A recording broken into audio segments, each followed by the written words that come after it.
Obi should never make him no see one buy form. Make Obi just dey for just the wear black and black, just dey do his donation from one school to another. Imperfect. One person See school to Abuja another. Road this morning. Why they see Abuja Road this morning? It be like graveyard. See Abuja Road. No, nobody outside. Share the jumbo through and not post on there. Car. Omo, how did we get here? How did we get here? How we take reach here? Eh? Everything just dey so expensive. How? What do we do these guys for God's sake? Eh, Obi, just mind your business. Make we see how docile Nigerians are. Let us see how our level of cowardice in Nigeria. Make we see how lousy we dey, how dumb we dey as Nigerians. McDonald, make we hear from you. Then come to Saint Buchi. All of now, una good morning, una welcome. Thanks for passing by. Look now, go on with your submission, McDonald. How are you doing today? Yeah, imperfect. Good morning this morning. Good morning, boss. I'm not your boss. I'm in Nigeria, in Germany. I can't be your boss. Imperfect people talk this thing, they talk. When you come on space, you tell people the truth, they won't take it the way it is. It is what it is, whether you like it or not. In your book or book. And it is high time Nigerians should wake up and know that Nigeria is not working. Guy, Nigeria won't work. The only solution is separation. When you tell people this, they want to, why are you crowding in one Nigeria and we are suffering? You're crowding in one. Can't you see it's not working? Bro, if Peter Obi, we aren't rigged out, and today is the president, Nigeria will not still be sweet. It will not still be sweet. Don't see, McDonald. I don't like when I talk this kind of thing. No vex. Let me finish my submission. You are not here in the country. I will tell you. Sorry, sorry, McDonald. McDonald, I beg, are you there? Boss, I hear you. How many people they pay their school fees for university? You don't need to ask me that question. Imperfect. Let me wait now. Let me throw back this question to you. Right? Those who are sponsoring a war and those who are on life on the battleground are not the same. I disagree. Bro, I tell you, you can pay 10 people's school fees, but you are not experiencing what the person who is based here, who is living here, is experiencing. I disagree. Bro, you have good health here. You can, when you are sick, you go to a good hospital, good drugs and everything. I disagree. Steady constant power supply, water and all the rest. I are you getting me? I know. I disagree. Now listen, let me tell you before you continue. Are you aware that in UK one guy slumped and died in the UK yesterday? Do you know why? He was working morning, night, because he had like pay rent, send money home, pay school fees and everything. Do you know how many people in diaspora, let me say in the UK, in the last few months, who don't slump and die? Do you know why? Imperfect. Do you know why they're picking extra shifts? Imperfect. No matter what, you don't compare people who are living in Nigeria and those in diaspora. They are not the same. I don't understand. Now let me tell you, they are not the same. My brother, they are not the same. Listen, hold on. McDonald, how many hours do you work a day? How many hours do you do your business in a day? Imperfect. I do. How many hours? Yes. Imperfect. My day to day, from work to Uber, from shop to Uber, from constantly. If you think it's like that, so if a person like me, if I get abroad, I will not slow down. I will not faint because I'm used to it. McDonald, calculate how many hours you work in a week. How many hours do you think you work in a week? Perfect. I won't tell you. All I know that I also every day. Okay, go on with your submission. So, my brother, what I'm trying to tell you is that it's no rosy here, whether you like it or not. If you like, believe it. If you like, don't believe it. Life is better abroad than people in Nigeria currently now. That is number one. Number two, when you tell people that, are you blind? Can't you see Nigeria won't work? They will keep on, look at this morning, look at the calculated money Nigerian government borrowed. You will marvel. If people like Amechiro Tobi is crying, Dangote is crying, everybody is crying, even those who are not crying are still stealing money from federal posts, eating fat. And the people are suffering. Go to local government, it's default. So you have about 700 and if I stand to be correct, about 700 and something local governments in Nigeria. None of them is working. In fact, it's moribund. People in the grassroots, are forgotten. They have reduced them to beggars. They have reduced the Nigerians are now beggars, including those you feel that have money. They are now beggars because it has affected me too. So if you tell these people that can't you see, are you blind? And Nigeria, you see, imperfect. If you hold protest 100 years, 100 times, 200 times in Nigeria, it will fail because people feel that this country does not worth dying for. So the best way is to separate the country. Separation is the solution. If people won't sing it as hymns, that means you're wasting your time. If you live in Nigeria, I don't know, if you live in Nigeria from at least you are here at the age of 18 down to 30, 35 years, you understand what we are talking about. It's not here. Nothing works. Everything in Nigeria is fraud, including those who are ruling you, including from federal government to state government, the politicians, all these people, they are stealing money. That is why during the election, they will rig the election. They will look at local government election they are conducting. The party in charge will sweep the whole local government in that state. So it's just to tell you that the solution in this country is a pint of Gary. As I say, a pint of Gary is how much now? It's 4,800.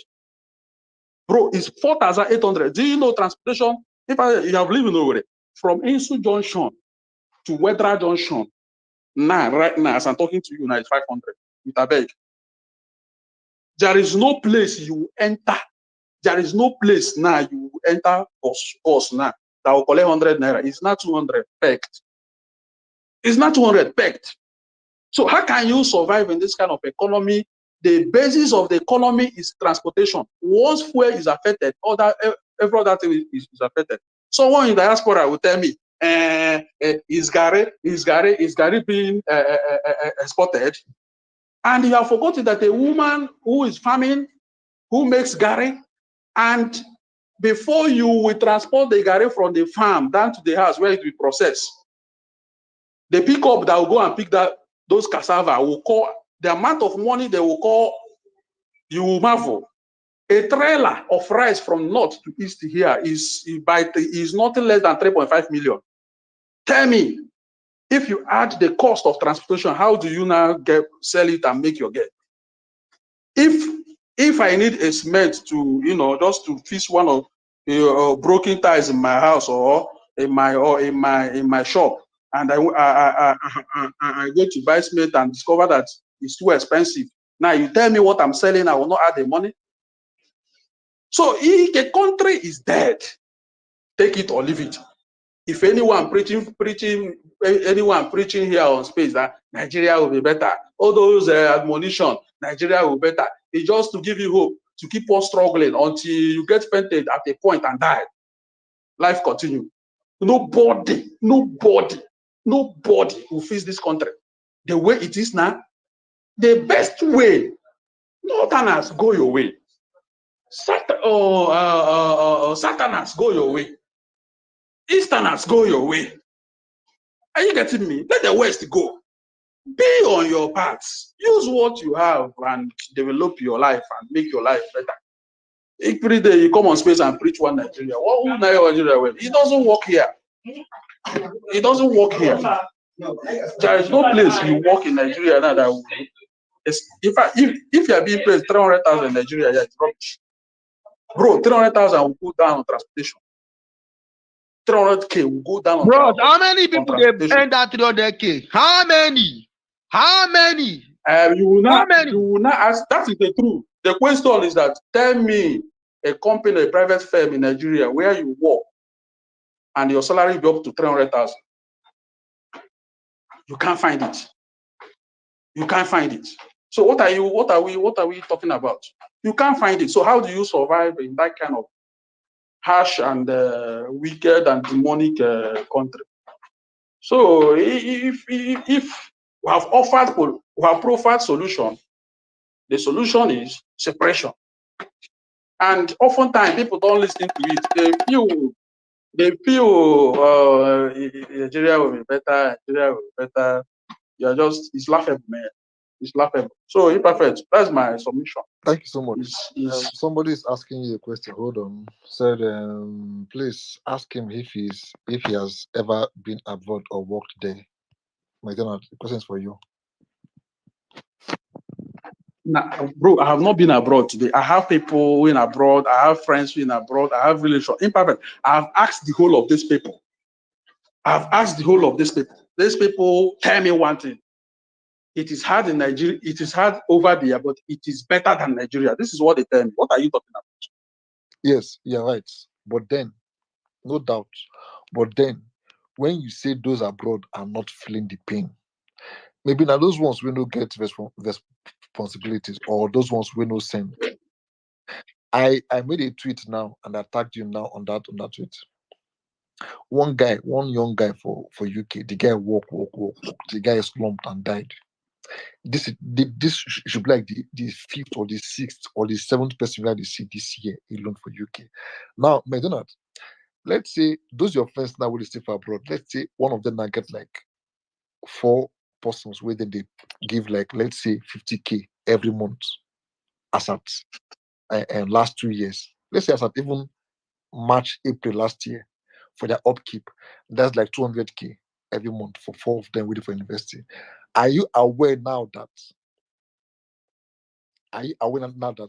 with the current situation of things in Nigeria, those people now, they need to be sending at least each of those people now 200K every month to match up with the current economy? Are you aware? That's true. Good.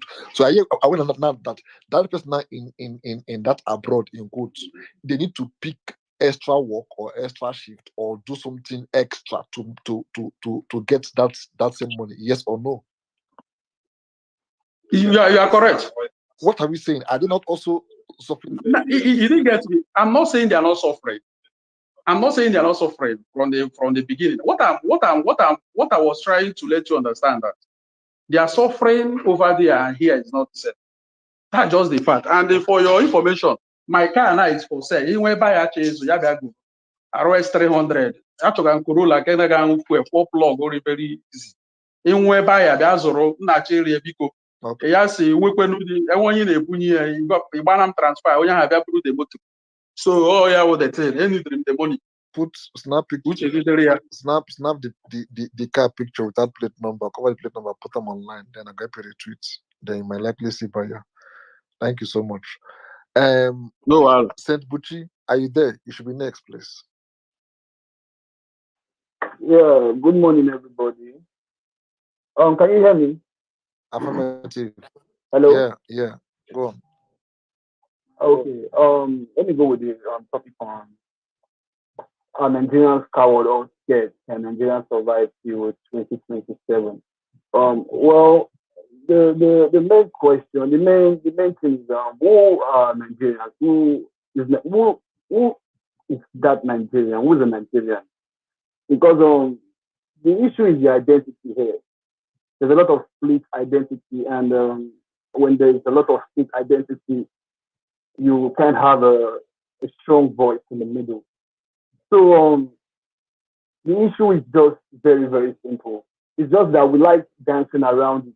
We like dancing around it. And when we keep dancing around this thing, it keeps, the matter doesn't go anywhere. It just keeps going around in circles.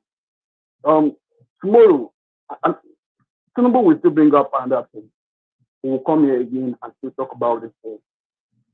The reason why there is no solution to any of this problem is because there's no identity to the Nigerian men. Like, no, I mean, what are they fighting for? Are they fighting for the Nigerian? What is really a Nigeria? Is it an identity? Somebody with like composed with pride and everything. What does it really represent? Does it represent? Is it something to be proud of? Because with everything, the only time we come together is when maybe there's sport, football, or maybe there's a bash against the collective identity of everybody in Nigeria. Maybe Nigeria against South Africa and all that online shit. But minus that, there's no identity that holds us together. There's none. And we have to be frank with ourselves. When we come together, let's tell ourselves the truth. We don't have a common identity. The reason why nations try to progress is because they hold something together, something common together. That common thing they hold together, that's what they preserve. And there's nothing we can preserve together. It's not possible. So I'm not saying we should all start fighting ourselves or we should start hating ourselves. It's just that when we come, let's try to just like come closer to the truth. The reason why this issue keep persisting is because we keep running away from the truth. So when we get closer to the truth, the solution is not far from us. The reason why Tinubu will do all these things is because he knows that the identity of the people are not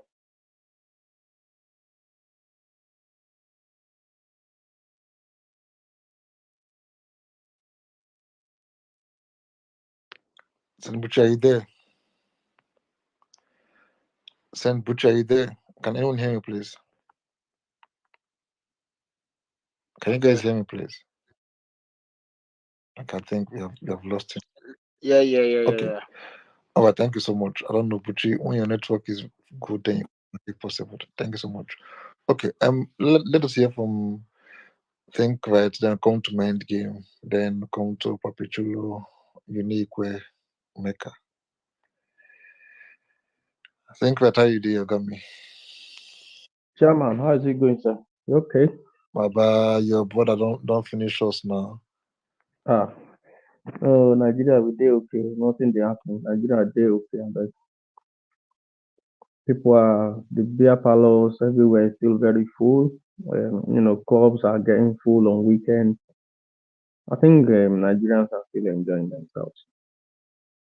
If we are ready, we are going to take it to Abuja. If you occupy Abuja very well, you'll be fine.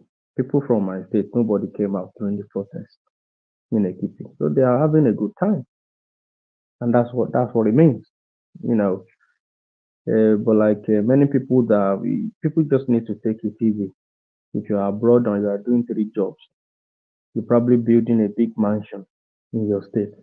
If you drop, that's the end of your mansion. People will sell it. So please take it easy. Imperfect. I see you saying people are dropping dead because they are working too much. If you work too much, I don't have a plot of land in Nigeria, and I can buy 100 of it, but I choose not to. If you go and work 4 jobs, I only do 9 to 5. I don't work weekends for the past 7 years. I don't do it. I don't have money like other people, but I'm just contented.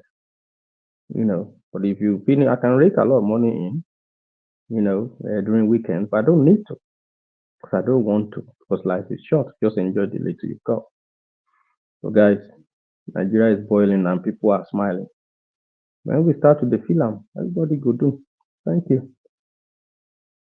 Thank you so much. Even Amechi was on, I saw one of his videos today on our STV complaining that was asking that what are Nigerians doing? This should be like the second or the third time. I think he even wrote a book about that if a Nigerian now should get killed, by the government or something, the next 2-3 minutes, his friends and family members will just move on. Like, we are not serious. We are not ready to be sincere. It is so sad. It is so sad. We just overlook things. I wonder, you, you, this generation is something else. This generation is something else. We're not ready. 1,030 naira for liter of fuel, and everywhere just kept quiet. See, look at radio this Christmas. God is gonna go pay 100K from Lagos to East. God is good. Now go pay 120. In fact, airpeace go even charge now almost 1M for flight ticket by December. That one na for sure. That one na for sure. Man, game okay hear from you. After you come to Perpetual, then come to Unique.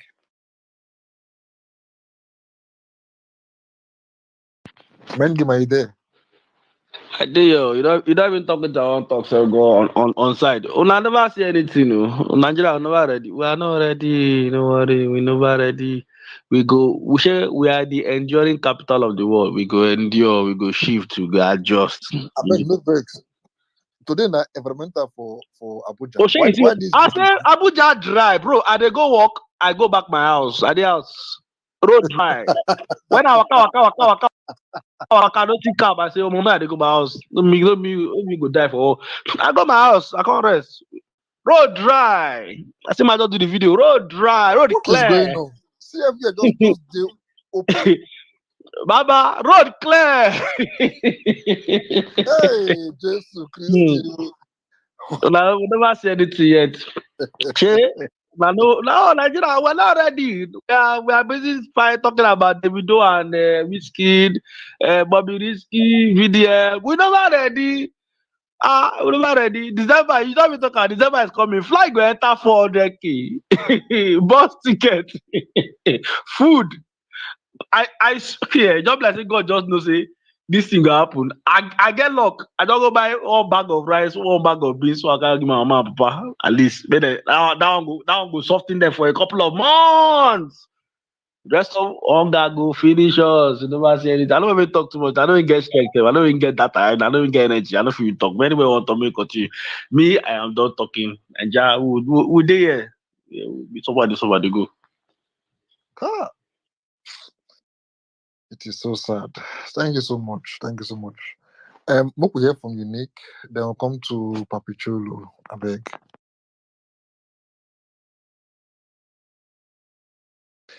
Unique, are you there? Yeah, I'm here. Good morning, Inyaha. Good morning, everybody. Sweet Angel, Dr. Mind Game, everybody. Good morning. Hey, please, I just want to say something, and it's very personal.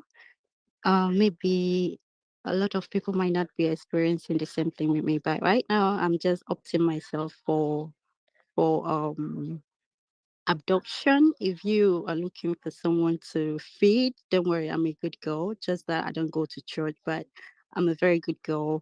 Just feed me properly, give me food, anything I want, Yeah, just give it yeah, to yeah. me. But Hold on. Are you talking adoption or abduction? If you are, yeah, obviously English. Okay, because adopt. I Yes, heard abduction. If the friend person adopt. will go Sorry. kidnap you, go elsewhere. Okay, go on. Okay, it's really very serious on my side because I haven't eaten. I don't even know the last time I ate. But I just want someone to just take me, give me everything, food, clothing, everything. I'm ready. I'll be happy, but I don't go to church. But I'm a very good girl. Don't worry. I'm gonna take care of your house and make sure you're well taken care of. Give you good food. You know. So because the situation right now I mean, is I mean, is is very very bad. I don't know. Most people might not be saying it, and they are still there. Helen, see pain. The pain is it's crazy. how much would that cost, please?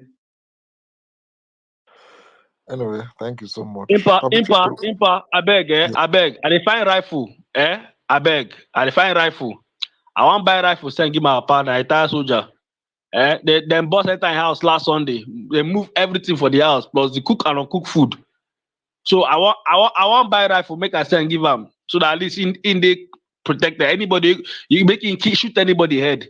Please, this one are they serious? So they don't pack it, they don't Okay. pack it, don't good, no problem. I go replenish the house again. But me, I want a soldier MB if he shoot gun, this I want buy rifle, give him.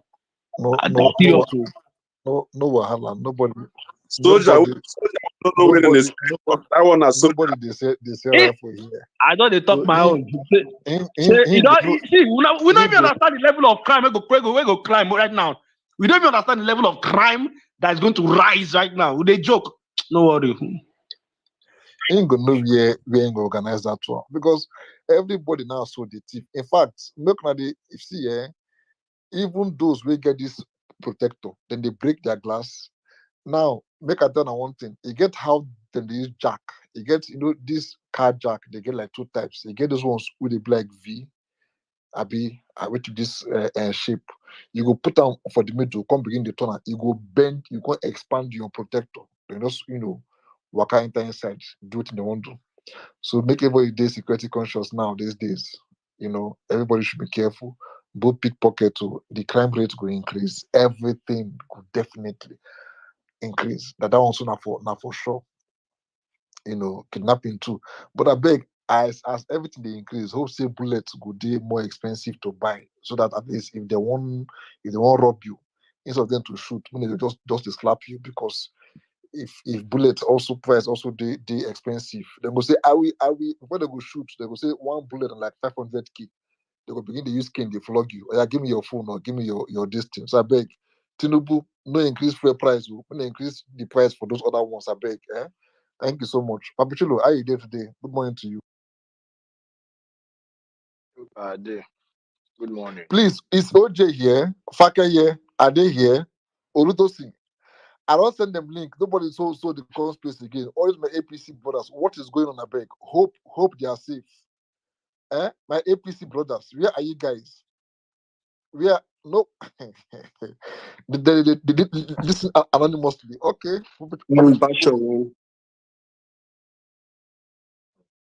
Mba, Papichulo, go on. Ikegwuru. You know, no be them. If they no get money to buy data, they go free come online. For yourself, some of them self na town hall, coded.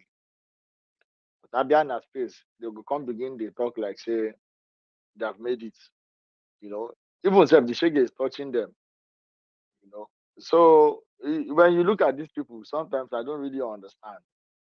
When you listen to them speak, it's obvious.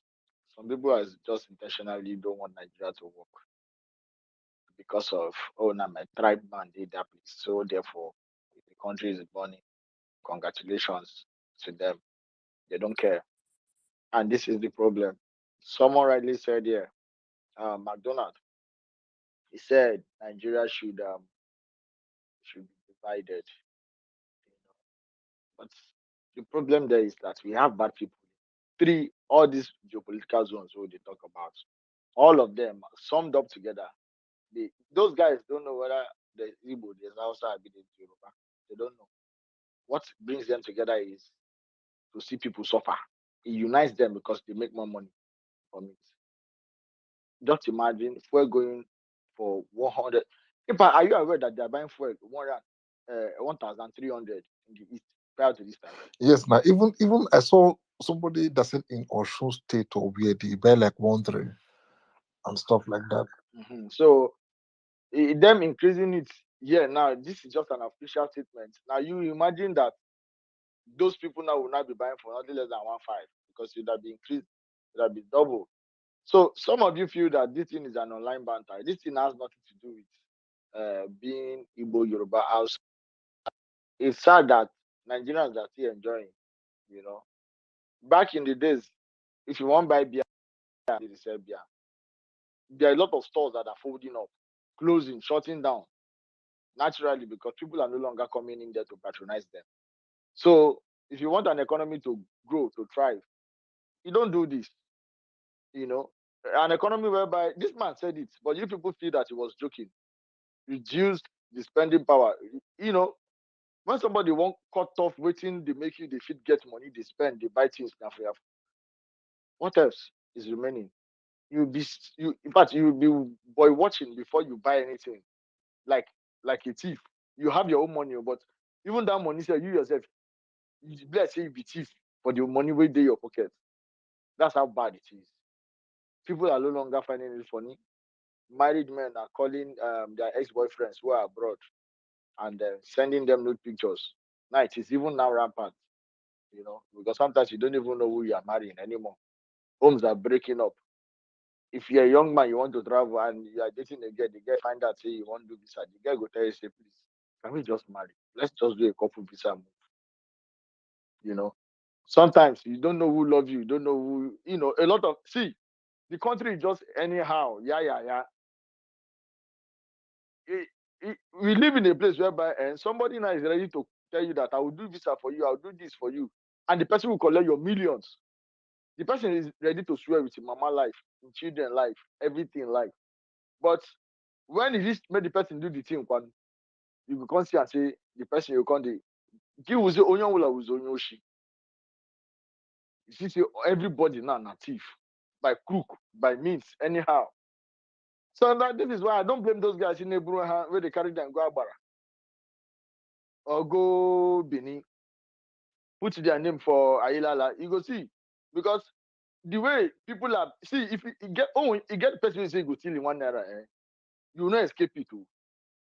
You will never escape it. So I just want to tell people there out there, be careful. Person you are collecting their money, and because the amount where you take collect the money, maybe the amount where you go take return them. A lot of people are doing stupid things for money in Nigeria these days. Trust me. So Nigeria is just like when they say condemn iron. Nigeria they go condemn. I mean, when they condemn people in power, nothing good is going to come out of these people. Nothing. I'm being honest. If you like, thumbs down. And now let me tell you the difference between Unwan and abroad. If I just give me some few seconds. The difference between Unwan and abroad and now why you people are going to be feeling the heat is because one, let me tell you, whatever that is increased there, and let's say before you used to send $50, maybe say the person will conveniently. Now you have to increase that money to like 150. Now the reason is whatever that person used to buy 50 naira before, now you have to buy it for like 500. You know what that means? Even the person you're even giving that money to, that 200,000 to, is managing it too. So don't be confused. So in case you give that person money, you come back the following 3 days, person Enya, especially if the person is your family member, your blood, so the only thing when you can that person is to equal for that person noboda, nobodo Nigeria, but for that person, can that person not in a very better place to go and hustle. Any other country, the person when they because Nigeria now is worse than some West African countries. That is just it. I yield. Thank you so much. Even condemn iron is also somehow useful if we're transformed. The way Nigeria did now, forget about it. McDonald, is you give is you while giving your submission, you said even if Obi had won, I don't know, had even they made Obi the president, Nigeria wouldn't have gotten better. Now, make us stop to the talk like that. Obi for no they waste money, they buy another aircraft of like over $250 million. Why people are suffering? That other cruise ship and a yacht and a yacht, we don't see them buy. Those things are inconsequential. Then go to buy Escalade, bulletproof. When I go check the price of that vehicle, and I'm sure that vehicle not be one. Now, when there was attack in, was it no flood in Borno State, right? He travels to that place to visit the, is it the emir or something there, right? I want to ask, how many of those Escalades did they buy? Now, why traveling to those places? Do they fly that Escalade with our aircrafts, with the, I don't know, Air Force, military Air Force aircraft, or they drive it through the road to that place? Or why then they wait? OB for no, these are just silly. Oh, Jesus Christ. I beg, will be Imperfect. You see, they for this thing they talk. See, they don't talk say married women we want make una travel leave and go. Obi matter. You people should not compare Obi to They say women when want to travel this out na now. beg, hold on. Don't put Obi and Tinubu on same pedestal or platform. I beg you now. I take God beg now. It's an insult. I take God beg you now. Obi wouldn't have been this reckless. Now, schools now begging. If you get like 3 kids in one school, the owner of the school go beg you, say, okay, pay for 2 kids, leave one. You start negotiating. I can only pay for one. No. Then the owner of the school now say, okay, pay for 1.5. How? Oh, Jesus. But you don't understand. I understand. Not say I don't understand. What I did, guy? How many people if you pay school fees for university? When they worry you, time go reach now. Students won't even have money to go to school, even to pay transport to school. They won't even see. What are we saying for God's sake? It's the same thing I'm talking about. I saw a lecturer doing TikTok video. A lecturer in university doing TikTok video. Just to get like begging for those their love gift or that kind or whatever. I was like, are we being serious now? Empire, we are the same page. That's what we are saying. Mecca. Businesses are folding up every day. Mecca beg, now you be next. After you come to play too, don't tire. Lion, what's in on that self? Ibia self, how many kids you Make I talk. Nigeria now? Okay, perfect. Good morning. How you doing? Hey, Papa, don't vex. I don't tag you for that thing. No. I don't tag you. I beg. No vex. If you help me share, I'm also. No wahala, I will. Madonna, they go. I beg, Papichula, beg. Enter DM so go talk all this in a beg. People want to speak here, please. Can I go on now? Yeah, go on, please. Okay, you are talking about the Escalade going to is it Escalade? What's the name of that car? It's Escalade now. Escalade, okay. Yeah, I think so. Okay. Funny enough, he didn't go to Borno to that Escalade. Let me refresh our minds. And when he went to the Shehu of Borno's, Shehu of Medugri, one of the two, when he went to see him, he didn't go to the flood areas. You know, like we see on all these foreign channels. To the palace now. Like I was even expecting him to like do a little show off, like roll up your sleeves, go enter the water, that kind of a thing. At least Shetima did it. Maybe because he's from that state. Excuse me. Did you see Obama do such or Trump? No, I do see as in US president when it comes to this, because in every administration there used to be this hurricane Katrina during Bush and this one happening now. So you normally see a US president, going to the scene of especially when the hurricane dries up. Like it's a culture that you must go there. So I didn't see Tinubu there. But apart from that, he didn't go with that Escalade. No, I saw which vehicle they can take will come on when he was there, because I saw them using umbrella, because it was even raining that day. Did you see the Escalade? That's what I'm asking. Yes, now I saw a video there. Yes, that's what I'm saying. I saw a video where the security. Baba, see and they talk see and they talk Okay. Back this thing there, so I was like, these are like extra costs. That was when Obi, when he was the governor. When OBJ saying the command Anambra State, Obi say, sir, we don't get bulletproof car just in case. They have to go and borrow from data state, yes or no? Exactly. Yes. So when I go talk say Obi, if say Obi become president, and nothing will change. People should stop that. Don't even add to to some of the speakers that will come here and start mentioning Obi. I want to talk about the Escalade because it's very funny. On 1st October. The 1st October celebration, that's federal government side, they did not go to Eagle Square, reasons best known to them. You know what they did? They celebrated it within Aso Rock. And for over 1 hour, there was this parade. They were waiting for the Oracle to come out. So eventually the Oracle now came out and came with that Escalade. I'm saying that he came. They drove him with inside the Escalade, and he's still within Aso Rock Villa. Like this guy cannot even walk from his bedroom or wherever. I know Aso Rock Villa is big, but it's not a walking distance. Why would you enter a vehicle, and you now come out and everyone will now see you. And so that's on one side. Your topic, whether Nigerians are cowards or scared. Nigerians are cowards. Like from day one. Like I used to listen to Fela's song. So there's this one that always resonates with Nigeria. In fact, most of his songs do resonate with Nigerians' reality today. But that's 99 standing, 90, as a suffering and smiling. That's the name of the song.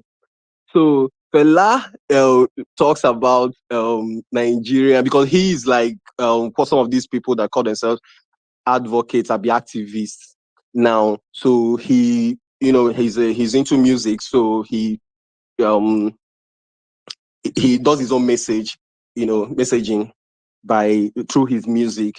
So he talks about Nigerians not coming out for protest.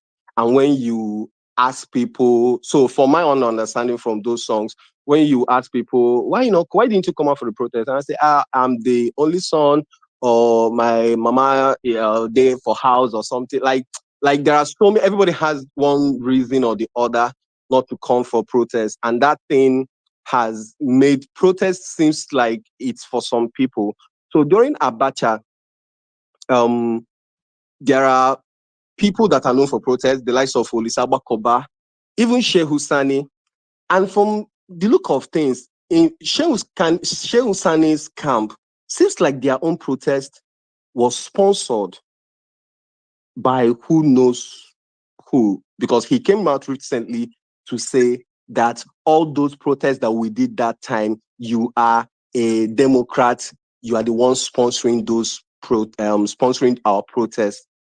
So that means that successful protests were being sponsored. And some people do justify that, but in reality, you need to sponsor protests. I totally get that. But with real hardship, you need anybody to tell you to come out. During Jonathan, of course, sustained that first 2 weeks of January 2012 protest was because it was sponsored. And it's not supposed to be like, it's not supposed to be like that, because fuel was increased and the masses didn't like it. So there was a protest, and during that protest, some of the things that made that protest to be successful, to have lots of people in Ojota Square, they were selling weed and music was being played. I don't think other successful protests that were organized in other places, I don't even want to use the word saner crimes, because I believe that all of us are human beings. And I still don't want to consider myself primitive, but the Western media, white man in particular, they've seen Africans as primitive. And the fact that we had an election, all these things were glaring to us, and some of us, voted along ethnic lines.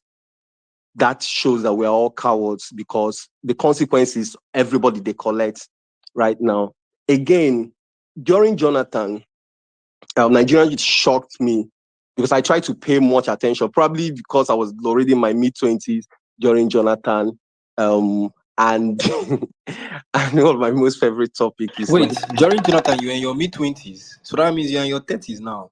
Huh? I'm my late 30s. T-Pain. Go ahead, my brother. Okay. So during Jonathan, 30 more seconds. okay, please, I need to, you know what I want to say. So during Jonathan, I don't know if that's why you want to cut me off, but during Jonathan came up with national conference. Nigerians weren't paying attention. Some of the things that came out from that conference, Nigerians didn't really come out to say, you need to sign this thing. Now that we've spent so much money on this, and guess what Nigerians are particular about? Gay law. And 14 years. And every Nigerian religious people, because the religious, that's why Nigerians are cowards, stupid. And even including Jonathan himself, because in as much as he wanted to do that thing to to garner the support of Nigerian conservatives, religious people. At the end of the day, he lost. The law is there.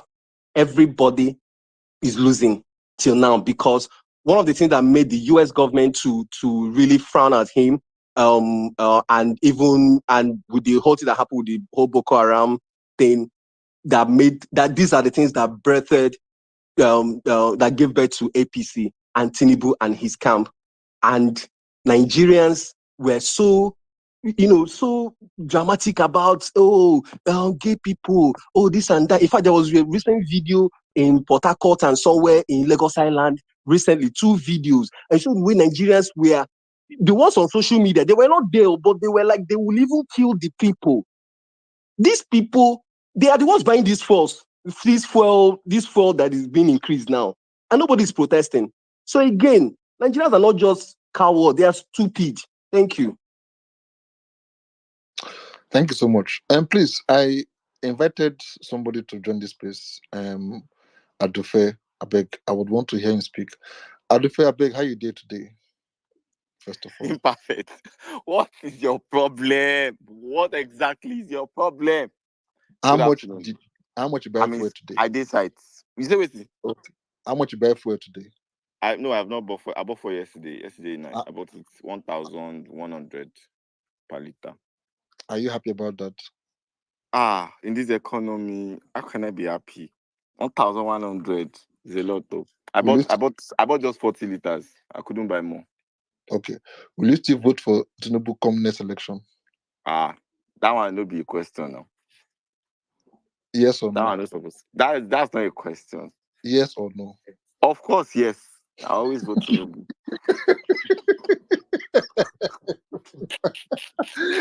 Nigerians,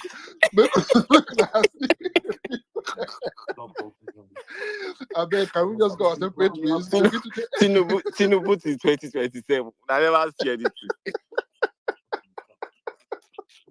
No, are you being serious or being being sarcastic? Which one? Are you joking? Imperfect. Are you being Oh, sarcastic? Unique, hold on, please. Unique, hold on, please. Imperfect, you saw the video I sent to you, Abby? Yes, I'll watch it later because I can't. Yeah, I can't take see it serious. I'm not joking. Take it serious. Okay, I have a lot of those going okay. on. So let's now. continue with the talk. Okay, now minimum wage is 40,000. No, 72,000. How much? I beg. How many people don't collect 70,000? About 2 states already signed it this week. Now during the week, which 40,000? It's already 70,000. How many people don't get Kogi allowed? signed it this week. Which other state? I think maybe Ekiti too. That thing now scam. I maybe don't collect them. I mean, please do not interrupt when I'm talking. This is what I tell you. I tell you. Okay, wait. Imperfect, please, can you tell people not to interrupt, please? Yes. Okay, I beg. Man game, hold on, please. I beg. That NYSC stuff. I beg. How much are they paying NYSC now? I know I deserve. I work for 33,000 naira. NYSC. I have receipt. Okay. 32,000 naira. So since then they've not been paying them that money. What is NYSC monthly payment called? Is it salary or allowance? Allowance. Okay. I hope you understand there's a difference between salaries and allowances. So why did they promise them 70K allowance like 2 months ago? Who promised them? I beg. Was it nothing like that? Who promised them? Where did you see? Where did you get the publication? Who promised them? Was it? Okay. No. Nobody did. Or was it? Imperfect. Say me and you, now Wait. Okay. Wait, hold on.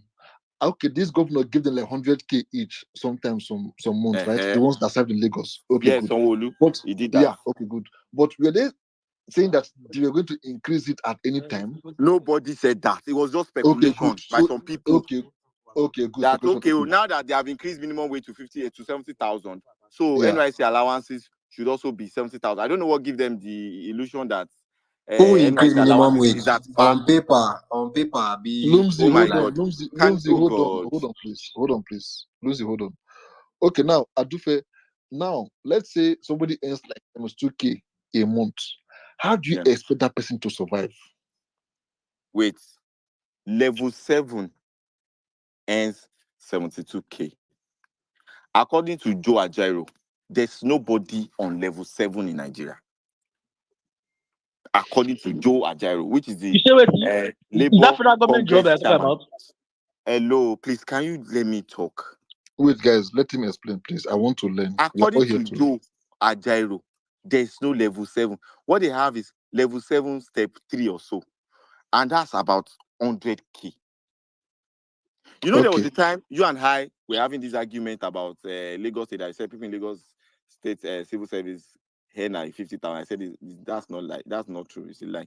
Even before the minimum wage was increased, the minimum Lagos was paying then was 72,000 or thereabouts. As it is now, Lagos State is not paying any civil servants anything less than 100. Nobody earns below 100 in Lagos State. Okay, now. Now that's one. Now I've just quoted to you what Joe. I don't work with labor in civil service commission. I'm not a labor union in any way. I'm an entrepreneur.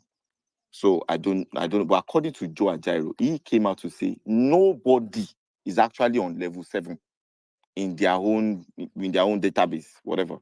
In the whole Nigeria. In the whole Nigeria. According to Joe Ajaero. Okay, good. Now hold on. Do you get who is the NLC chairman, right? Yeah. Okay. Now, yes. hold on. Now, if you say, how do you expect someone who earns 72,000 naira to live conveniently in Nigeria today? That statement is objective and subjective at the same time. What is the capacity of the person earning 72,000? I have someone that stays with me in my house, eats my food. I still get to pick to drop her once or twice, give her stipend. She's still living with me and she's working and she earns 150 a month. And she's still living with me. Is she so paying you house cannot compare, hold on, you cannot compare our lifestyle, our purchasing power with another person earning the same 150 that has 3 children. So it depends on your individuality, how you plan your life, how you live your life. Of course, there are a lot of things that affect us all, like this petrol, whatever. But when you talk about minimum wage and you bring the sentiment of how do you expect an average Nigerian to live on that, if you are earning 1 million naira a month, and if your expense is above it, you will still be in poverty, regardless of the figure you are. How much is that rent for civil servants to afford right now? Hello, how much is the rent for civil servants to afford? Okay, hold on. Thank you so much. Hold on. Adufe, the lowest ranking officer in the army, do you know how much they earn every month? I don't know. How much do they earn? I beg anybody get idea. Is he up like so 7? You said no, you they ask me. No. I'm making no It's 60-something thousand. It's 60-something thousand. So when they review the national minimum wage, it did not. They have not reviewed the national minimum wage. That's why it's what you're talking. What you're talking is I don't know. You're bringing your. Yeah, just copy. How much is rent for crying out loud? No, mind How game. much Hold on, guys. Everybody, please calm down. Mind game, calm. I understand what Imperfect is doing. Everybody, calm down. Let us all know. No, because if you all have one views now, Adufe, I beg, make una tell. If you go meeting, I beg. By the way, how is Kudus? Kudus deal. We are planning his what's the call himself. Guys, I don't know if I know Kudus, I beg. Kudus is fine. Kudus Nara can be guy. God bless you. He did suffer. No worries. No. Excuse me. They want to, for the fact that he was Shatna Kombi, they want to reward him. Imperfect. He did suffer. No worry yourself. They want to reward him now to be the chairman of the local government. Are you guys aware? Are you guys aware that they want to reward Kundus? No, he did suffer. He's suffering. He's not suffering, guys. He's suffering. Imperfect. You are a madman. I swear to God Almighty. He's suffering. Excuse me. Imperfect. Mumsy, hold on. See, guys, Adufe, Nalai at the talk. No, he's suffering. No, he's under. In fact, last time I checked, he's under one bridge like this. He was saying, God, jokes aside, they want to compensate that guy now. No, he's suffering. With a post. So you guys will be surprised. So guys, he's suffering. Imperfect. Adufe, I beg. Make una tell I know call on T-Pain. Wanna tell Tinubu. I beg. Monateshi, you may make telling that we are Imperfect. Bold suffering. of you to say these are the fair for you know they cry. We are You say what? suffering. Night. Tinubu, I Think beg, you know they cry for night. I beg. They Look play. now, hold on, please. Hold on, please. Adufe, just aside now, the cost of living now it is. But now, see, now Imperfect. Adufe knows the. No, they do like Imperfect. You are he shouting know. cost He of living. know. You know Adufe, where I'm talking from right now. the crime rate Hold will on. You know where increase. I'm talking from. The crime rate, Somebody mentioned rent. crime rate Hello, will imperfect. increase. Hold on. You know where I'm talking from. Where I'm speaking to you from right now. Yeah. I mean, I mean, Inside the Imotala inside the Koro. Alone that 2-bedroom. So, there's 2-bedroom flats here at 200,000 naira a year. Do you get? Okay, so everybody It's not should come and live necessary there. you Now. stay in Ikeja, pay 2 million. Everybody naira. should come and You live can there. come to Imota. Can all of us come there and live? I have land for you guys. Come and buy No, land. I say, Build can all your of own us house. come there and live? No be land, now you say house. Okay. Now you dey talk say rent dey expensive. If your rent does not They never commensurate with your income, they never move ask to buy where you one can brand afford. strategist. The Okay. rest no go get sense. Okay, it's Move, okay. move It's okay. to where you can afford. It's not necessary you stay where When you know move that to where you your can own rent afford, have you let a cannot person talk about where he's commensurate working? Have you to tell me where the person is your working? The cost of himself for his work and back. Okay. You Mind add game, that one to calm the down. rent. Okay, Mind wait. game, Okay, mind wait. game, calm Everybody, You down. please add calm that one down. to the rent. You Everybody, pay like everybody, 5,000 naira Mind for game. work everybody, Abeg, and calm come down back now. imperfect, and mute add it Guys, to us, your calm mute rent. down. us. How much will that be in a Calm year? down. Hold on. Imperfect. Guys, Imperfect, hold just on. mute us, just mute us. Just mute us. Imperfect. Because mind Okay, game now. won't hear our shit. Lumsy, hold on, please. Imperfect. Imagine, yeah, hold on, please. Now, person now. Hold on. Wait Imperfect. now. Between you and I, you and I, we don't discuss. Anyway, make I hold on. Make I everything you want to talk. Person now with the work for Island now. Calling stay for Ikorodu. Okay, now, do you know? Why that guy dey shout? Guys, wait first, guys. Adufe, are you aware that I get? Why is that guy shouting like person with dog bite? Imperfect. Hold on, guys. Hold on, please. Make we just make we deceive. Everybody calm down. I get some people now. We don't retire. We don't resign from work in the last few months because they earn like, let's say, 130K or 100K, and they spend in a month like 60K for transportation within Lagos. So now that they have resigned, are they making more money? Because it doesn't make any sense anymore to them. Then they drop their CV, look for another job. Where is the work? Jobs? Where is the work? Are the jobs? Are you not looking at the delusional? Where Where is the work? now? Where are the Where the jobs? work? Don't punish you there. Where the work there now? Where the There are work no there? jobs. There are no How many jobs. jobs there? You There are stupid no and you jobs now. are a fool. Don't punish you. Where the Man work game, there? calm down. Man game, calm down, please. Please calm down. Calm down, beg. Nobody be fool, I beg. No, I don't, beg, please. no tell her, make it calm down, make it rant. Imperfect. Please, everybody calm down. Imperfect. You know, Where are the you jobs? know why Like Where you, are the we jobs? be talking like this. Yeah, we get human being to Nigerian, the Nigerian people. Where the work there? Where is the work? Imperfect. There are no Where the jobs. work where they talk of? Work they don't work. Imperfect. Do you think that Nigerians don't want to work? You think Nigerians don't want to work? You think they want to see what they don't work? Where is they? There are no jobs. Our women are doing prostitution and hook up everywhere. Our men are going into fraud everywhere. I say work. Where the work there? Do you? Stupid useless fool. You are an idiot. You be useless fool. Please, And come for punish you. hold You on. understand? Man game, please. Where the Man work? game, stop. Man game, please. No names, I beg. Okay, Adufe, hold on, please. Make the mic go over and we'll come back to your beg. King Shu, look hear from you. Ima, you're welcome. Ima Wiki, you're welcome. Ichi, you're also welcome. Bello Aminu, you're welcome. Arewa Twitter, you're also welcome. I beg, let the mic go on. I beg. 5 minutes each, guys. I beg. 5 minutes each. King Shu, look hear from you. I beg. Yes, I'm perfect. I greet everybody. Before they say calm down, use one bottle of mineral to owe your side, but now, bro, everything don't cost. Bicycle now 150,000. In case you want the trek or you want to use bicycle, you don't want to use motor. So now, bicycle no be poor man something, now luxury and a necessity. You understand? Because I don't know how you want to use the 8 plug to buy for 5,000. I don't know why you want to do one more, because I don't know. And moreover, imperfect. Truth be told, Lunzi no verse, Lunzi no verse. May they just put this for a 2K. No, me na line at 10K. I don't talk as in at 10K. No, 10K. Lunzi, I know why they told me they put on 2K, 3K. And hence we will come out. Because right now we still relax.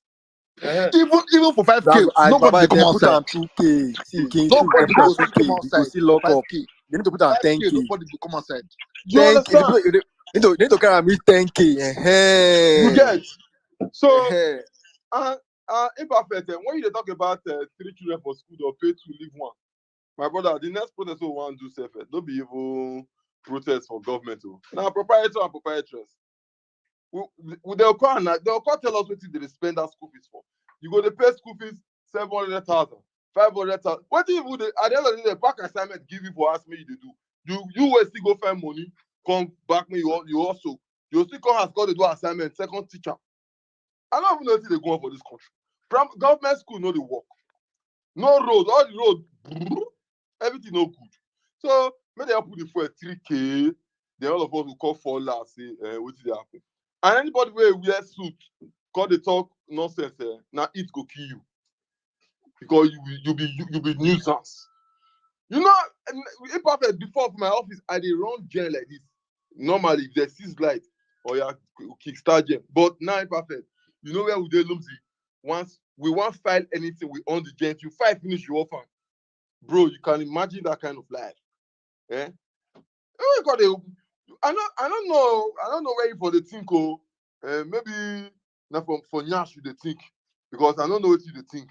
When we say ordinarily your transport a day, your transport if you put 3K for pocket, you must write down where you dey go, and you must not exceed with palliative measure of trekking. You must trek. Just can't imagine say you get 3 or 4 persons when they're on your shoulder when we say you assist to transport. My brother, like, so now the whole day now, everybody go to wake up 4 a.m. They trek to their destination. Once they reach, they wash leg enter. Because I don't even know where, at the end of the day, imperfect. I know at the end of the day, they pay me because I already see mature people who no get sense. No, bro, check the jumbotron a big. Look at the video Mind Game did today. Look at, I was like, it's today environmental in Abuja. If He said, make me come out from my outside, make a come no, outside, do video self for you. look at the video. Everybody just he just, what is going on for God's sake? What the fuck? What is going on? What did happen for Nigeria for God's sake? Bro, see this Mind Game video we post. It be like say we dey North Korea when motor no dey move for express. Yeah, everybody just sit down. I don't know the juju where they for do this juju. It's strong, oh. This juju.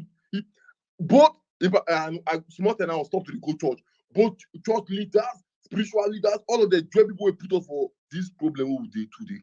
All of them. They'll make you say, believe God will take care of poverty. Hey, God, the kind of person come out for poverty when the system no good.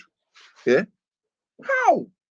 Yeah? Few people just they enjoy. Few people just they one side they take advantage of the other ones. What happening? Okay, just imagine now. You will find visa, you will do fasting and prayer just to get visa. You want to go visa interview, you will first fast like 7 days. As you enter inside there, you go to speak in tongues just for you. Oh God, man, I don't know how, but when it reach that time, when that day go reach, when that 6 go knock, bro, forget this way the knock. My brother, nobody go say enter house again. Nobody go enter house. No be joke. Because where we dey now, leg no dey touch ground again. I just tell you the truth.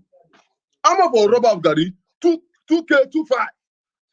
I'm up for rubber of rice, 7,000.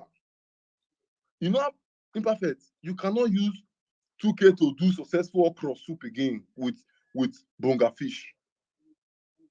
You cannot. How much be one egg? Egg is 300. Where you want to see the protein for this life? The one your Dimashe die. How much for a bag of pure water? 700. Yeah? What's happening? Imperfect. You know Izoko, that normal paper rice. Just one paper rice is 1,000 naira. They open that rice for you like this. Pour stew, anyhow stew. The least meat, why would you be thinking of meat when 2 of those rice will not belefun you? So automatically you are eating 3,000 naira at a spot.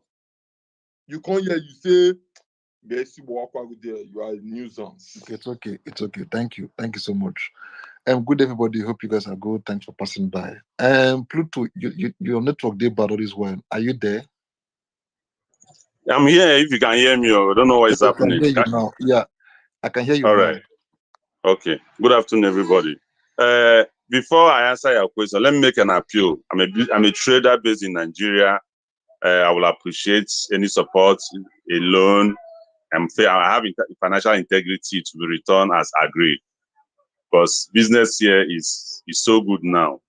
Okay, moving forward, I think the answer to your question is a yes. Nigerians are not just coward, they are scared. And as one brother did add, stupid too. And I think even I met that is saying, what are Nigerians doing? What is he doing? I think it's unfortunate that people like to pass, responsibility to the next person. What is he doing? What do you want Amici now to do? No, then if he cannot do anything, he should not blame other people. He's part and parcel of the people that brought Nigeria into where Nigeria is today. That is so if he cannot, so he should not blame Nigerians. You say, why Nigerians not pour into the street? Let him pour into the street. Let him lead his own followers. Then other people will follow suit. Again, I will not blame people that have demonstrated in 2011, but are not demonstrating today. Let the new set of people come out and demonstrate. Anybody that is sitting back and blaming someone that demonstrated before and is not demonstrating today, it's any difference. Because it suited them then to demonstrate. If it doesn't suit you today, or it suits you today to demonstrate, please come out and demonstrate. Before you know, another person will join, another person will join. So for me, all of us are guilty. All, no exception, are guilty for allowing what is happening in Nigeria today to continue to happen. And I won't even blame anybody under the guise of the person voted under tribal line or so on and so forth. After all, the man who is there did not win the election fairly. So it was through crook. So if you say people voted for him under tribal line, you're saying that he actually won the election, of which is a common knowledge that he did not. He grabbed it. So I'm just saying that even this fuel we are buying today, people are complaining that fuel has gone up to 1,013 naira. We in Uyo we've been buying fuel. So there was a week we bought fuel 1.7 in Uyo. So averagely today we are buying 1.2. Some people are still selling 1.150. Some people are selling 1.300. So if Nigerians, everybody in Nigeria agree to endure, well, you see this 2027, it is not promised. As long as Nigerians endure, of which they can endure to 2027, no change will come out. Cry the same under Buhari. Buhari got his second tenure because an Atiku only participated in the election and refused to contend for the election. So there is no hope. If that problem is not solved today, it's not solved tomorrow, and people wait till 2027, nothing will come out. It will be as when you see Nigeria playing a World Cup final with against Spain. In short, that one Nigeria will even have opportunity. That one, I can't even use that to compare. But I'm just saying that if Nigerians don't solve this problem today, this problem will not be resolved by election. Look at what happened in Edo. It will be a child play to what will happen in 2027. If it is not resolved before then, no matter what happens, it might not be resolved. I don't want to take so much time. If you are outside Nigeria, if you can lend any help to those of us that are in Nigeria, please do. We will so much appreciate it. If you also have opportunity of taking someone outside Nigeria, please help. We will appreciate. Thank you. I lie, you don't help us. I lie. We don't. If you help us, we'll continue to endure. It be like now this too much help. Now they make Nigeria they do sound. No. Thank you so much. Okay, guys. Michael, Unique, you guys are regular speakers. Metaphor, you're welcome. I beg. Look here from those who never speak on this place before. Wait, no, I never speak. I be it is again money. You don't to interject now. You don't speak past everybody here. Hold on. Boy, Please, perfect. I know. hold on, please. Let me see. Hold on. Alhaji Bello, how are you doing today? After you come to Arewa Twitter, I beg two of them. We could hear from those from our brothers from the other side. How are you doing today, Alhaji Bello Aminu? Greetings to you, sir. Are you there? Sorry, I don't know if I was allowed to call him Alhaji or no vex. And please, Bello Aminu, are you there? Please unmute your mic, sir, if you can hear me. I'm around. Good afternoon to everyone. How are you in the We house? are okay. Welcome, sir. Mr. Imperfect, please, can you just give me a second? Just a second. Let me quickly play this so that at least the speakers can cue into it. My brother, just a second. Yeah. Okay. Okay. Use the purchasing power of the people. We can further slow down the economy. Let's widen the tax nets. Those who are not paying now, if it is inclusive of Bola Tinubu, let the nets get bigger and we'll take in more taxes, and that is what we must do in the country. Just a quick question to Adufe. Can you when you have the time to speak again, can you quickly clarify what Tinubu means by that?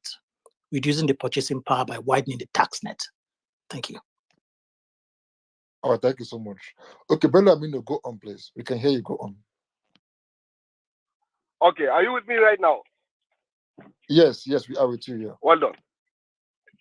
Okay, all protocol observed. I'm calling from I'm tweeting from Sokoto State, the extreme north of Nigeria, the poorest state in Nigeria for today. Added with what is during the era of tyranny, Mr. Bola, who was being smuggled by INEC, our collective silence, and other infractions. What I want us to understand, we cannot get it right with this virtually, we are not yet tired or fed up with what Bola is throwing into us. By virtue of what is happening today, everybody went silent as if we have been possessed, or we have been traumatized, that no one can even make a move. I respect Sowore due to all his movement and other protocols that are within the axis of helping Nigerians. But one thing we fail to understand or realize is that most of us, we are only on Twitter. We are only on Twitter. We serve like Twitter warriors. It's not going to make any heat of movement. It's not going to heal our problems. It's not going to heal. These people are desperately trying to mutilate everybody. They want to silence and leave their families to rule over us again. No one, no nation can survive this kind of injustice. No nation in the world. I have never seen, I have traveled across globe, I have never seen a sort of injustice being perpetrated by elite or leaders of a political party in silence, if all things are good. No one is trying to sacrifice for the future generation to overcome these wolves. These clans of hyenas are ready to mutilate us, to silence us, to perish us. It is not all about Twitter. Let's be honest with ourselves. Both Obi, both Atiku, both everybody, they are they are the faces of the same coin. I dispute and I disregard their movement as if they want us. They are shielding themselves within their own ambit. The NLC, other organs of organization that manipulate as if they are with the masses. No, the masses are in their suffering. No one is trying to tell us that they are after us. Let us engage ourselves. Let it be tribalist, religiousness, partyless movement. If not, I'm sorry for us, within the ambit of December this year, because a lot of people are dying unnoticed. Despite we have banditry in the northern Nigeria today, hunger is another platform. In my own state now, you will see how when I went to a hospital yesterday to visit some of the people that have been taken to hospital. I shed tears. I couldn't believe it. They were dying because of they are malnourished. They are dying because of hunger. We cannot access anything. Besides, we threw it to ourselves. We collected their penny tokens that cannot last us for a week. And here we are today. Thank you for God bless us. This is where I will stop because I'm short of words. I'm sorry. All right. Thank you so much for your submission. And well, it is quite sad that we are here now, because this wasn't the wish we had for Nigeria, during the last election. But I don't know. But I think Shetima is also a northerner. Are you guys not okay with his performance so far? Is it not like bringing, solutions to end banditry in the north or something? Or what do you think? Like, I don't know. What do you think? Well, Shetima, can I Yeah, talk? sure, yes. Okay, look at it. When we are faced with calamities and other atrocities being inflicted by this government, you hardly notice our views. You hardly notice our anger. Shetima is part of the game. Don't call Shetima when we are in dire need of help. Shetima will never come to our rescue on this aspect of life. Shetima has nothing to add positively to the life of people living in the abject poverty and other banditry atrocities in the north. He cannot dare to talk because he is being enclaved by the Haina clans. All these enclaves people, they don't show themselves where we are in their need. They only need our support and our presence when it is an electioneering process. Because of our illiteracy, our arrogancy, our nepotism, our dichotomy of religious lines, we fail to understand they are our immediate enemies. I kept telling them I am a punctual Twitter handler. I respect to talk in the sense that I am rational in terms of talking. So put aside Shetima. Shetima is never a solving problem to the north. Thank you. If you have any question, I can answer you. All right, thank you so much. I saw one interview where the governor of Niger State was talking to one other lady, and he affirmed or confirmed that they knew to the families members of these bandits. They knew them too well to their homes, but they cannot take them out. They're not allowed to. Why? Okay. Now, as you talk this way, let me put it in a narration that you will understand me. Do you recall that whenever you report any syndicate, the next available action is going to be netted on you or on your family? Our security operatives are just like they are aligning with these people. If you can recall, banditry is a lucrative business. Illegal mining is a lucrative business. All those in powers, with no exception, and I want no apology to anybody, these big men, they are handily working simultaneously with the bandit so as to continue extorting, perishing, mutilating, depopulating our people and our resources. So if you talk of why are we not exposing, we do, but it comes to our detriment. Nobody is about to take a sacrifice for.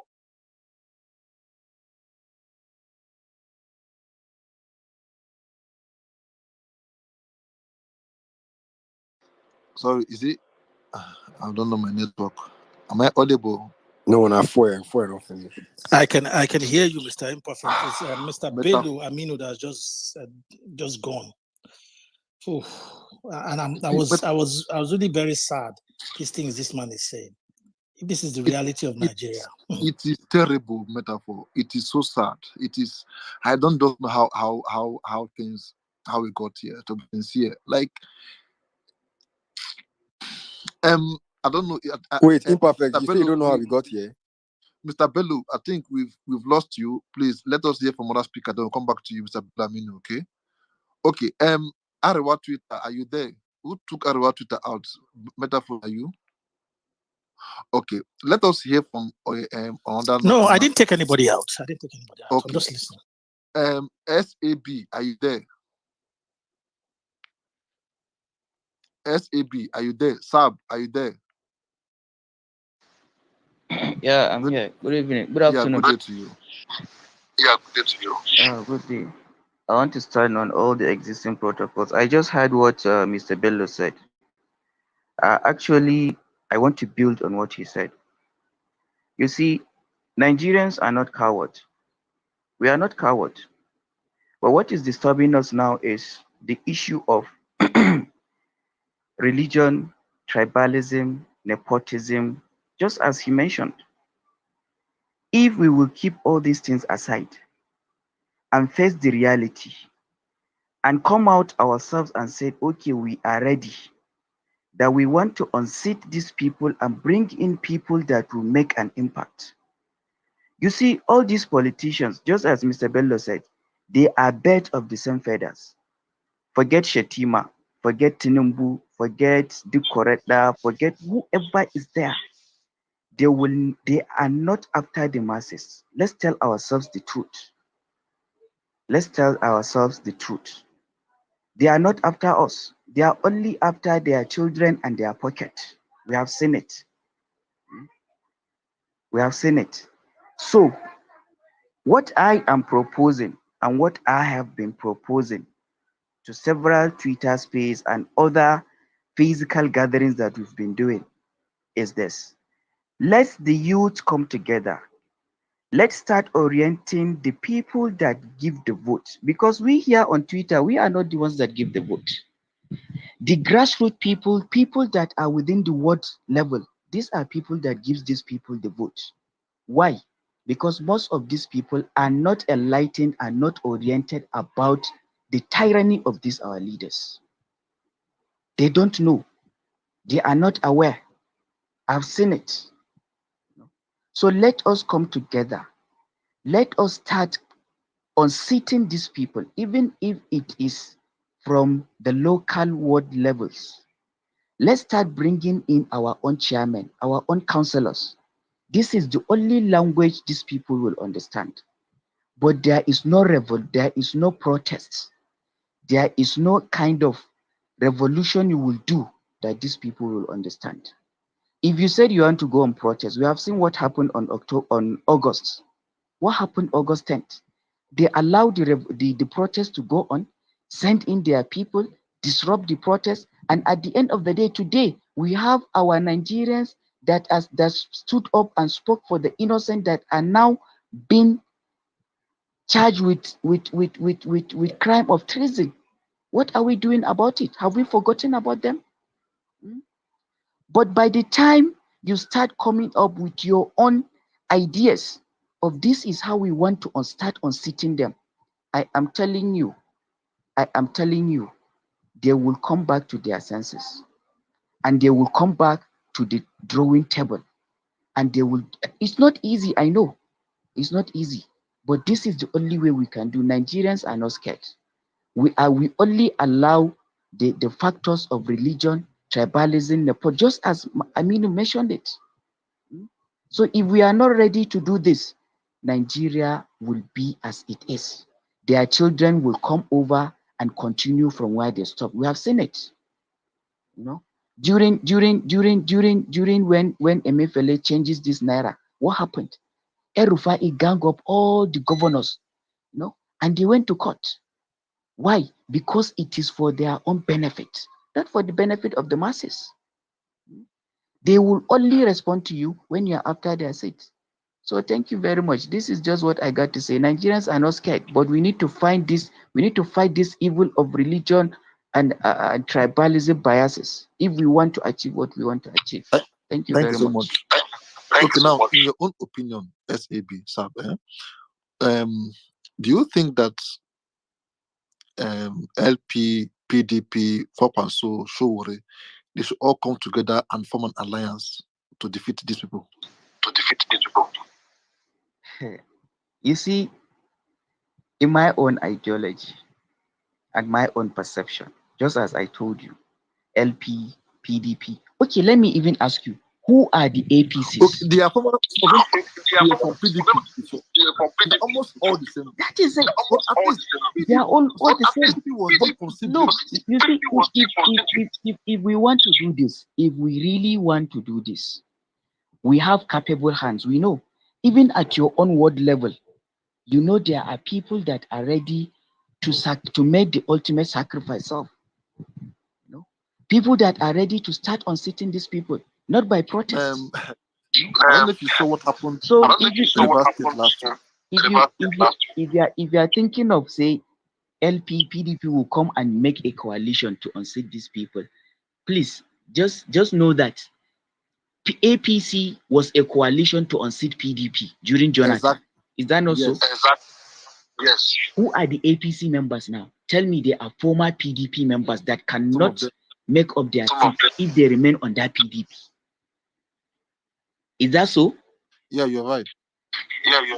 So tell me, then we are now calling on another coalition. Why can't we sit down and start coming up with ways that will be orienting our people, starting at the ward level? It's not going to be easy, but if we are going to involve these people, it will not Have work. you seen? Sorry. It will fail, even if it will Did work. you see what happened in Rivers State last week? I saw what happened in Rivers Okay, State. good. That Amechi was saying Nigerians, he's angry, he's this, he's that. Okay, good. You see, It's going to be difficult. Amechi forms the cabinet that forms this one. Take it or leave it. So he cannot now come out and tell us that he is angry that Nigerians are afraid. That he, what is he telling? What has he done when he was there? What has he done? All right, thank you. Thank you very much. So much. Unique, we'll hear from you after you come to Lumzi, then come to Obi, and then come to Solomon, Mr. Fact, and us. That's one. Metaphor, if you want to speak, just go ahead though. You know, you're the co-host. Okay. Good morning, one second. I'm sorry. Good afternoon, everybody. I am really, really hot. I'm hot because a whole lot of people do not understand the gravity of what is happening in Nigeria right now. You don't understand the fact that most people who can actually like feed 2 to 3 times in a day can hardly feed once right now. They think it's a joke because they can actually like get what they need and take care of their problems. The average Nigerians cannot be able to feed themselves on a daily, and it's not joke. This is reality. And somebody's coming to space saying that, oh, minimum wage is 100,000 naira. You're giving 100,000 naira. You should go and live in a particular place. If you're so, like, I don't know. Most times I just want people before they start talking on a public space, they should think, sit down and think. How can you tell someone who works maybe in an island or maybe in a Keja to come and live in one village that is very far? You didn't consider the transportation to the destination. You didn't consider, okay, at the end of they're paying you 100,000 naira. You think it's a big money. You consider your transportation, your children will feed, or you pay school fees, house rent. Like, can we be human most times while talking? Don't just talk from your own perspective. You talk from a general perspective because this is Nigeria. You're not the only person being affected. You are okay, right? You're taking care of your personal need. A lot of people cannot do that. So when you come to a public place to talk, you consider those people that cannot be able to eat. Yeah, you're coming here to tell us, oh, you're being paid, you're being paid 3,000 naira. Now they increase your money to 100,000 naira. That so people should be jumping on top of 100,000 naira. A man that has a family to feed should be jumping on top of 100,000 naira. Are we reasonable at all? Like how can people think most times?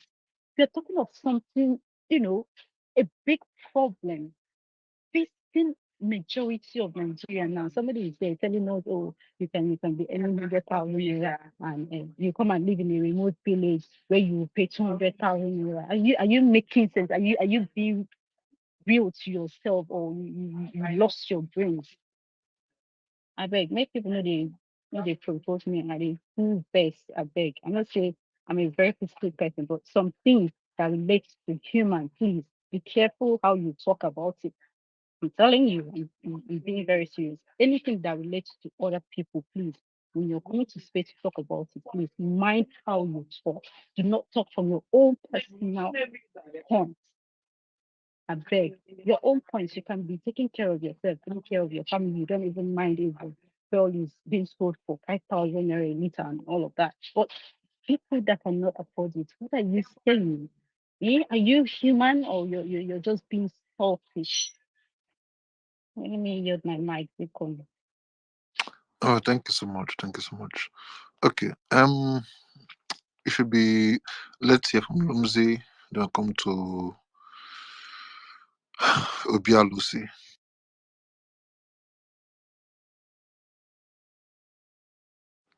Lumzi, are you there?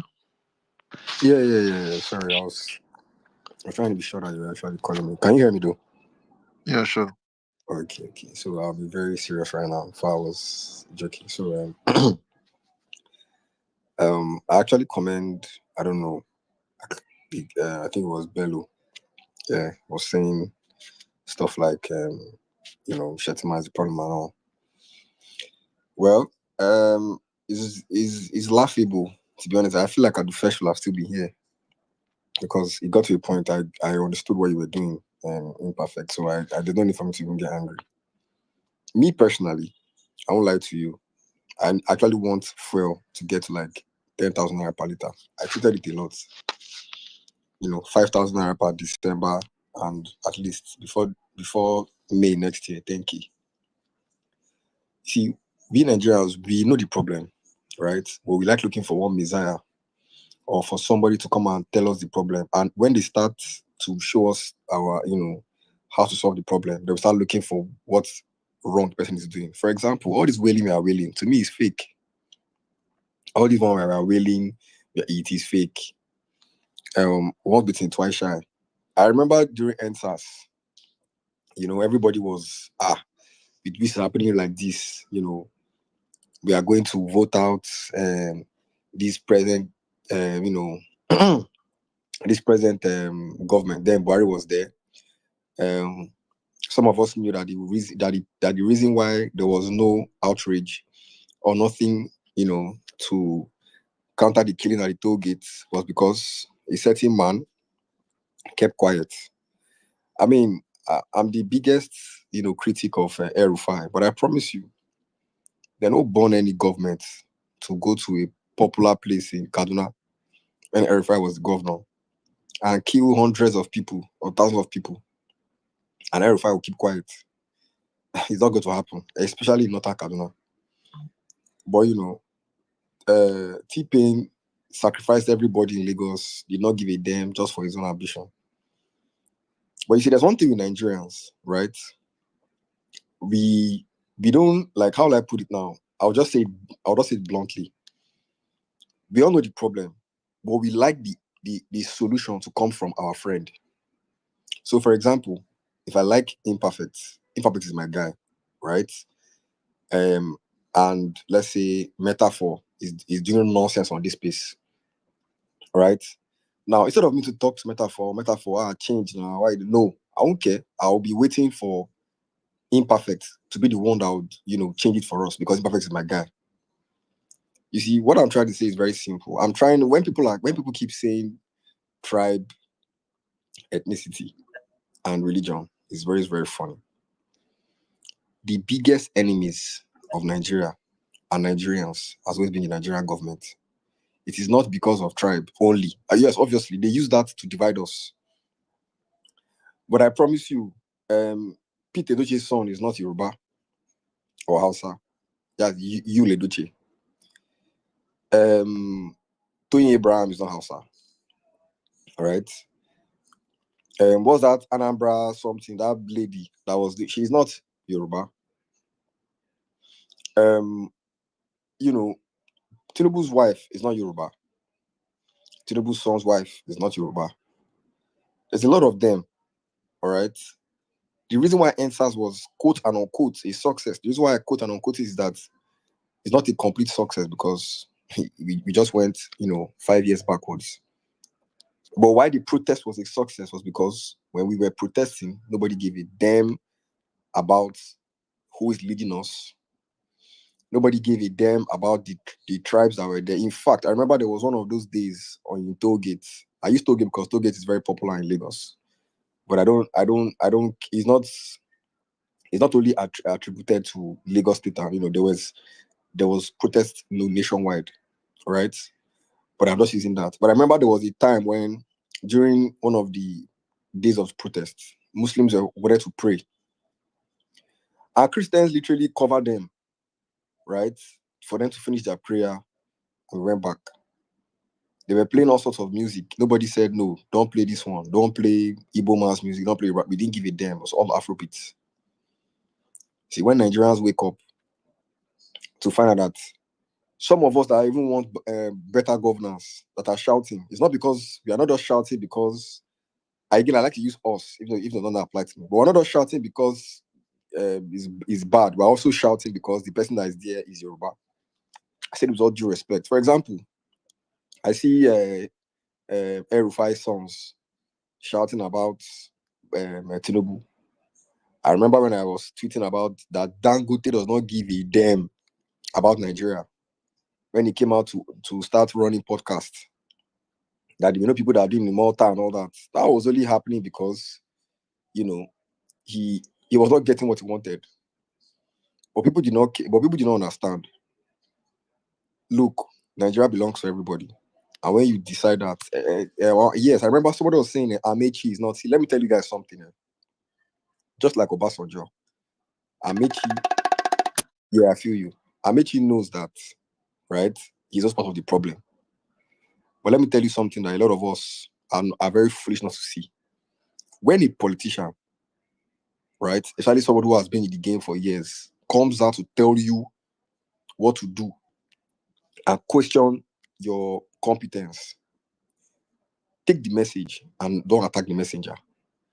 Yes, Amechi has been part of the bad governance and all. Yes, but the fact that he can actually come out, not everybody can do it, though, and tell you that people are docile. And it's the truth, we are docile. If fuel can go from 140 naira in a year to 1,004, I don't know if the mathematicians will help me know how many percentage increase is that. And we are still opening space to tweet. And I promise you, then, it's until it gets to 10,000 before we'll get sense. Peter Obi is not going to go and lead anybody. Someone was saying, shout out to Sowore. Sowore, my foot.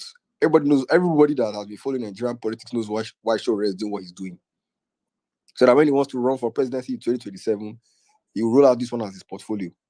That one is another political jobber. It's another thief. All right. So just to wrap it up, I'll just tell you guys, I'll just say this. Nigerians are cowards. And I'm a Nigerian.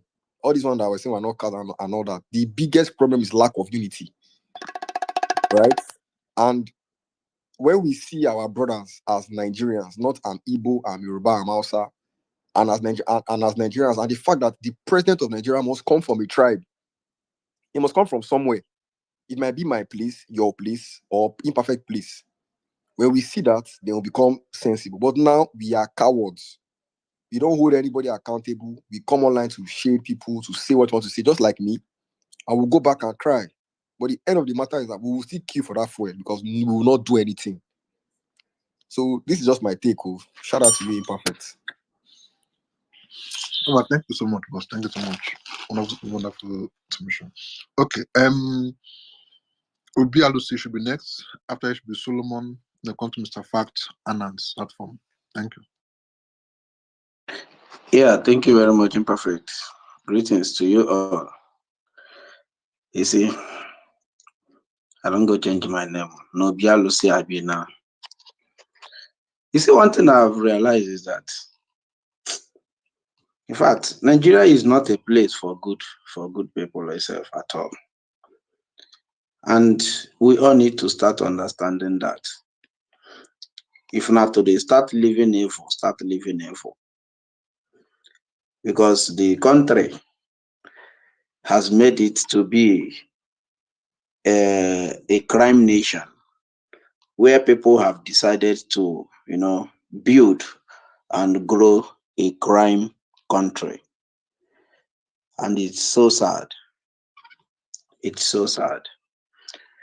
Until people start dealing with nepotism, hypocrisy, and favoritism, we will never ever have a country.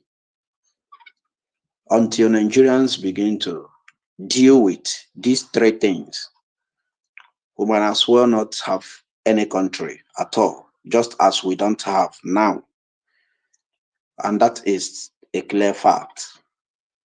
You see, Nigerians have decided to live stupidity as people's way of life, like as culture. We are practically living stupidity as culture, and that is another fact.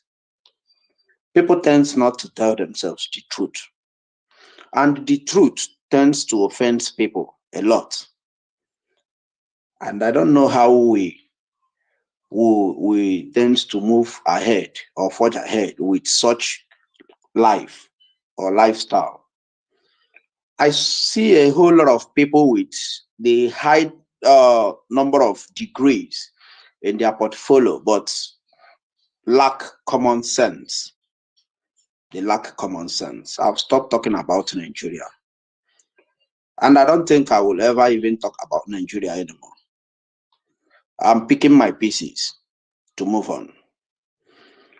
Because it's obvious that we've all agreed to live stupidity as a lifestyle. There is no point. There is no point. So that's why me personally, me, dreams, officials out, Obialose, presently now, I have decided to pick my pieces and forge ahead. It is well. So anyway, today is my son's birthday. Imperfect. Wish him well. Last year, 10th of this month, we welcomed him on it. Yeah, thank you so much. Congratulations to your son. At least you are happy. But I am still angry that despite the whole hardship as are doing Buhari's regime in 2020, 21, 22, 23, you guys still have the urge to get your wife pregnant. It is fine. Imperfect. Kekwani ya na-eme. Obi ọjọọ butere amụ nkele. Obi ọjọọ butere amụ nkele. Thank you so much. Thank you so much. Happy birthday to your son. Thank you so much. Let the mic go to the next speaker, please. Exactly. Solomon, Thank you. Solomon, you should be next. After you, will come to Anna's platform. Mr. Imperfect. Good afternoon. Metaphor, good afternoon. It's a fact. Good afternoon. Mr. Daniel, Mind Game, everyone. Those are the listeners. Good afternoon. Okay, Metaphor. If the military and the democratic leaders, they collude, what do we call that system of government?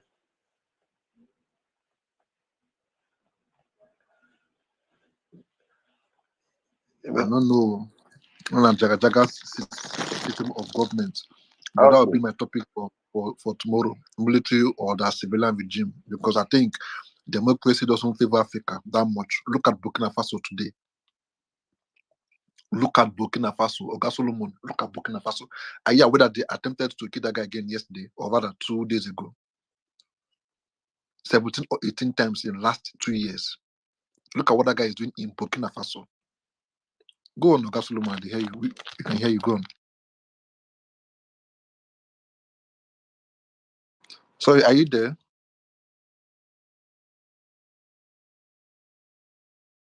So can anyone hear me, please? Yes, I hear you.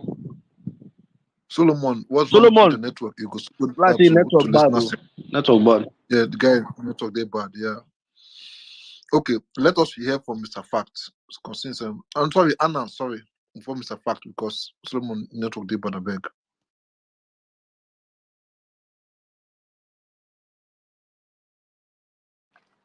Anna, are you there? Yeah. Yeah, how are you doing today? Long time. Fine, long time. Yeah, welcome. I have been hearing your spaces yesterday, and I must thank you for your consistency about hosting space for and hosting Nigeria. One day Nigeria will be good again.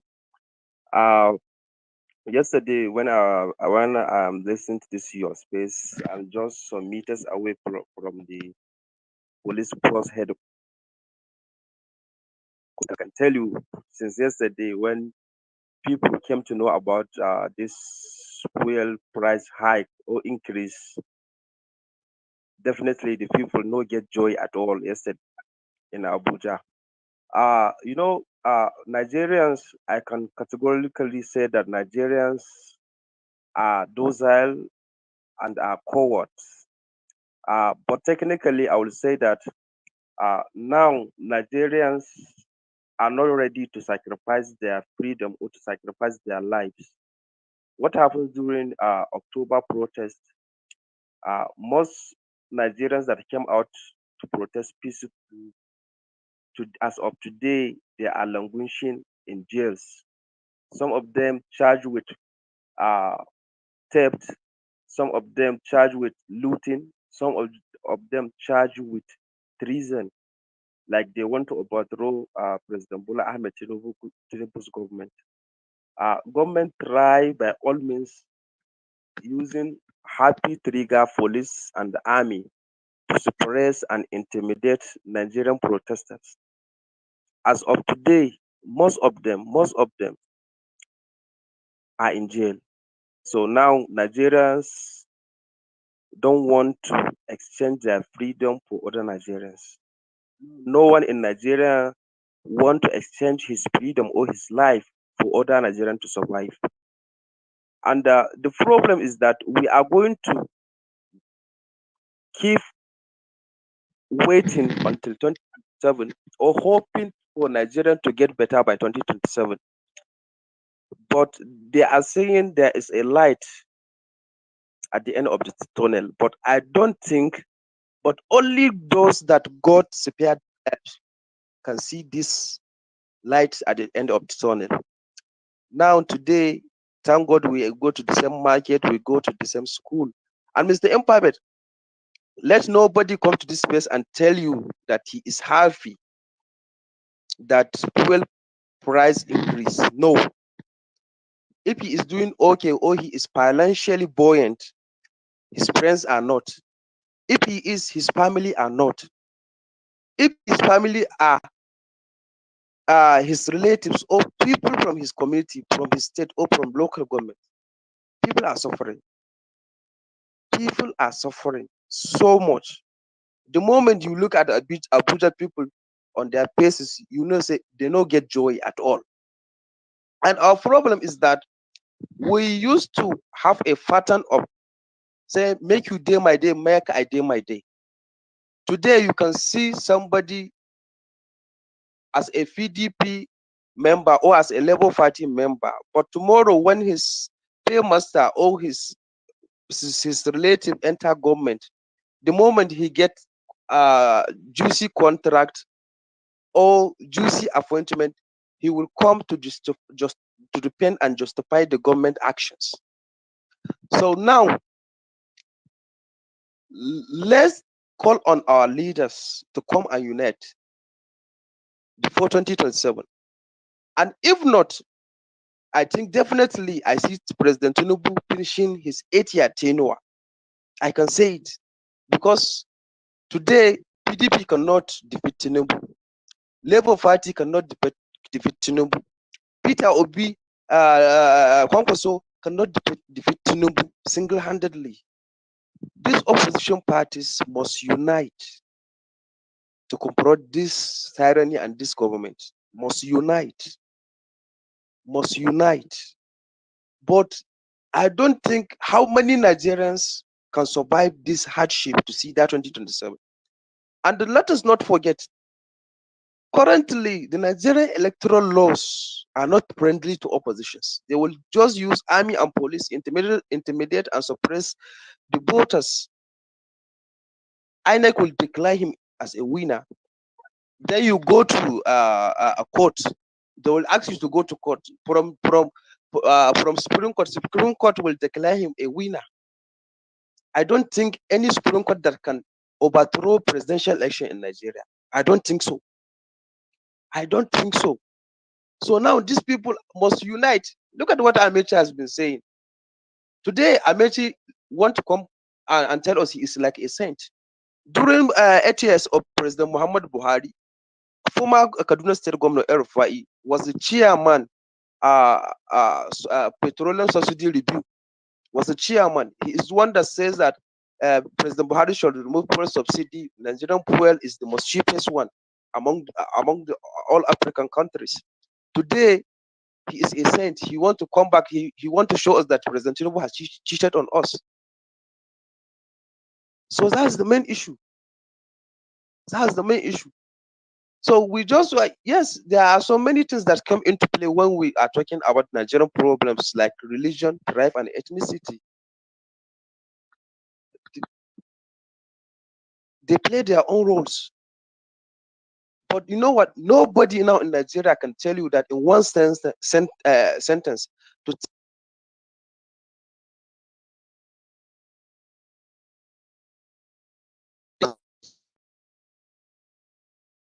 how. So that's it, Mr. Empire. I'm stop here. Thank you very much. All right, thank you so much. Thank you so much.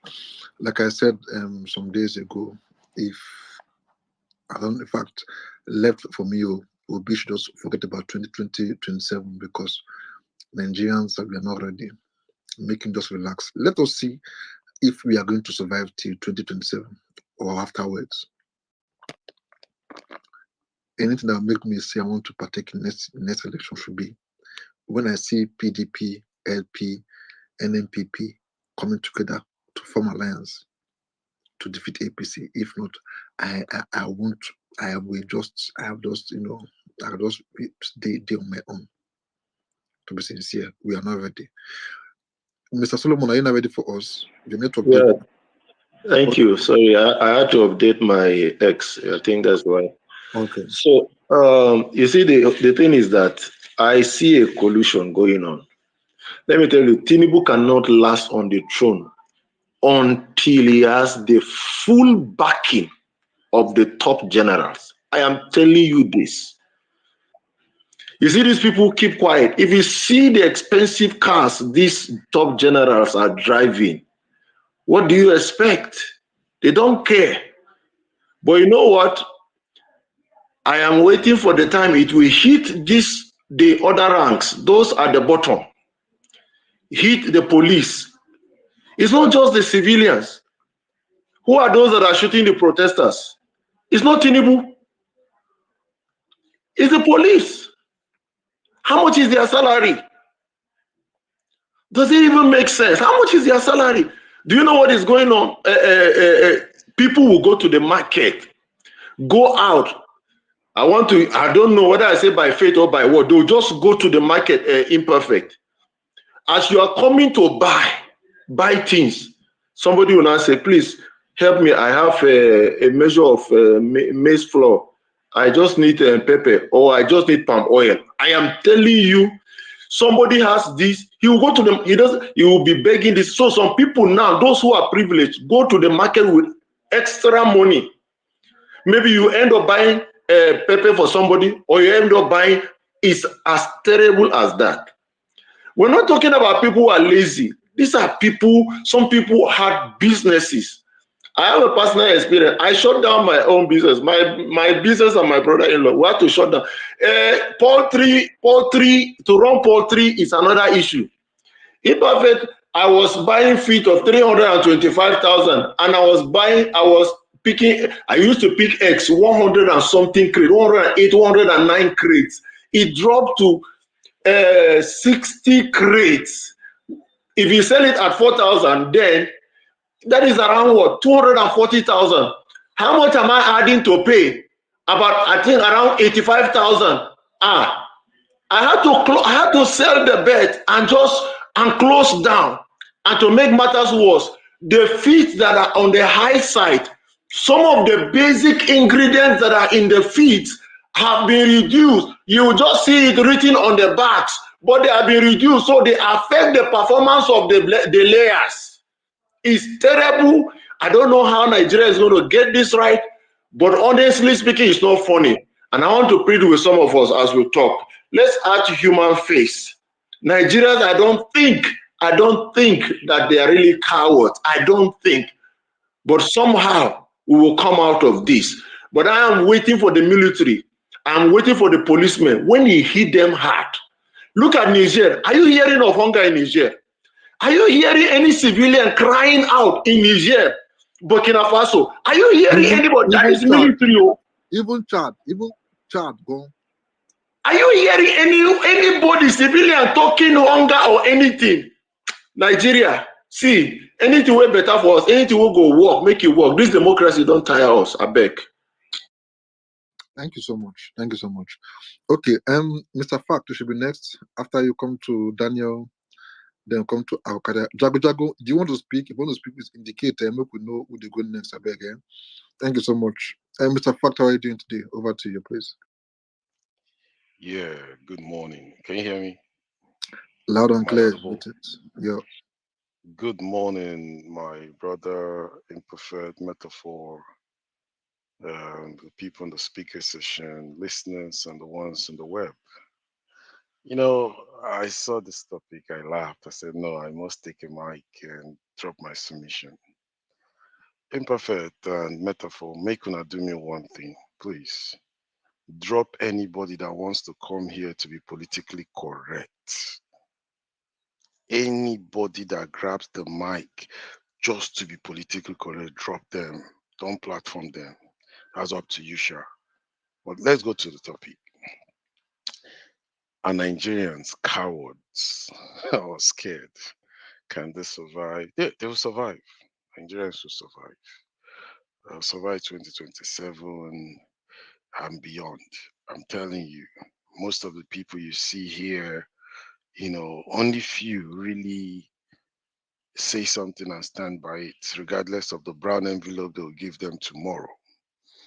And so long poverty will remain in the country, the love of your leaders will wax stronger and stronger because it's a tool they'll use to weaponize your thinking, that you can't think straight, Rick Ross said, never count a million cash, so I have to count it carefully. The way suffer day right now, imperfect. Anybody will just throw 1 million to, then go already roll on the ground for you and vote for you 10 times because they've never seen a million naira before. And all this is the mind thing. Poverty is in the mind. I keep saying it before it becomes reality that you can't find cash in your pocket. Nigeria is a failed country. The country was never built for you to be okay. You guys are saying, let's go back to military. God forbid. This military, where Boko Haram don't take over. Una no know say una military na Boko Haram get am. And that military you won't go back to. This one, and they will be coming to people's house all over the country, find their daughters, rape them, and kill who they want and go away. The country is gone. And instead of us to look at our reality, and the suffering should have united every single person. But no, they want the leader of the person oppressing them to be from their place. If it's from my place, then this oppressor is better. I don't want an Igbo oppressor, or I don't want an Hausa oppressor. I want the Fulani or the Yoruba oppressor because it's from my place. So this oppressor is better. That is the level we've gotten into, and we call that democracy. When in the real we are practicing kakistocracy in Nigeria. When the worst of the worst becomes your leader. How did Shetima even make it to the vice president level? A suspected Boko Haram sponsor. But all of you will come here and want to be politically correct. Our problem is not political party. They are all the same criminals, thieves. but you people will collect money and you see them on spaces talking like fools, idiots, try to be politically correct about a problem that you know it's not working. These people have suffered you for so long. You come out and ask for a better prison. I call it a better prison because you guys call it an IDP camp. Nigeria, in my opinion, is mentally displaced people. It's not internally displaced, mentally displaced. They've been displaced mentally. They don't even know what they're doing. Everybody is gone. They can't even think right. We've taken suffer as normal. It's good. Come give me a bag of rice, will to find me for another 4 years. So long you give me a bag of rice, we'll continue the suffering. You go there, you share loaves of bread, and everybody take bread. You even put your face on the bread. In 2024. This is not 1962. This is not 19. It's not even in the 80s. In 2024, bro, I will come with a truck and I'm sharing bread. That means I'm admitting that I have failed the people and there is hunger in the land. And I feel that if I could give them some share loaves of bread around, people could eat and survive. That is them admitting that there's hunger. But you will see their online political idiots on spaces trying to defend the nonsense. And I begin to ask, where is your conscience? How wicked can you be? And the people who are even collecting the bread, they were praising the guy who's giving them bread. Somebody you will slap, still collect the bread, search the guy, take everything, obtain him, take the vehicle from him. But you see them collecting bread, hailing the guy in 2024.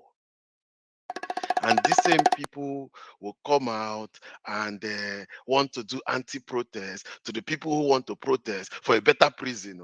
Because the last time I checked, you guys are only protesting for a better prison. And your military who took an oath to protect the lives of the people, I want to find them with firearms.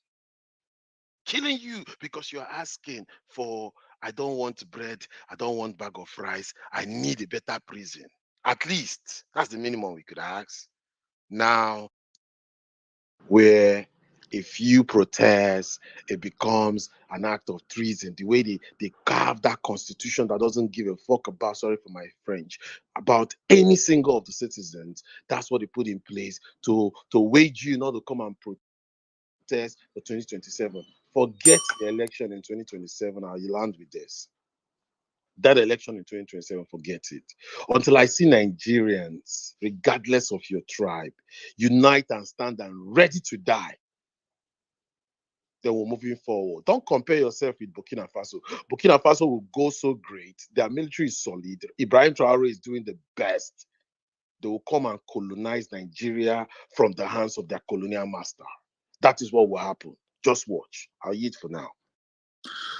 All right, thank you so much for the submission, guys. All of you, thank you so much. I'm still waiting for some pastors and some so-called celebrities that protested when they increased the fuel price to, was it 90 something naira or something, for them to come out now and protest. I beg, we are still waiting. Imperfect, they call pastors. Which pastors? Which one? Useless ones for this country. All those pastors are criminals, thieves. They are part of the problem in this part country. Of the problem. Part of the problem in this country. You guys don't even know. Stop going to church, you all. Pray to your God at home. Use your money. Go help the guy in the street. They need it better. Don't give it to your pastors. Let's see if their tongue will change. Because those ones are even covering the oppressors with prayers. They will tell you the country, they saw something. Is our God a wicked God? How can your God tell you that this administration is good? Sorry, perfect. I beg, don't beg. Thank you so much. Muku hear from Daniel, then come to Alcaria, then come to Jago. There's a reason why I want him to go. Daniel, Alcaria, then Jago. Good afternoon, Imperfect. How are you? I'm okay. Good to see you. Welcome. Thank you very much. So you mean after being compromised, you should remember that you can organize political space today, right? I am tired. I Are wanted you to. sure you are tired? I'm tired. I've not done it for like almost 2 months now, but it is getting out of hand. We have to talk about it, please. Ladies and gentlemen, I have it on good authority that Imperfect have been compromised. Imperfect have been paid by the government of Nigeria not to host political spaces. He collected money on the 14th of August. Imperfect, I'm looking at my screen right now. Didn't you collect $4,874 on the 14th of August by 11:28 That is not even good enough, sir. After tax. And 2 days later, you forwarded that money to your manager called Ugu Kensili in Ebagwa to help you complete your best farm. Imperfect. You go show evidence to EFCC, don't worry. Let me go with that man. So now that the money has finished, now they have finished paying farmers and you have used it to pay for tractors, you now want to come and host political space so that they can send you another money, okay? That's how it goes now. Anyways, ladies and gentlemen, I greet you all. Nice seeing you guys here again. Nigerians, cowards or scared. I think I've heard a lot of takes, and I think that well, people have their opinion, but I wouldn't say Nigerians are cowards. I think the thing is that we have not been able to evaluate the Nigerian system fully enough to understand why things are happening the way they are happening today. Why am I saying this? I understand that for every system, especially social systems or political systems, there is a time when if things fail to work, you reach what to call criticality, where set of avalanche are meant to happen, and then the system can, through that process, put its house in order. We've seen this in Russia, we've seen this in the Middle East and North Africa. A little over 10 years ago, we saw the uprising in North Africa and the Middle East that dislodged a number of political actors. But then we haven't seen that in Nigeria. And then I was wondering a few weeks ago why we have not been able to reach that criticality. Is it that we are unique or we are different? Are we not humans? Is it that we don't have blood in our veins? But something did occur to me when I was thinking this. I realized that we have certain traits that are very, very unique. If you compare these countries where this sort of criticality has happened and compare it to Nigeria, we are different. Not because we eat different food, but because of how we have been raised, because of our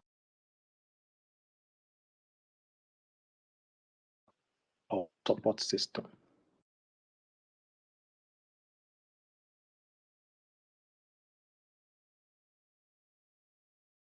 Even those who have traveled out of Nigeria, even though they do not like what is happening in Nigeria, they still have a way of sending help back home to sustain the system. So the community support, the social support, which ordinarily should be a blessing, is somehow becoming part of the problem. Again, Nigeria has gone through many political travails in the past where I know just 6 years or so after independence, we had a military regime. Nigeria did not get rid of that military regime until 1999. So 20 years after. And what happened? Nigerians metamorphosed because of the influence of the military regime. People no longer see people above them in authority as pals or peers. They see them as their lords. They see them as their overlords.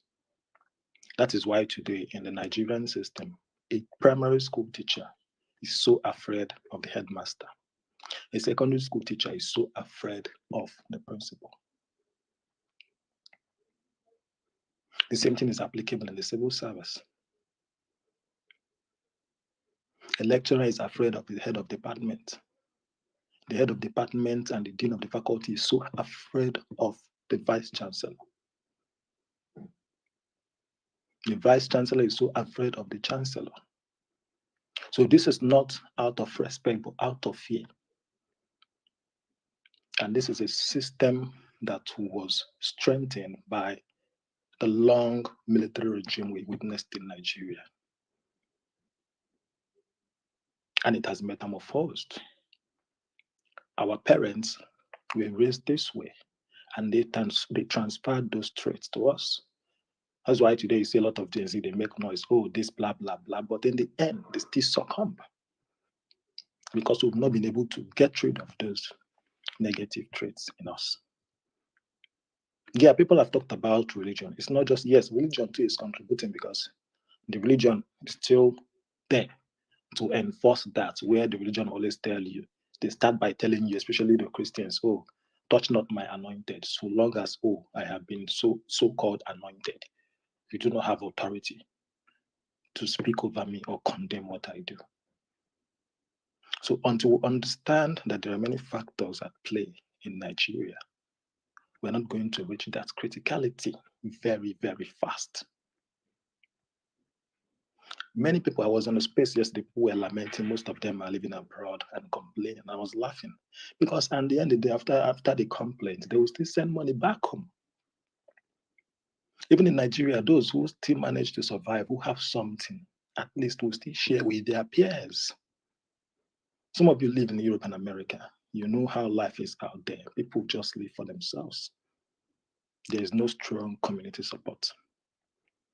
Here in Nigeria, every week, every 2 days, you're going to see crowdfunding efforts here on Twitter to support 1 or 2 people. So it is good, it is awesome, but these are some of the things playing out and affecting why we cannot be able to reach criticality on time. So Nigerians are not cowards. Instead, the very many traits of our existence, of our culture, of our experiences in the past has shaped us in such a way that we will not be able to fight back on time. Instead, we will adjust. Instead, we will say, let's wait for so time. Instead, we'll say, let's trust on God. Instead, we'll also resort to fear. Efforts have been made in the past to reach that criticality. We saw it during the end times. We also saw it in the last protest. But there is not enough number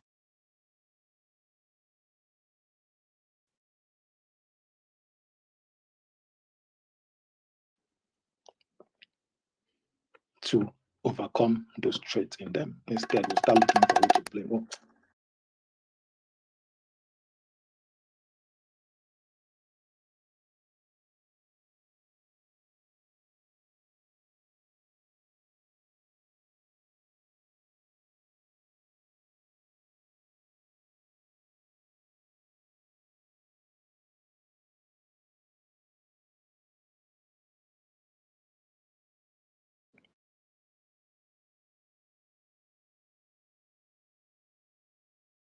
because of our illiteracy, our arrogancy, because of our just as Mr. Bello said, just as Mr. Beg your own points. You can be taking care of yourself, taking care of your family. You don't even mind if the fuel is being sold for 5,000 naira a liter and all of that. But people that are not. And I don't know how we tend to move ahead or forge ahead with such life or life to this space and table. And if not, you guys are saying let's go back to me. What will happen? Just watch. I'll eat for now.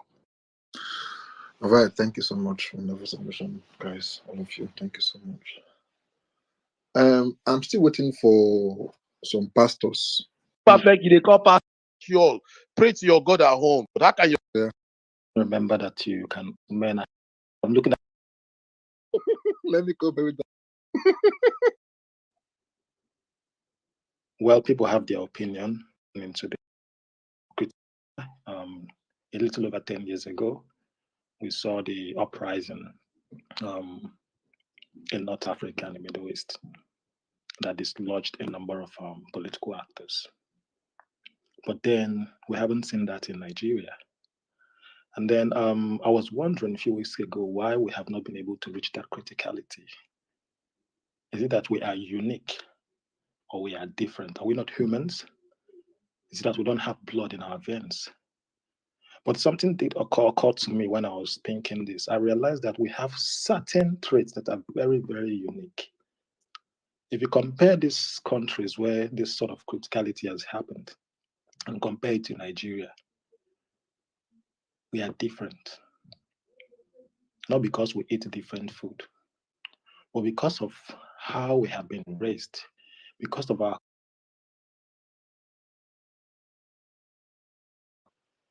support system.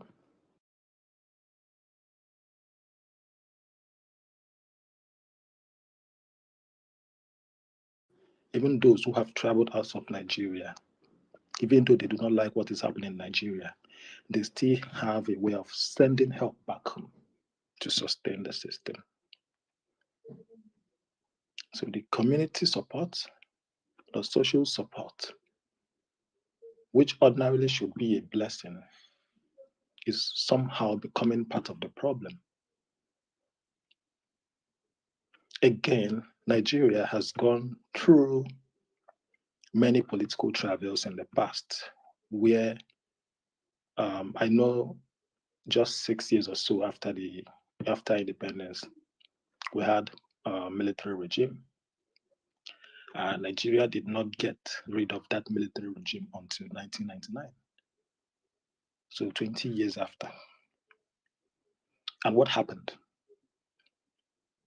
Nigerians metamorphosed because of the influence of the military regime. People no longer see people above them in authority as pals or peers. They see them as their lords. They see them as their overlords. That is why today in the Nigerian system, a primary school teacher is so afraid of the headmaster. A secondary school teacher is so afraid of the principal. The same thing is applicable in the civil service. A lecturer is afraid of the head of department. The head of department and the dean of the faculty is so afraid of the vice chancellor. The vice chancellor is so afraid of the chancellor. So this is not out of respect, but out of fear. And this is a system that was strengthened by the long military regime we witnessed in Nigeria. And it has metamorphosed. Our parents were raised this way, and they transferred those traits to us. That's why today you see a lot of Gen Z, they make noise, oh, this, blah, blah, blah. But in the end, they still succumb because we've not been able to get rid of those negative traits in us. Yeah, people have talked about religion. It's not just, yes, religion too is contributing because the religion is still there to enforce that, where the religion always tell you. They start by telling you, especially the Christians, oh, touch not my anointed, so long as, oh, I have been so-called anointed. You do not have authority to speak over me or condemn what I do. So until we understand that there are many factors at play in Nigeria, we're not going to reach that criticality very, very fast. Many people, I was on a space yesterday, people were lamenting, most of them are living abroad and complaining. I was laughing because at the end of the day, after the complaint, they will still send money back home. Even in Nigeria, those who still manage to survive, who have something, at least will still share with their peers. Some of you live in Europe and America. You know how life is out there. People just live for themselves. there is no strong community support. Here in Nigeria, every week, every 2 days, you're going to see crowdfunding efforts here on Twitter to support 1 or 2 people. So it is good, it is awesome, but these are some of the things playing out and affecting why we cannot be able to reach criticality on time.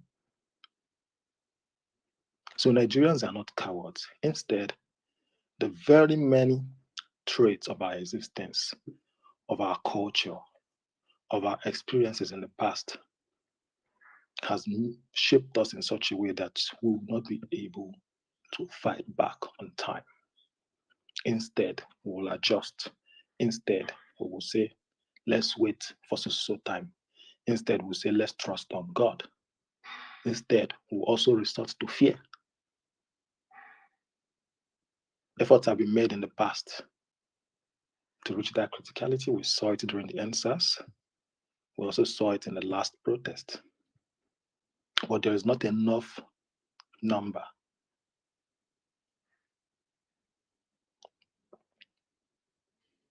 to overcome those traits in them. Instead, we start looking for who to blame. Oh, guy, this thing where they do safe, you get SAB. So what is the way forward? I wouldn't say I know the way forward.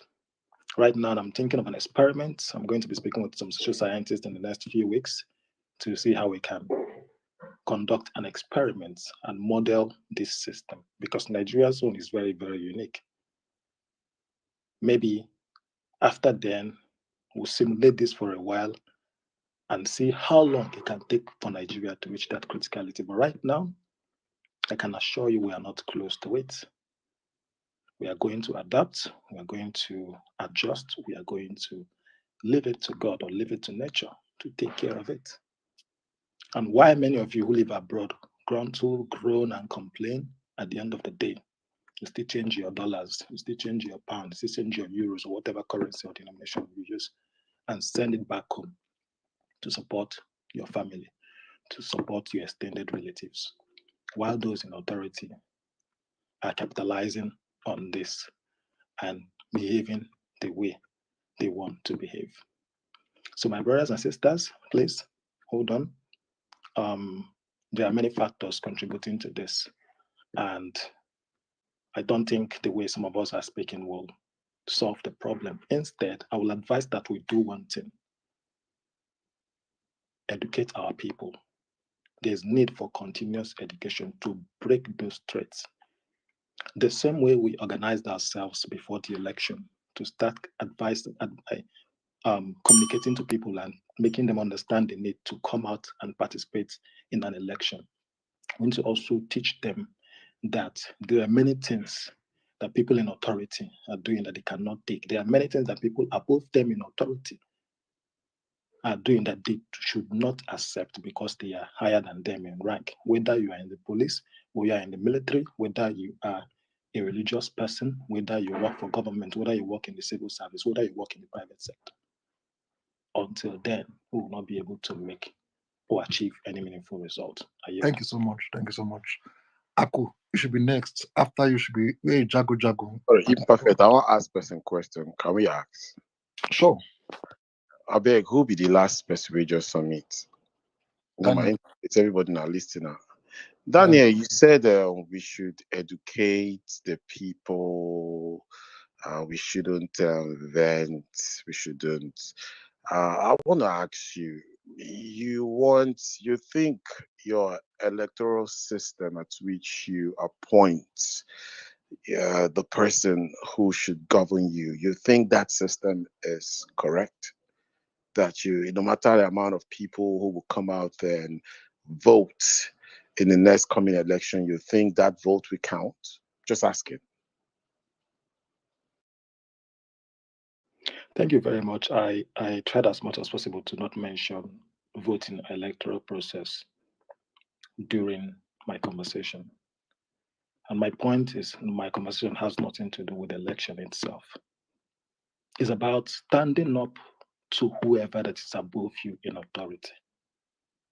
And that is why I mention every strata of life, social strata of life, from the private sector, business, police, institutions, and the rest of them. So, for example, if you look at Nigeria today, how many people are openly calling out those in authority to say this thing you are doing is wrong? They are very, very minute. Statistically, it is insignificant. Okay. All right. Thank you so much. So, okay. Thank you so much. Aku, you should be next. Impa, thank you. Good afternoon. Welcome. From my end, everybody on this space, I greet you, speakers, listeners. Okay. Are Nigerians coward or scared? You know, if there's I don't know if saying Nigerians are coward or if they are scared it's a better way to describe Nigerians. Nigerians are more than docile. You know, if you subscribe to that name, Nigerian, up until this time, you are not redeemable. It's as simple as that. Because at the end of the day, you first ask yourself, what is it that we so-called Nigeria have in common? What is our common goal that we make us to now stand up to any obstacle or any against the government that is suppressive and doesn't want us to move on? If in 2024, your so-called leaders could convince you that an Igbo man who fill up swamp in Lagos is your problem and you believe it, as against an existential problem in where you come from, maybe you are from Ondo or Ogun. If they can use that for you in 2024 and you accept that this is my problem, what are we doing together in this country? Because what happens to an average Nigerian is they want to be lied to. They don't like the truth. Tell an average Nigerian the truth, he hates you. Because tell me, we had this news of 29,000 people being killed over a period of time. If you mention such a thing, you see people come against you. So how now do you align with such people? That's the problem. So, and this forcing to keep Nigeria going has hindered progress for the human beings that call themselves Nigeria from that part of West Africa. Because first, you are easily deceived by nothing. And you waste your 4 years, you know, you banter over nothing. One of the days in fact, is one of the 100 or 1 million reasons why Nigeria should stop existing as I'm speaking. The day Adams Oshiomhole, a senator, came in the Senate to say, we need some transparency in the way the military spend their money. Senators from certain regions stood up saying, no, we cannot have transparency. Let them do what they have. You have some army generals owning universities and all those kind of things. That is supposed to spark a revolt in a sane climb. But you don't want to talk about it. Because what is important for an average Southwesterner, an average Yoruba, is different from what's important to, say, an Hausa Fulani person or an Igbo. In fact, these two, they even align. And that brings me to this point. You see, these three major tribes that they say make up Nigeria are the major problem. But each tribe, to a certain degree, Igbo, Hausa, and I would like to merge Hausa Fulani and Yoruba. And to be honest with you, see, when I read an article, Sanusi saying that Yorubas are the problem with Nigeria,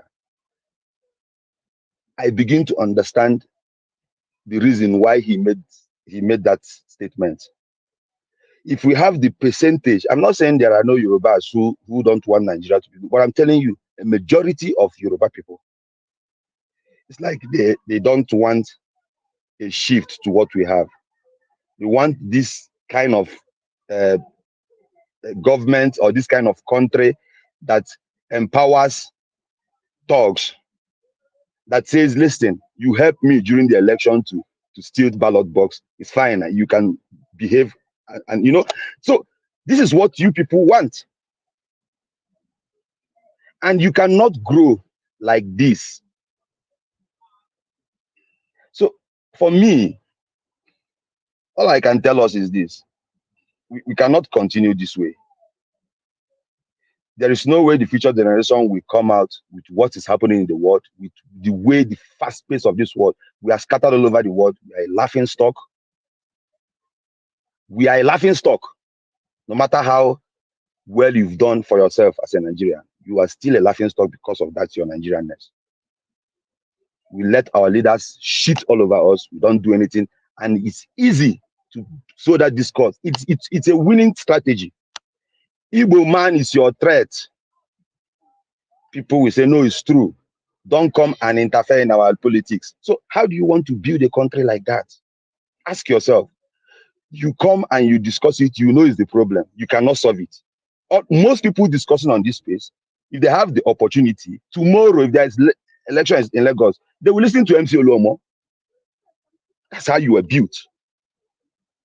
So the thing is, you know it, but you know, so how do you want to solve this problem? I have questions for you. I'm coming. Let me finish what I'm saying. It's factual. I'm not telling you. This is what has been happening. And since Nigeria got her independence, it is these three major tribes. It is Hausa and Yoruba that have been running that country and run it down. It's as simple as that. We are not missing words here. They have run it down. And a country is set up against a particular, their own citizen. Because you see, everything is skewed from your forefathers. Everything is skewed to make you believe that, listen, so it's like the Igbo people want this country to work, but there are people who are saying, listen, you're own too much, calm down. Our elite want to chop something. If everything works, you are going to dominate everybody. So wait. That has stalled that country, and that is why it will never work, and that is why it remains like that. The future generation, I'm a millennial myself. How do we go forward? Cannot go forward like this. See, you must choose one. These guys are domineering. I cannot stand their pace. Let them go. Good neighbors. If you believe that you like the way an Igbo person does this thing, you can come over. You understand? I'm now talking about solution. Perfect, just give me like a minute or so. See, you as an Igbo person, you don't like to live a certain kind of life, don't like beer or something, you can walk in, you go there. So, see, because this thing is hindering our progress as collectives. You waste your time bantering this person. Productive time you should put into something else. So, you guys know my position. And we are going to, because it's as if we are trapped. No, cannot be trapped. Going forward, you people want it to be like, in slavery, a black man. The problem with a black man is this. The number of people that you can control, the number of lives you can waste makes you powerful. That's the difference between us and the other race. That's why life is easy for us to waste in Africa. People are ready to kill. Tell you to kill people. They come and kill you because you say, I want to live a better life. So it's not sustainable. We are going to stop it. And we will be free and live life like human beings and not this kind of secrets you people are doing in Nigeria. You are cowards and docile people in Nigeria. I yield. Oh, thank you so much. Thank you so much. Okay. Tatamot, you want to say something? Imperfect, I beg, 1 minute, I beg. Make I just round up, come out. I do water like this. I just use this minute, just yield this, as in talk my mind, I beg. Mind get, I greet you. Who they talk about? Now everything is temporary. I beg. Are you a naval officer, a merchant navy?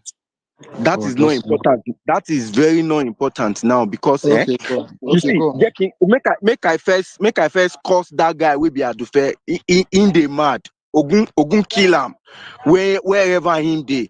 See, you see the situation of this country at the time, like many of us we really understand certain things, and you can't keep people in hunger and you expect them not to be docile. I need us to first get to understand that Nigerians don't have leaders. We have never had any leader in this country. All we have are politicians. Nigerians are not cowards. We are very brave and we are very active set of people who can survive any kind of atmosphere or habitat. Even under inside the sun, Nigerians can survive.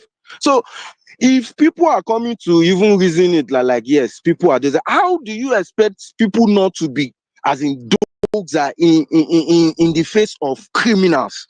Like criminality is the order of the day. People, tyrants that like they are that are ready to kill, sacrifice people's blood anyhow, and you expect them not to be dozer. How do you expect people not to be dozer in a situation whereby like yes, hunger is the order of the day? You will work from now till God comes, and definitely you will not see results. In a situation whereby like yes, you have 10 things to do in a month or in a year, you are unable to do one, you roll over the next night to the coming year, making it 19, and the problem keeps accumulating and accumulating. The last speaker that spoke, we need to understand the fact that like our problems are beyond ethnic or whatsoever. A Nigerian is always a Nigerian, and there's nothing that can stop that. It is just because yes, they have put this mindset of as in divide and rule. We should not dwell in that problem instead of looking for a solution. We are all in this together. There is no Yoruba. As in, you are a human being before you come before your tribe. Yoruba, Igbo, Hausa. I am a Yoruba person, but I can tell you factual that yes, Yorubas are the one destroying this country. I am telling you that for a fact because they sit in the middle. At a point, before we have this era, there is this era of Hausa and Igbos always quarreling, always having riots. Now we have this era of now. The Hausas are out of it. The Igbos that are always accommodative with the Yorubas are fighting themselves. Politicians, not leaders. So at the time, like we should get to understand the fact that like our problems are not ethnic group. If you are talking about like yes, okay, let's get the fuck about this country. Do you know how many ethnic groups we have in this country? Have you seen somebody from the south wanting to marginalize himself with the Igbos? No. You will see a middle belt wanting to tell you he wants to be freed. For how long do we even need to go about this, or for how long do we have to go? We don't have leaders in this country, and until we start to hold people accountable, accountability, Nigeria lacks accountability.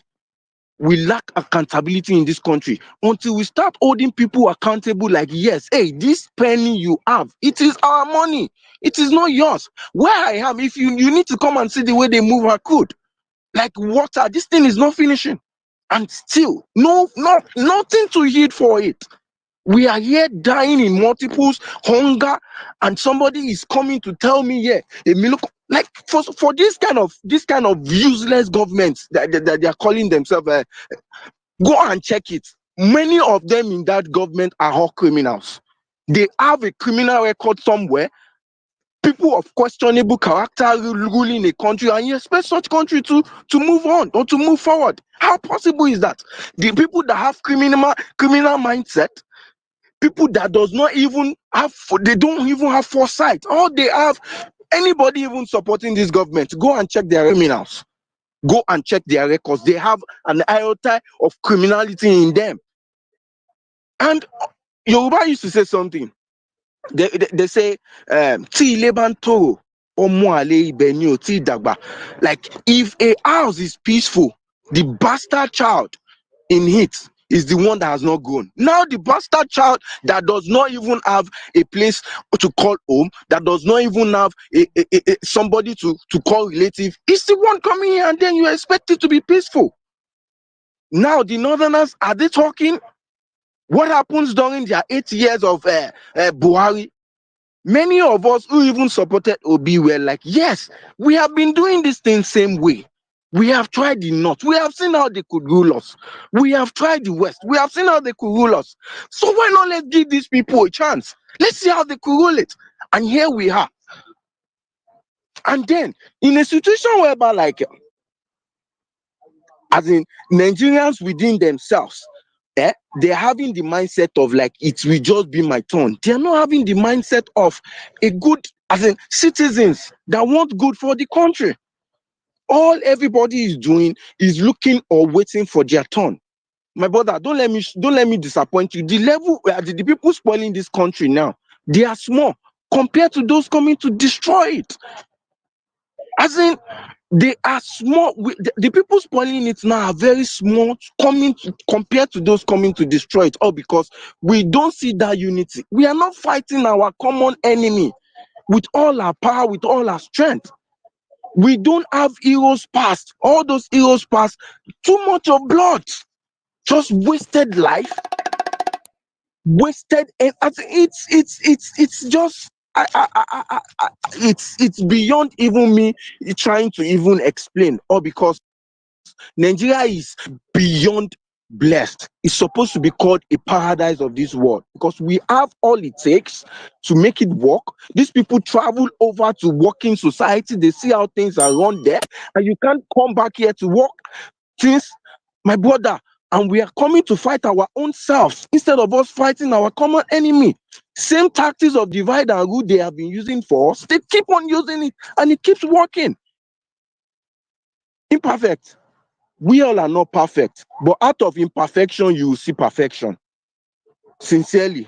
And I, like my name implies, everything is not temporary. I just believe Nigeria will work very soon. If we ourselves, we people, we citizens of this country can stand in one accord within ourselves and fight for what belongs to us. I yield my mic. Thank you. Thank you so much. Tata Mata, are you there? Can I ask another question? Imperfect. Okay. Everything is temporary and what I greetings to you. You said you believe one day Nigeria will work. Is that what I heard you say? Yes, that is it. Because even if it is not going to work right now, there will be a time it will work. I'm telling you the real fact. How sure are you? And what are the things you've seen ahead to make you believe that's okay? Like what I see ahead is everything is temporal. It can't continue like this. There will be an era whereby, like, yes, even not in this era, there will be an era whereby, like, yes, even if this generation and the ones who have, as in put us some kind of backwardness, as in mentality, are still ruling us, definitely there will be a time people at least we know gone are those days whereby, like, nobody's even questioning them, nobody's asking questions. So at the time it's going to, even when we all are tired, there will be a time or there will be a generation whereby, like, it will all come to an end. Okay, so what I hear you say is, what you're saying is we should hope and pray and not. I'm not, don't put, as in, prayer does not work where you don't put hard work. I think we'll have to grow. Don't put even that prayer. You can't be praying and then you don't show workings. How do you pray? How do you get successful with that? What kind of prayer is that? Those prayers, if I'm to dwell in that aspect, I will tell you the political, religious, and our so-called influencers are another three major problems. They are tools sitting down in a circle using themselves. Put prayer. I'm not even telling you put hope. Oh, thank you so much. The solution is not prayer. Dissolve this country. Dissolve the country. It's dead. Dissolve it. Thank you so much. Whose hand is up? Moku here from Michael. Then I'll come to Okaka and come back to Mr. Fact.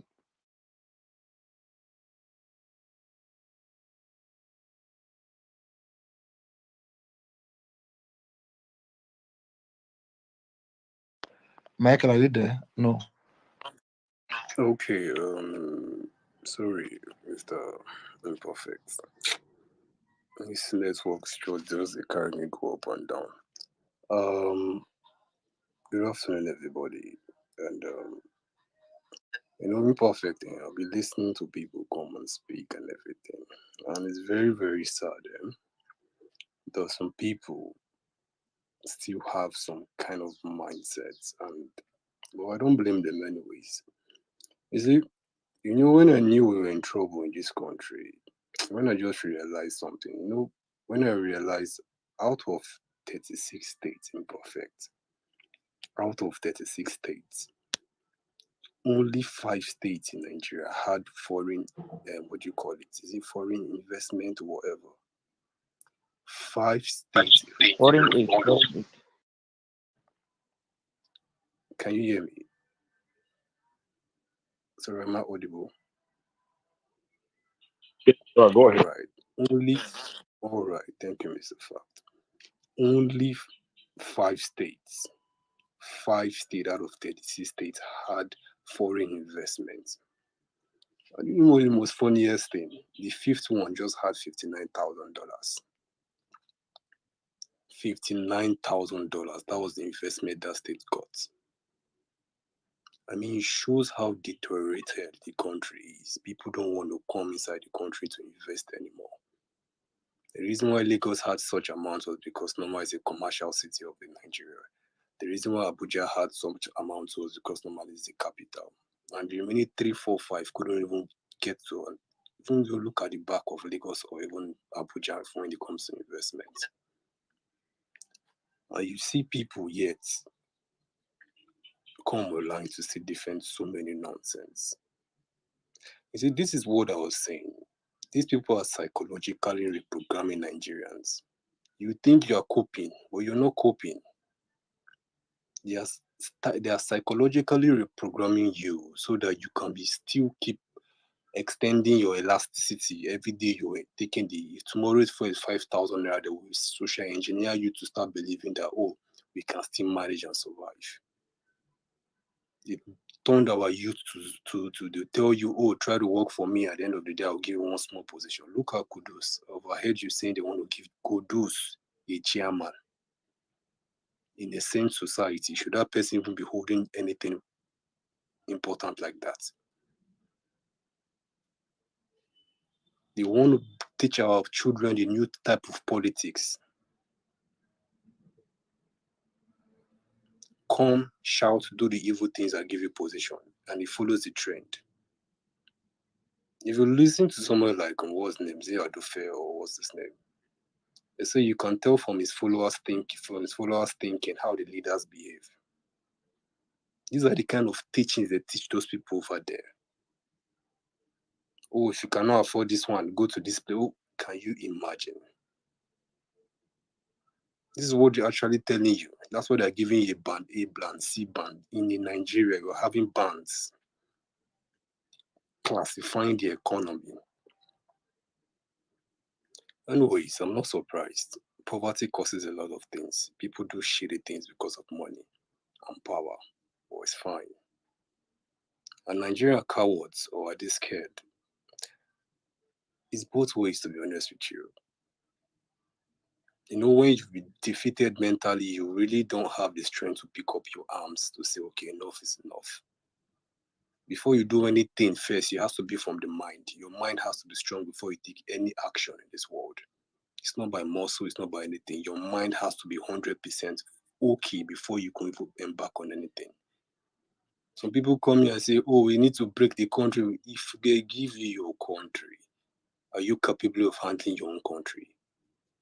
Or you think the leaders you're seeing, they are ruling every position, every region, are from one region? Do you think it's only Yoruba man that's ruling the whole of Nigeria? Oh, give us our own side, everything will be fine. Nigeria does not have, we all have one ideology. oh, everybody does not have the same pain. We are going through the same pain. Everybody is going through one suffering. I don't think you buy food cheaper than any of us here. You are suffering the same suffering. I don't think the bag of rice is different in your own place. We are all suffering the same. So nobody should come here and come alive for us that, oh, everybody's suffering is different. That's why we can't come together to protest. It's a lie. The way the dollar is 1.5 to a naira, that's the way you are facing it also too here. So stop coming to tell me one lies, please. You want to break? Go and see how it looks like. You from the east that you are complaining, it's still your hope puts on the man that will go and rule your state if you break out tomorrow. You from the west that you're fighting for Yoruba nation, it's still same Tinubu that will come and hold your state for you to ransom. So if togetherness, we can't do this thing, what makes you think when we are away, we'll do it better? I think we need to start getting ourselves right and start understanding the demography of politics in Nigeria. I just pray the person I'm rooting for, an Obi, comes. He's going to go the mad way 2027, because if he wants to do that, my senior brother lifestyle 2027, I'm not going to do anything stressful for myself. I just think I was just going to cast my vote and go home. But do any groundwork, I'm sorry. Maybe luckily God will touch people how to give us free and fair election. Anyways. So I don't think the Nigerian people are scared, or they're just tired. But then it doesn't mean we shouldn't get up and fight for what belongs to us. Because if we keep sitting down being docile, one day we'll wake up and say that we can't afford anything again. You know, you're thinking because you can afford a car today, you're not going to go out and fight for what belongs to you. Tomorrow, you might not be able to afford that car. You know, you're thinking it's because you're buying Gary now, you're okay. Tomorrow, you might not be able to buy that Gary. Every day, the rich are getting poorer in Nigeria. Only people that are in the helms of the government are even getting richer. You that are doing your legit business, you're going. But I just pray we have sense. And this thought of everybody go, that's the mentality they're using for you. That's what they're teaching you. Oh, everybody go your way. And that's where the division mindset comes in. I pray we will have our senses something and we'll move ahead. I think I'll have to drop the mic and go back to what I was doing. Perfect. Oh, thank you so much. Thank you so much. SAB, you have it on. Thank you, Imperfect. You know, actually, I wanted to say what is it Daniel that just speak? That's exactly my mind he spoke. But I just want to add something. You see, I wish I had the opportunity to ask that guy Akukari.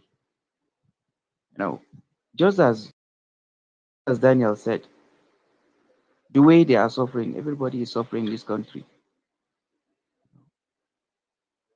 If we cannot start thinking of ourselves as Nigerians and keep that thinking or mindset of regionalism, tribalism aside, there is no way Nigeria will work. Yes, there is no way it will work. Just as they are buying liter of oil 100, 1,350 are also buying it. Just as the way spaghetti is about 1,000 plus, that's the way we are also buying it here. But we are not saying that a particular person or a particular tribe is being haunted with this hardship. No. We are seeing ourselves as Nigerians. So we can't start seeing ourselves as Nigerians, think as Nigerians, find solution to ourselves as Nigerians. These people will continue to be in power and we cannot do anything about it. So I think let's start changing our mindset first. Let's start seeing ourselves as one. No. If not, we will still continue and loom in the hands of these people.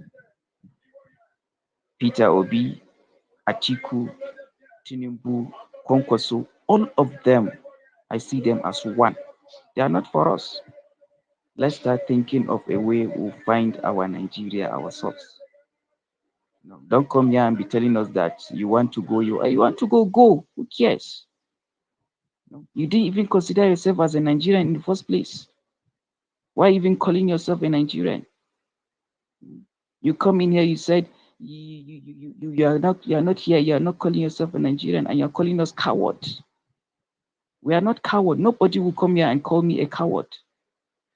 Just because I said I will not revolt, just because I said I will not protest. No. Yes, I said it, but I will never support tyranny, even if it is from my own family. I will not. I hear telling us that you want to go. Who cares? Nigeria remains and will remain in Nigeria. I will make it right. Thank you very much.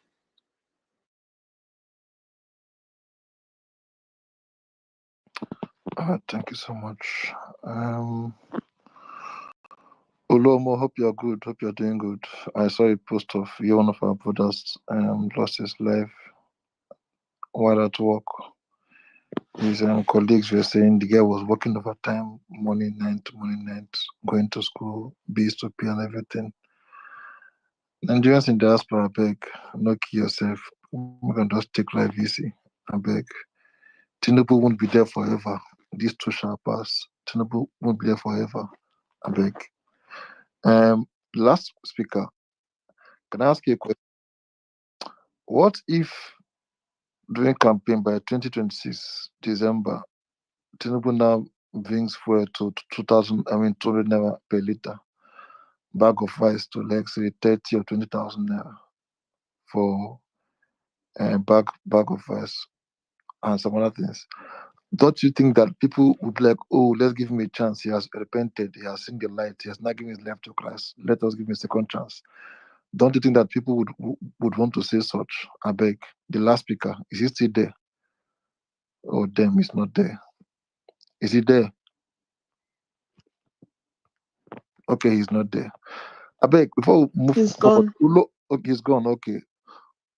Olomo, I beg, waiting to happen. This should be like the seventh person this year or the sixth person that you see this year. You go tell our Ninja people, no be competition now. They should take it easy. Wasunu, a person they work morning and night.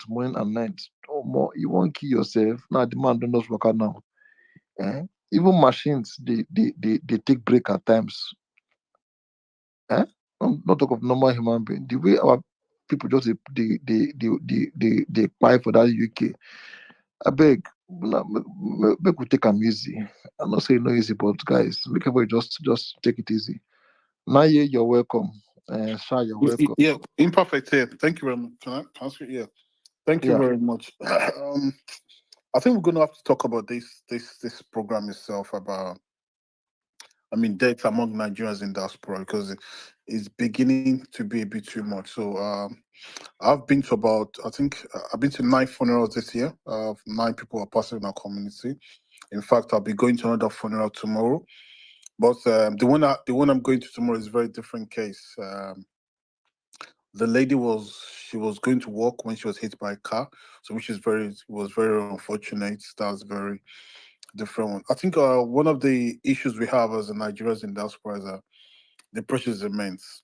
The pressure is immense, and we're gonna be talking about a few programs about sort of a reality. You understand? Coming abroad is not easy. You understand? Yes, people living abroad and stuff, but if you know you're not in that shoes yet, don't do it. As I'm talking to you, at least over 200 Nigerians students, they've been registered at universities. So once you register at university, you get reported to Home Office. The Home Office is the immigration house in the UK. So basically, the university by law has to inform the Home Office that this person has been registered at our university, so they know more students. So which means the Home Office will now give you 60 days to leave the UK. A lot of our people have come in, they're here legally already because, they've been registered at school. All of them don't want to go back home. A lot of money been paid. And the funny part in the UK is, so let's say your school fee was £12,000 and you pay £7,000 and the school registers you report to Home Office, your money's gone down the drain. There's nothing you can do about it. You understand? You know, a lot of people also going to some places like Ireland to seek asylum and stuff. In fact, that route don't cast now because we don't overdo them. In fact, 80%, there's an article that came up in Irish newspaper that says 80% of asylum seekers in Ireland are coming from the UK. I don't want to talk too much, but 1 + 1 is 2. So a lot of things have gone wrong. And the truth is, maybe we like it or not, Nigeria has to work. It has to work because at the end of the day, if you don't create an enabling environment in our country, these things that keep on going on, going on. I mean, some of us who are Japa influencers, I mean, faces for Nigerians in diaspora, there is no day that I don't get almost 50 to 60 DMs from people back home, just making inquiry how to Japa to the UK and stuff almost every day. People are desperate to leave. But as much as you're desperate to leave, you can also come here and expect people to also support you. You know, as I'm talking to you now, just yesterday, about 3 people were homeless yesterday. How many people can someone help? In our community, we don't get this kind of fundings, you understand? How many people can we also support too? You know, so many things are going on about people need to be more realistic with themselves. When you come to this part of the world, it's not easy at all. And also don't forget that when you come to part of the world, you're coming on a student visa, which means that you can only work 20 hours a week. You know, how many, don't forget that you're going to pay your rent, pay your school fees, you're going to survive. Even as a guy, you won't carry babe come out. So many things on 20 hours a week. So we need to be realistic with ourselves. A lot of people are under pressure. People are doing day shift, night shift, all needs to make money to pay bills. And don't forget that some people also came here from borrowing money back home. There was a case of a guy that the parents borrowed money from the bank. He's now got here. He can't get a job because of 20 hours a week. And the job is that by the time he pays rent, pays school fee, there's nothing to pay back. Now the banks are now threatening his parents to take their family house back. Just see the pressure this guy's under. And the parents back home are telling him that he needs to sort himself out to make sure that he sends money back home so they can be paying the loan back. You know, a lot of pressure, unnecessary pressure. And people have to be careful because don't put yourself in a situation that, you know, you're going to end up just killing yourself and making things worse for themselves. A lot of our people have died. I mean, the funeral that I've been this year, everybody's been under 40 years old. In fact, the last time I went in July in Sheffield, the girl was a 26 years old girl. She came to the UK to do a master's. Of course, a lot of pressure. People haven't paid their school fees and stuff. You know, and people need to understand that, you know, when people are thinking, people's high blood pressure goes up, so many things. In fact, this young girl, the funeral I went to just in July here, it was like she was sleeping.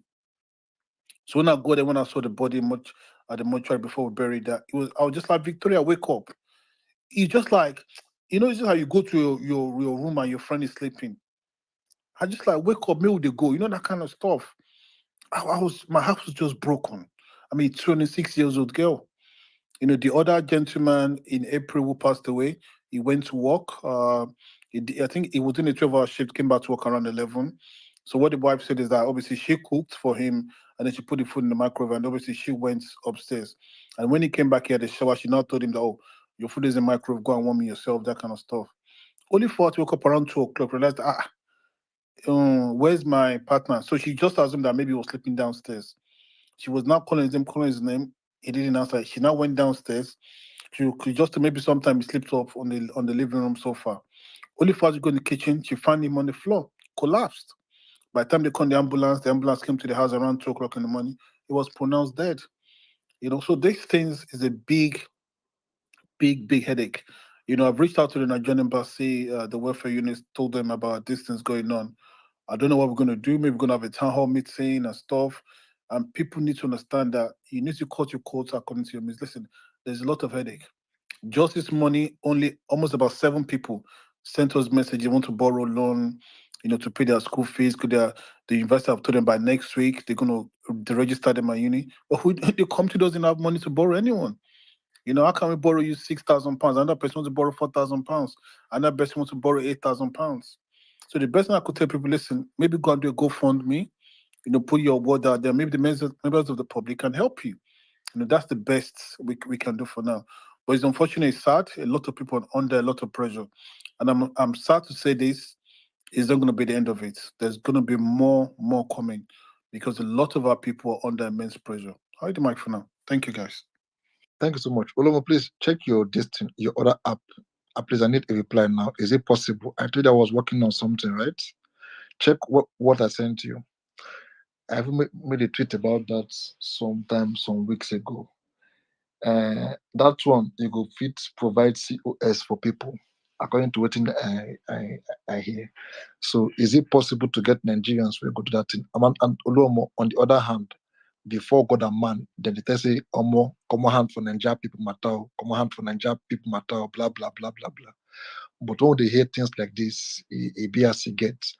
And if possible, if there's any way, I know it may not be possible, but if Nigerian High Commission for UK fit reach out to this person now waiting for UK now, for example, with their property use their bank, their house as collateral, take loan from bank. If there's any way they could reach out to those back home, say I beg or just in case, is it possible? I know So, it's difficult, but is it yeah. at least when them pity those waiting for diaspora now because the pressure is too much. The pressure is too much. If Nigeria was to be like a working country, any money we make it's for your own. It's use it for yourself over there in diaspora. But now they go call you from here, they go call you from there, call you from Nigeria, call you from. The pressure is just too much for God's sake. And again, Oluomo, look, we tell ourselves the truth. It's like we love competition. Oluomo, you've been there now for like almost, let me say, 20 years. You divide range. Person will enter UK last year won the ride the kind car we ride. Person will enter like 2 years ago won the talk say if I can, not knowing that you've put in effort to get to where you are. Why we also like too much competition? What do they worry us? You go see person when they ride golf of like 20 years, then go laugh and say this guy never know. You go carry car way big part. Why can't we cut? What do they worry us? If they follow cost for these things. I think one of the also bigger problem we have in our society, the fact that is you see people that go on holidays every week and stuff. I mean God bless you. now the now competition now is everybody's going on holidays now. In fact, I'll tell you something happened recently. I probably should not say this on the space. Somebody reach out to do a GoFundMe in our community, and me, I just obviously I put a GoFundMe out there. You don't believe that people now message me and say, Lomo, but this girl was on holiday in January and you're asking for GoFundMe help in June. So did you not understand that how school fees are priority? But you travel on holiday and 6 months down the line, you're now coming for people to beg GoFundMe. So now put it to her on there. She the holiday was about 300 pounds, blah, blah. Excuse me, you could have used that 300 pounds and put in your university portal. It's something. I mean, the holiday was not your priority. But like I said, at the end of the day, is everybody for themselves. Another thing, we have a mindset of get rich or die trying as Nigerians, whereby because other people are doing it, you too want to do it, the competition level. And people listen at this part of the world, things are not easy. Sometimes I tell people, listen, me, I've done cleaning job, I've done taxi driver jobs, back in the days when I'm, trying to make ends meet. You have to build yourself, you understand? Things are not going to happen overnight. You just don't get here and they compare yourself to people, that have been here for a while and stuff. But, at the end of the day, if, some things we do in our communities, educate people, talk about credit score, how, to get the right finances, because a bank gave you £2,000 credit card doesn't mean for you to go on holiday and spend your money. This is you're putting, basically incurring more debt on your name. It's not free money. You have to pay that money back. Understand? So, I think it's a very Nigerian thing, but people need to understand that when you come abroad, you need to learn and unlearn so many, many things. Regarding the Nigerian stuff about the embassy, in all fairness, I like to be real. It has to do to the embassy. When you collect a loan, is a loan. Understand? The banks has to pay staff. The bank has to pay is more your borrowed money from the bank. Understand? So don't borrow money that you can, make sure you can pay back. So yeah, I mean, I don't think the embassy has any business getting involved. I mean, it was. I mean, I know. Now we now that they just beg because I mean, you can't be begging on someone's behalf because it's a financial institution. They get my point. It has something to do. We have to start doing things right. You understand? Me and you there abroad. You understand? Even as I'm talking to you now, even the UK Prime Minister cannot go and beg the bank come up here. So yeah, I beg, may this bank borrow Lomo £10,000. He has something. They will tell him it's not your business. you know. So we also have to get things right. It's unfortunate, but our people need to understand that plan yourself. For me, it's always like plan yourself before you jackpot. You know, a lot of people come to the UK, you want to come out with £12,000 because there's also other places you can go to. I mean, I also a lot of spaces about jackpot and stuff. You can go to Finland, Poland. Some of these schools are very, very good. For example, if I was going to come from Nigeria today as a student, I'd rather go to a country like Finland. Finland has a very good education system. They have a very good way to regularize immigration status. In fact, the Finnish passport, Finland's passport is better than the British passport. Finland's passport is the third best passport in the world. A British passport is almost like, I think, number 17 or 18. And in Finland, you can get Finnish passport within 8 years, get into that country. But the UK passport, you can over 10 years easily.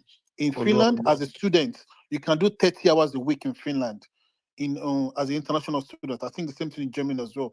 So that means that even if I go to a country like Finland, I can easily pay my school fees rather than a country like the UK. Whereby the UK, you're looking about 12,000, 14,000 pounds. In Finland, you're looking about 7,000, 8,000 pounds, and you even have 30 hours a week to work. So if I was going to jackpot at this stage of my life as a Niger person, Finland is the better option. You know, a lot of our people in the UK. I mean, what's in the UK, Canada, US? Also, there's some other countries too. Go ahead. Burna Boy doesn't come to Finland. Davido, no, they go Finland. Wizkid, they don't come to. If you say this ones, then when they come UK, they don't know. They want to pepper those back home. They want to pepper us. US is better, please. Take US out of that equation in terms of job opportunities. But yeah, US can be there for like under 10 years. Don't commit crime, nobody send you. Now, Olomo, talking about cheap schools, Poland, they there. Czech Republic, they there. Romania, they there. Hungary, Hungary. Like, waiting. Oh, see, even we know say no be jackpot. Like, Even Belarus. Even God bless you. No, Belarus, they a bit too far. We could talk about the ones waiting for this side because Belarus need visa to enter Schengen. That's another thing. But these countries I mentioned, that they're all in Schengen countries. We know, even if you say you want waka, you just enter those countries. It should be like a transit point for you to get to other parts of the world, be it Australia, Canada, or America. Everything mustn't be that, but I don't know. Eliza, their jazz, they work. Anyway, thank you so much, Oluomo. But Mr. Imperfect, sorry, Yeah. just one thing. You know, when it comes to Nigerians passing, another thing is their health. No, Nigerians do not take doing basic checkups such as blood pressure, pre-diabetes, because all of them, have you noticed that a lot of them are just dying suddenly? And, you know, even my uncle that came from Nigeria, I asked him, have you gone to, well, my sister asked him, have you gone to check your blood pressure just to make sure everything is okay?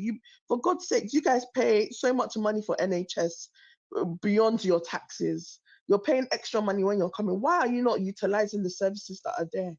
In Nigeria, the comparison is that you go to a pharmacy. Here, you can go to your local GP, and people are not utilizing because they say, oh, I don't want there to be issue. I'll rather go to work. Now, people are dying at work because, and you don't know the causes of these things. A lot of it has to do with the heart. And Nigerians are highly prone to high blood pressure, highly prone to pre-diabetes. These are silent killers. Very much silent killers. They don't tell you, you don't need to, you think that you will need to have some form of illness before you die. A lot of these people, they go to work, even my cousin as well, she passed because of something similar. She passed because of something similar. We Nigerians, until you never break down, nothing, that means Nothing, you are still healthy. and it all comes from the sake of shame. People don't like to be sick. If you're sick, you will hide for 10 months.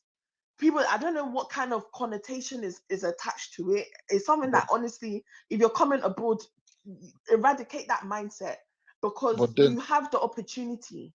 But then on the other hand, if you go meet all these Oyibo people, get how healthy you could. They must find one sickness give you say you get, and you're going to think. But so then, most that's Nigerians will be like, it better make I don't know than. I understand that because, for example, even my mother, was she just lost weight all of a sudden. We did not know what was wrong with her. She was going for a checkup, bone marrow, this, that, checkup, they could not find anything. Or Benny, my mom alluded to a spiritual problem. She's like, I don't know what is wrong, but at least she was going for those checkups. Now she's she's added weight, she's healthy more than ever. But at least go and find out, because the resources are there. Nigerians, they'll come here, work 50 hours. You know, you're overworking yourself to catch up with bills, and which is understandable.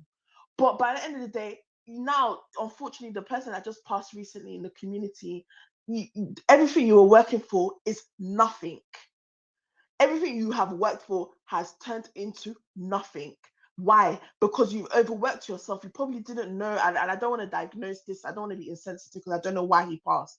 But it's clearly over a reason that he was not aware of. So go and it's not hard to go and do a health check. Go and ask your GP to do an all-round health check once a year. It's not hard. If I didn't go, I wouldn't know that I was pre-diabetic at one point in my life. And that's just because my sister's a GP, she gingered me. And I didn't even know of the term called pre-diabetes. But a lot of Nigerians, when I went to they give you a course that you can go on. When I went to the course, if you see Nigerians where food the place, they were pre-diabetic. And no one is diagnosed. They don't give you drugs when they tell you you're pre-diabetic. All they tell you is to change your lifestyle, cut down on your jollof rice and cut down on your swallow. It's not rocket science. So don't see it as, I understand the historic facts of, this person, what's it called, was given this drug, it didn't work, all this kind of stuff. I understand that, but it's still, just take that step to understand what is wrong with your body, because as we're getting older, our bodies are changing. They're not the same way that they used to be when you were in Unilag. So yeah, that's all I just wanted to say. Health is wealth. Nike, quickly, just before that, just 30 seconds quickly, please. I also want to say maybe some people might not be happy with. Excuse me. I'm just. Yeah, Mr. Shah, just 1 second, Mr. Shah. How long does it take for you guys to recognize trans people just jumping in? Jumping in. Hold on. I've been waiting a long time. People that. Okay, please don't be offended. Somebody died because of this 2 or 3 days ago, and I sent Olomo a DM. I haven't given the mic to come and speak about this. Please, okay. After him now, we're coming back to you. You will be next. Then come to Edgiga. We're coming back to the topic, please. I beg. We're all here to learn. I beg. Sha, hold on, please. Thank you. Don't be offended, please. Please, please. Thank you. Okay, Olomo, go on, please. Yeah. Sorry, sir. I didn't know what's called. I could say for me, I think my hand is up. That's all. I'm just going by the rules. Yeah, I know. Don't worry. We'll come back to you shortly. Sorry. Yeah. I just want to say, I think we should, maybe our people back home to take some of the blame. A lot of our people back home to are putting pressure on many people. No, it is Tinubu. No, in fact, let me tell you what. It is have bad governance. Somebody will jack by in 1 month, tell them one land there somewhere, 2 million naira. Oh yeah, go send money, send me a baby buy this land. Me help you do this in the stand. Somebody be asking for someone to send you money every week. That kind of stuff. It's also a lot of problem. People need to understand that even Nigerians in diaspora don't have money. Everybody's managing. People are paying bills, council taxes, TV licensing, so many things. So sometimes, because your friend is in abroad, doesn't mean they're your ATM. Just take easy on them. Just like relax instead. They're also managing themselves instead, and then because you've seen a land for 5 million naira or 3 million doesn't mean you should be sending to someone abroad instead, Not everybody has to have a property in the right way. But I just think a lot of our people back home are putting a lot of pressure on their friends and family, and that's also not helping as well. Thank you, Imperfect. Thank you so much. They will tell you if you think of just 1,800 pounds, you can buy like 2 plots of land. Anyway, now you thank you so much. Please be on standby. After Shah Ejiga, now will be next. Then come to Flag Boy. Now I heard you said swallow they cause something. I beg. Any other thing can cause a diabetes, but you see swallow and suya. Now they said suya they cause cancer. I say suya kwa. See, I don't want to hear anything though. But my respect to myself. Swallow is for me. Suya too is for me. Something must kill a man. Sha, you have the floor. Let's come back to the topic. Thank you. Okay. Why I always got to fight to speak up in these rooms? This is how y'all be dealing with each other over there in Africa with the tribal stuff. I'm your countryman. I'm your continental man. I'm coming back home. I'm back home. And when I was in Nigeria, y'all didn't have those health disparities. You didn't have diabetes predispositions, and all this other shit in the 80s when I was in Nigeria. You didn't have those things. But the more that fast food or canned food, whatever the fuck y'all been eating over there, is not good for you, right? Here's the elephant in the closet that we're not dealing with. Back to the subject. Elephant in the closet is these Europeans and these Americans, right? That's really the elephant in the closet, because when you look at a lot of the problems of Nigeria, on the big wheel, I mean, on the macro wheel, it has to do with, guess what? Has to do with the money, has to do with the IMF, has to do with these multinational corporations that are over there, and it has to do with the people that you guys want to revolt against. These are the oligarchs that are in cahoots with these fucking Europeans and Americans that y'all want to revolt against. And what the fear is, the biggest fear of most people, humans, is death, and then maybe loss. And those oligarchs is if they lose their privilege and money, it's like death to them. So what I'm saying is this: is that when you come to the new world, when you come to Europe or America, you begin to see more of the position that African Americans kind of see, which is that we're there, it's us against them. You know, you tend to kind of see that more when you're in an international element and you're around. The problem, though, one of the challenges I find as a Pan-Africanist is that we're becoming more divided, more separate than back in the day when I was coming up. We were kind of told that, you know, we didn't like each other, but when we came into proximity with each other, we were curious. And as we spent time with each other, we got to know each other. Those of us who were in that spirit and who, you know, was just, you know, kind of a people persons, I would say. And as time's gone on, you know, those same lies that are constantly, perpetually told about how don't mess with Black Americans and Africans, whatever, right? We begin to buy it and in some ways begin to sort of internalize it and perpetuate it. And this is what you see in spaces now, less so in the real world, but yeah, in the real, it's in the streets too. So cowardice and whatever is geopolitical, and the strength is going to come, because I'm not going to just say what the problem is, cowardice, because there is a fear of, and I'm watching how you guys are moving with ECOWAS, the pressure that was put on Nigeria to go in, you know, that was an outside pressure to go into Niger.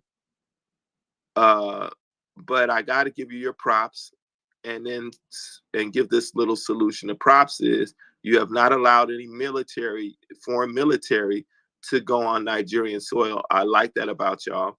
And I'm sure there was pressure about not having an outside military. And the other thing is solution-based, basic, and a touch on this one point really is Nigerians need to be more politically educated and more Afrocentric, in that old 80s word, Afrocentric, Pan-Africanist spirit. And the more Pan-Africanist spirit and more political education and historical education on top of, you know, just, you know, everyday stuff that we're dealing with, it gives us confidence. It gives us unity in the sense of understanding each other better. And then now you can begin to not see your neighbors as you're separate than you, but as if they're not doing good or if there's a problem there, it's a security issue for Nigeria, and align with the Sahel. That takes courage. Aligning with the Sahel would be a real courageous move, but you don't got that kind of courage yet. And it's because the oligarchs is about the money there. They're taking all the money and they don't give a fuck about political alliance. They want to get paid and that's it. And until you guys take the reins, and it's gonna be some bloodshed and some death to take your shit over. But then once you take it over, do you have the political education to move it in the right way? I'll land my point. Hey, Pa, I want to ask one question, please. Just a question. Okay, make him snap it, please. 30 seconds. Thank you. Yeah, no, I want to ask him now, Jiga. When you say education and political education, who is going to do and who is going to educate when the government of the day in question will not do it because it favors them not to educate the people, especially those from the grassroots. So how do you expect and how do you get that education across to everybody who really needs it? That's what revolution is about. And let me tell you what we did. We one of the sisters started a school in her garage in my little community. We weren't even a city. And I can't really use that as an example because it's so far away and so different, you know, being in the States. But on one level, though, it's going to take people, it's going to take grassroots people to start independent schools. That means you got to volunteer. That means you're going to have to, people are going to have to pitch in to feed the teachers and feed the staff or whatever you got to do, get the facility, the building, go into the public schools and demand that the curriculum be changed, change the curriculum, look for the models of curriculum change. They're there. The models are already are available for you. People are going to have to do that. That's it. That's the revolution is right. That's part of the revolution. That's what Amilcar Cabral did. He dealt with education in the public schools. Oh, thank you. Thank you so much. Okay. Hey, Fanny, you're welcome. Greetings to you. Look at the breaking news. Married women must now bring letter of approval from husband to get visa to travel out of Nigeria. Oh! Please, they should include feminists. If they include feminists, I swear to God, I'll campaign for Tinubu next election, but I want to vote for him. They should please include feminists. In fact, all irresponsible women, they must get letter of approval from their fathers, their brothers, or ex-boyfriends.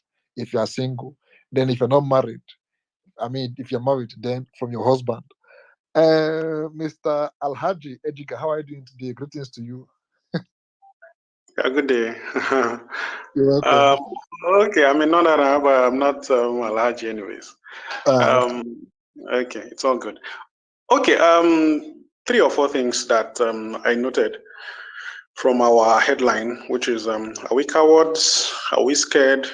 Can we survive? These are questions, all of them. And well, there's a lot of yes to those questions. That's the truth. Because it takes another level of cowardice for people to be in the kind of logjam where we've found ourselves, you know, for years, and people cannot rise up. You know, I see pictures of Brazil, some other countries where protests happen, and you see these guys. It's like 3, 4 stadiums combined. You know, you just see the shot from up, and it's like, my God. But here, when people talk of protests, it's 10 people in Abuja, 20 people in Lagos, and then the police can do whatever they like. They'll just hold on to these people, and that is it. Because if a protest really, this thing that they call protest, if it happens the way that a protest is supposed to happen, I'm telling you, there's no government in this country that will be able to chance. You know, how many police people are there? How many policemen are there in Nigeria? You know, less than 500,000. You know, the whole security apparatus of Nigeria is no more than 1.5 million. That's the gospel truth. And then you have a country of more than 220 million people. And then you are going to stop them. How? It's just that we've not gotten to that level of desperation yet. That is where the answer to the third question lies. Can we survive? Yes, Nigerians can. Nigerians can. Some will not be able to, but a lot of Nigerians will be able to, because this is what they are used to. They are used to survival. They are not actually used to living life and enjoying life. You know, there's a difference between surviving and living your life. Most Nigerians are not living. They are surviving. You understand? So they are going to be able to survive to 2027. And the funny thing is this. The leaders that people are shouting, oh, this person is the cause of fuel increase, blah, blah, blah. Those leaders will still come back. In short, those leaders will not debate like it's being done in America now. They will not do anything spectacular. Why? They just need 48 hours to the election time. That is just it. And they will just do what they need to do, as all of us know. That is why I'm saying that some of the answers to this headline is yes. Is it not cowardice for you to be going through the kind of economic, situation that we're having in Nigeria, and just 24 hours or 48 hours to the election, or even on the election day, somebody gives you 5,000 naira, which is equivalent to, like, let's say $3 or £2, and you throw away the remaining 4 years? It's some level of foolishness and lack of self-respect for you to do that. Now, are we scared? Yes, a lot of people are scared. Scared because of the consequence of going out. We know what happened at the Lekki toll gates, massacre and all that. So people who still have some value on their life and their existence will feel like, okay, we're almost in a dictatorship, the way our government is run. It's very easy for the police or for the DSS or for the army to be giving orders for me to be taken up from where I am to somewhere else. I don't want that, okay? I want to protest, but I don't want that. So some people are scared of the consequences of coming out. Some people will call that cowardice, but it's not fair to a lot of other people who are actually bold, but they are just not interested in what is going to happen afterwards. So these are the issues we have. And again, lastly, Nigerians ourselves, sometimes we behave as if we are so irresponsible, the way we live our lives. At this time and age, when a lot of countries, a country like Japan is currently receding, when I say receding, they have less population growth. In short, they don't even have population growth right now, okay? They have 3 million, about 2 or 3 million people less than the last time they did a population census. So some of these countries that we are flooding to are countries that are maintaining their, their population. They have control of their population. They are not going above board to have kids that they cannot take care of. Because one of the problems we have in Nigeria is rapid population growth. You will see somebody get married today, before you see Jack Robinson, the person has 4 kids. And these 4 kids, all of them have unique needs. They have to be fed, they have to be taken care of medically and all that. Then the load will now be on you in an economy where the minimum wage is how much, for God's sakes? So some of these things that we are complaining about, we are the architects of it. That's why I was saying that in 2027, some of the people who were saying, oh, this guy is a bad guy, blah, blah, blah, most of them will even come back. Because we Nigerians ourselves, we have shown not to be responsible enough. Somebody will have just 1 million naira that came into his hand. Money he's supposed to budget to do something that is going to be sustainable, even if it's for him to buy some food stuff that will last him 3 months. No, everybody in his village will be aware that he has 1 million. And then some people will say, oh, they're from their father's side. There's one graveyard that needs to be repaired. Useless things that don't have any relevance to human existence. They will bring those things out, and then you now spend the 1 million. Before you will say anything, you go on Twitter and start complaining about the economy. If our minimum wage was, the way some countries are, some countries' minimum wages goes to like 700 pounds, 1,000 pounds a month. If you are using the hourly rate, and you are collecting 2.5, 3 million naira every month in Nigeria, we will not be shouting the way we are shouting about fuel price. That's the gospel truth.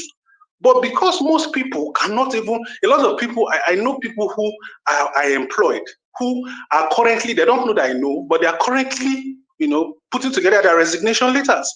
And I'm confused as to what to do. Whether it's to increase their salary, or what should I do? Should I just let them go? Because the amount of money they're going to be spending on transportation to work every day, it does not make sense the amount of money they're going to be getting as salary. These are the issues. So Nigeria is a very, very complex, I think it's more complex than space travel. So, thank you very much. Thank you so much. And yeah, that's one of the issues being a manager, or a business owner, or an entrepreneur. You they plan, they help you on plan. But sorry, sir. Try to negotiate with them more. Try to negotiate with them. And please hope you don't maltreat your staff, because some of my guys in we go UK 2-3 years ago, 4 years ago. when they work for Amazon and other places for UK. Now they are guard them, they come for them, they take extra shifts. They but this life, Negotiating with your workers is as a means to bring your company down. You should be getting ready to replace them by bringing fresh people that will take the amount of money you're ready to pay them to put their whole mind into the business. When you start negotiating with somebody that wants to resign, I'm telling you, it's the beginning of the end of your business. Yeah. Just my 2 cents. What if you find out why they want to resign in the first place?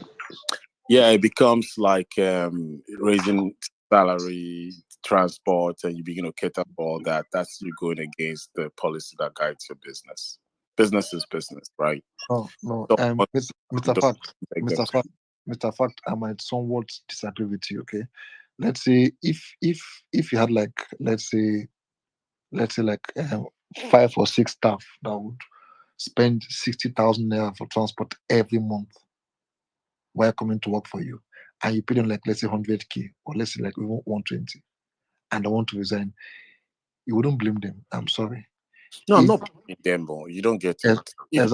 If he bends the hand to give them what they want, you'll be doing it for everybody, and they'll keep coming. There's a policy in business that guides everybody. Once you begin to pander, you go pander for everybody. No, the policy for abroad and Nigeria, you can't compare them because abroad, so they get their own standard. Now, look at I don't know how you guys share things on Jumbo.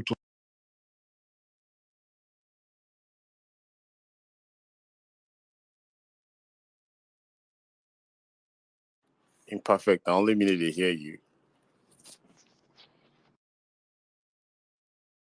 I can't hear him. Imperfect, we can hear you. They kicked me out of my space. Can you guys imagine? Huh? Can you guys hear me, please? Mr. Fact. Yeah, we can hear you now. Check your DM. Yeah. All right. So now, if Oga Alaji, please, your business is it for Abuja or for Lagos, for example? Lagos. God bless you. You go check how much they pay your staff, how much they spend on transport every month. These are questions where you go ask them. If say then they come work like 6 times a week, can you tell them to come like this week 4 times, the other week 5 times? If they come like 5 times a week, can you please like release it like four times a week for them to save costs? Yeah, these are the options, because I know what they spend. That's the gospel truth. I know what they spend, and I won't lie to you. If I was also working in a place where I spend such amounts of money on transportation, I also consider continuing whether to continue working or not. So that's why I said it's something that I'm currently thinking about, so that before the end of this month I will be able to come up with a policy. If there's some work from home elements that we'll introduce into it, so that they won't have to be coming to work physically every day. I think that would be a better option than me trying to increase the salary. Exactly. Yes. Or if there is any other option, if you had money, you could get like a staff boss, okay? That could, I don't know if they live in the same proximity or same, I don't know if they use the same routes to work or something. Get like a staff boss that could get like, I don't know, 8 or 10 of them while going to work and while coming in the morning. They can deduct it less like 10 or 20,000 from their income. Instead of them to spend like, let's say 50 or 60K, just take it from their income, then pick them up in the morning and take them back. You get like a driver. I don't know. These are just ideas I could give to you. Yeah, it exists. It exists, especially for BRT. So that's one of the options we're also thinking of. A lot of places in Lagos now have connections with the BRT buses or the canoes or whatever. So one of the things we want to do, because again, the government of Lagos have in their own way reduced, the amount of money you're going to spend if you use BRT from one place to the other is like 60% of what you spend if you use the normal transport modes. So that's something we want to encourage them to do, and we'll top up their BRT cards, and then we'll just take it from there. So these are some of the options anyways. Okay. All right, thank you so much. Okay, and Flag Boy, you should be next. After you come to Nayi, then to come to Ogaga. I never speak for here. Then come to Daniel if possible. Thank you so much. Nai, Flag Boy, how are you doing today? Good afternoon, everybody. Good morning, good evening, depending on your location. When I know to verse for my voice, I don't this since morning. They shout, and my normal way of life. Now Since where you see motor take go outside. Okay, you like waka because now last trek, time. I dey always trek now. I dey trek from different locations to location. Okay. I get money to enter motor. Motor now na big for big people. Oh. And the kind of lifestyle when President Bola Ahmed Tinubu don't introduce give Nigerians. Road safety say make una go buy bicycle. Now, do we have bicycle lanes in Nigeria? Who fit afford them imperfect self? Who fit afford them now as bicycle like how many who fit afford them? Okay. You know concern me. I don't go check how much I go take clear one container of bicycle. When I go buy, I go bring up for the next month. So people go buy, especially the electric kind of bicycle.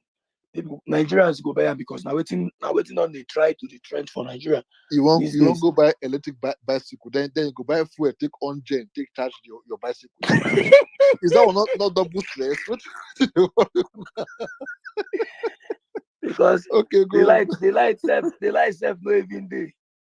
Exactly. So you still need to go buy fuel again for like one something. I do one song today for Tinubu for different markets when I go. I beg, so I don't post. I beg, sing that for here. I beg, don't sing it here. Thank you. Okay, man, don't sing that for no, don't sing that for here. No, be today. Now you go sing that on his birthday. This morning I almost cry when I carry my flag. They walk out. I enter Ose Market. They do my normal talk and the rest. At a point, I can't reach a place where people gather.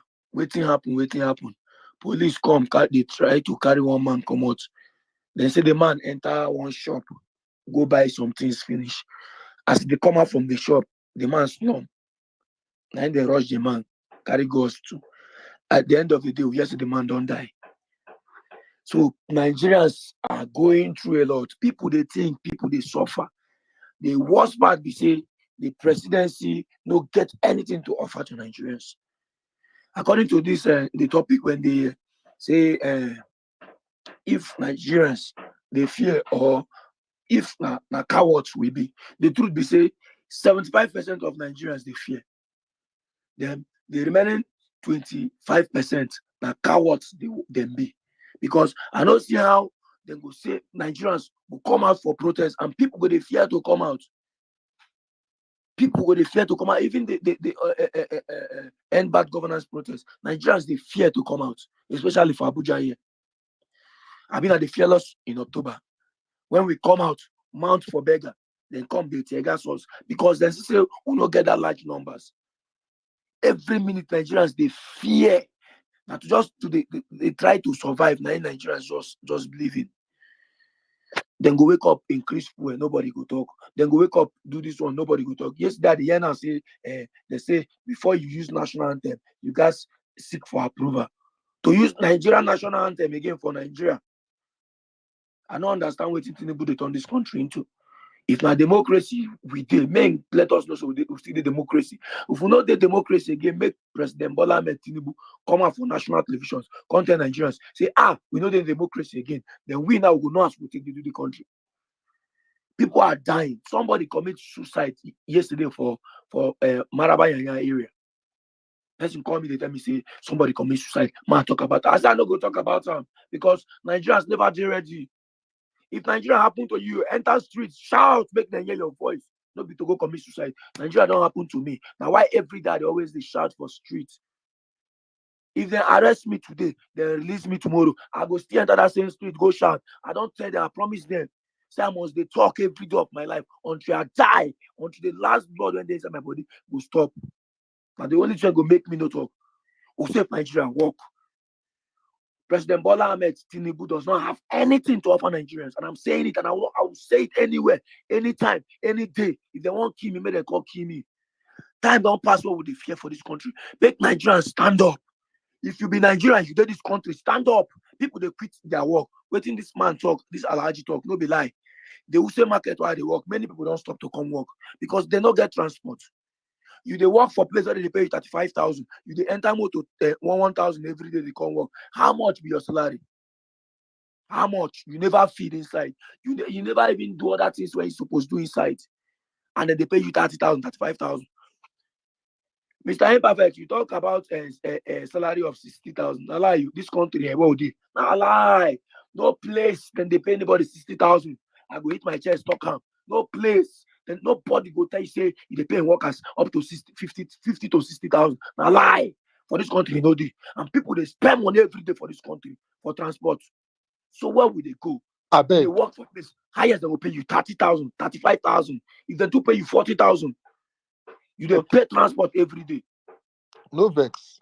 Those bosses where FCT minister now FC they buy come FCT like last year. Where they go say they go put for road, where they come with the paint and whatever. How Now far? lie. How? See, as long see FCT minister, all of them put together with Tinubu put together, all those people. Now lie that they lie for us. They just they lie. They won't use lie kill us for this country. Wike no they do anything for Abuja. See, this Wike way is so with Tinubu join together. As long as FCT is concerned, you don't get any this thing work when they don't approve. Now old work when they don't do. When they start doing good luck, Buhari come recommission them, come do. Tinubu and Wike come now. They work. Maybe you don't go far finish. They'll come finish them. Contest they don't do work. No work. Go back Karimo road don't scatter everywhere. You go Marabayanya, enter inside those what do they call them? Good side. Road don't spoil finish. You go life come here. Road Jabi here. Jabi garage. When they close, where even see the inside town, go there. Front of Zenith Bank, the road don't scatter finish. They'll come out and tell us say Wike they work. Which work Wike they do? Which work? You go Karimo. You see schools don't scatter finish. Children don't get place to sit down and write exam. No school they function well. They don't get book, no textbook for students to read. And they come out tell us they want to use about 15 million naira, 15 billion, build a library, buy books for senators. Road no good. They tell us they want to use how many billions of naira take build car park for House of Rep and senators. Nigerians they suffer. They use 21 billion naira take build house for Shetima. Say that they renovate house for Shetima. 21 billion and they use renovate house for Shetima. When millions of Nigerians they sleep for under bridge, they no get house to sleep. Why are not going to enter street they shout when all these kind of things they happen for Nigeria? People they unemployed. Tinubu and his wife don't use over 20 billion naira under 1 year for travel. Nothing than they do for us. Nigerians need to stand up. We no go see anybody they talk say we wait till 2027 a lie. We go stand up now and fight for our right. I believe in revolution. If I die inside that revolution, I die. But I believe in revolution. The only revolution will save Nigeria. God knows if come down and save Nigeria. Israel, when Palestine attack Israel stand up. They take their guns, take their weapons, fight back. They no call on God of Israel. But Nigerians politicians they use us do anyhow. We go to call on God of Israel. God of Israel go leave Israel come they fight for us. Now me and you go stand up as Nigerians, fight for ourselves. At this point, I yield the mic. Black boy, are you the only son? I'm the only child of my parents. My mama don't die. I be the only people in my mama. No. Do you have kids? I don't do. Only me. No. I beg. He said God of Israel. Israel is fighting. But it makes sense though. Israel is fighting war. You Israel guys they are fight there. war, so Go to church on Sunday. talk of God of the Israel. God of Israel. See, if I talk like God, don't say this thing. Oh, the God which how Jesus Christi. But Mr. Fact, I love something, all these pastors, they don't change their mouth. First was Adebuye. He came to apologize that he said something about tithes. Even Kumu, I saw Kumu. Even Kumuyi's own today. I was laughing. I just laughed. I said, they don't change their mouth. What is going on? Who's on today? Who said one today? Yes, today I was like, is this Kumuyi? Kumuyi? Kumuyi's own. Is this You don't Kumuyi? know. Wow. Anyway, now They you're need next. to take anymore. The people could have go they do. They give Give it to them. away. Give it to the needy. Give it Because to, they're not to those in your family. Give They it to don't your make their neighbors. money now. Now we should give it to the needy. Now you're over to you, I beg. You remember pastor, you remember your uncle Biomi. Now him they wait for. Oh, don't worry, me too. They blast time for River State. Don't worry about that one. That your uncle. Not be my uncle. I beg, I beg. Anyways, Nigeria. Are Nigerians cowards or are they scared? I think it's a combination of both, but I think it's because Nigerians are not together. Because I don't know if it's just me that just believes that there's more Nigerians than the people that you're fighting. Now you beg, hold on, And please. If funny, Mr. Fact, I beg. These people they are making me so handicapped. I beg, give Biruki mic. I can't accept. I'm just here Hey, acting. Papa, you know, I'm seeing myself in speaker section. Bam, you see? When I give Biruki mic, my co-host there on speaker section. Okay, now you go. I don't give. Imperfect. That message is our Kumuyi message over 5 years ago, not a new message. You don't mean Oh, wait, 5 years ago. Yeah, when they build that thing, go look the year they build that thing. Just today. Because hey, you know they want bomb. He say, let me post that video again to remind his brother. You understand? You know if you drag your own brother now. Let me put that message again. Are you know in Nigeria? Somebody say won't be your own. Even nobody talk yesterday. So say you won't be your own church again. Let me bomb out with that message. When you remember, they don't tell us stand. Right. No prison again like VDM. Everybody use now you go on a big Nigeria those count. Yeah, so what was I saying? That I don't think it's that Nigerians are cowards. I just think that they latch on to a particular leader. They need a leader for them to make a move. Even that end bad governance protest. When I was in Nigeria, I was there from the beginning of the protests. My flight was even cancelled to Port Harcourt. The beginning of the protest started very well, in my opinion. In Port Harcourt especially, people were coming out. I was even shocked. I was like, this is amazing views. Oh boy, everybody got chopped. So after I think 2 days in Port Harcourt, if anyone's from River State, they will know that everybody was putting a tree branch on their car and was moving around as solidarity of the protest. But nobody is on the streets protesting. And this is one thing I always say about Nigerians. That's why these political elite, they take everyone as a joke. There's no consistency. I understand that, I have to make money because I'm not going to come. I'm not going to come as someone who's outside of the country coming in, you're coward, you're this, you're that, because me, I'm Benny, I will not follow you. I'll follow you in a little way that I can if I'm there, but it's not the same way. I can only talk about and advise you. But I was shocked that the consistency was below zero. Everyone just started putting Keke will put tree branch on his car. A rich man too will put tree branch on his convoy. But everybody was putting tree branch on their car, and nobody was actually protesting. They're saying yes, it's solidarity for the protest. Listen, I honestly, after that protest, I've come to the conclusion the only way that any form of revolution will happen in Nigeria is if the economy itself shuts down. You see, when COVID happened, hey, how many bank accounts does Salvation Ministry have? Everybody was doing OPay. Everybody was doing PAMPay. There's instant transfer for tithe and offering because everybody was feeling the impact of the economy. That is the only way. That I'm telling you guys, that's the only way that any form of revolution can happen in that country. Because if it's fighting, I don't even advise Nigerians to go and die for the country because unfortunately, we do not have a collective voice. If Nigerians are not together in the fight, then you have to find other means of fighting. And the only other means of fighting is the economy, because that is what they're using against you. If we go back to the drawing board, that is what they're using against you. Do not come out for 3 weeks. Do not come out for free. Do not buy any fuel. Do not do X, Y, and Z. Do not engage in any form of economic activity in Nigeria. And I trust you, some changes will happen. I trust you, some changes will happen. Fighting is no longer an option in Nigeria. Unfortunately, Nigerians are easily paid. So you need to do it in a way that is non-violent. You have to protest in non-violent ways, not putting tree branch in form of solar. That's what Oyibo people do. When every November 11th, everybody wears a poppy. Everybody will be wearing a rose on their chest in solidarity to remember the soldiers that died.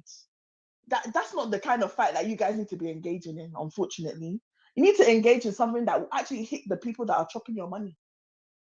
You thank God the last speaker that spoke said they've done this one for Shetima, they've done this thing for this and that. In Nigerians, the only thing that is making them the way that they are is money. And unfortunately, there are some silly Nigerians that are still praising these same people with money. That's the honest truth. So it's about shutting down. If anybody wants to organize a protest, it's about the economy, and everybody must abide. If everybody is really suffering in Nigeria, in Nigeria, everybody must abide. It's not, yes, there will be political thugs. Are they going to pull you from your house saying, make you come out, come walk? No. So that's the only way, if I'm being honest, that's the only option you have. Apart from that, I understand why Nigerians are cowards, and I understand why Nigerians are scared, because they've tried everything. And they use even these end bad governance protesters, unfortunately, they use them as examples. Now, and Nigerians are going to use that as their template as to why I should not come out and protest. And that's not the way. They're using them as an example. I understand it's painful, but if you really want change in Nigeria, no change happens by complaining. People do different actions, and I'm not saying that fighting is needs to be one of them. But if it's Shebi is money that is really the issue in Nigeria, let everybody stay in their house. Supply what Shebi, you did it during COVID, did you die? You did it during COVID, did you die? Do it for Nigeria if you really about it. So that's what I just wanted to say. Peter Obi, you will never be the president of Nigeria. We no more clear back. But sorry, in fact, sorry, just one thing I just wanted to say about P2B. I'm not going to lie. I am very disappointed. I'm one of those people that I am disappointed because it's not to be writing long paragraph complaining about Nigeria. I know there's going to be people that disagree with me on this space. Yes, me. That. Yes, I understand. But at the same time, you need to fight fire with fire sometimes. And the way that Nigeria, 2027 will come and Nigeria, Peter Obi will still not be a president. I can promise you that. And this is someone, I've been on Mr. Pep. No one can say I've not supported Obi. I've been on Mr. Pep. I've been talking Obi. But on more post-election, I'm disappointed because it's as if, you know, what's the follow-up? Shebi, because people are looking to a leader back. There needs to be a consistent follower that matches the energy with the people that did not make you win that election. And I'm not saying through violence. That's why I'm saying there should be alternative ways as to how to get these people. And unfortunately, it's not what that are those he's given ways? up. I've given you an example. I've given you an example. I've given you an example of the economy. I know he's not going to be he's not going to propose that because he engages in importation. So of course he's not going to engage in that. But at the same time, how much you're waiting for someone to what's it called? And this is why I said Nigeria should not look to any leader. I started my submission by saying that do not look to any leader because them two, and I don't blame him, by the way. I don't blame him because there's only so much you can do, and if that's your principle that you will not engage in thuggery, you will not engage in X, Y, and Z, then stay on that principle. I'm not telling him to even engage in that nonsense. But you see, you have to outsmart these people at the same time. And I'm not praising Sim for Barron River State, but the guy is too smart. He took a risk. And the risk paid off. I don't know what the aftermath of that risk is, but by the end of the day, he had to do what he needed to do to get where he needs to be. Unfortunately, he did it through the means that was not legitimate to some people. But by the end of the day, you're fighting fire with fire. Shebi is the same Wike that's now coming on Channels TV and saying that he needs to go through the judiciary, he needs to get court jurisdiction. Nah, yeah. But isn't it the same way that Wike was ignoring court jurisdiction during his tenure? So what is the difference? Anyway, sorry, let me not get into River State matter because that one is between me and my family. All right, thank you so much. Now, yeah, I have a question now for you. I beg, imperfect. I want talk about how they pay me. Waiting. Wait now. Wait. Hold on, please. Now, I test everybody waiting this place come. I think I need to go next. Hold on. Now, yeah, I beg. Ongaka, hold on, please. Now, yeah, in UK now, person bash your car now. What do you go do? Should be you call police. No, I'll call insurance. Police. Insurance, Abi? Good. Mm-hmm. In Nigeria, person now so come bash your car. You want to run. You go hold on so for trouser. Now, before I go. Exactly. So don't say what Fubara did was not so correct or legit. No, I said that it was correct. In Port Harcourt. I said it was correct. I didn't say it was incorrect too. I said it was correct. Exactly. So there's nothing now that will happen for abroad. If a person slap you or something, hold your shirt, you call police. But if a person does hold your shirt for Nigeria, you remove the shirt, give them, you floor with uppercut. So I beg, it is normal. What Fubara did, Wike would have done worse. What are we saying now? Wike would have done worse. They're not born Wike. They're not born Wike ass. No, but that's they're not. No matter what my sister, whatever he did, they're not Wike taught him. What are we saying? He learned from if not Delta, full week go there on fire by 9. Full village or born full village. Not Delta.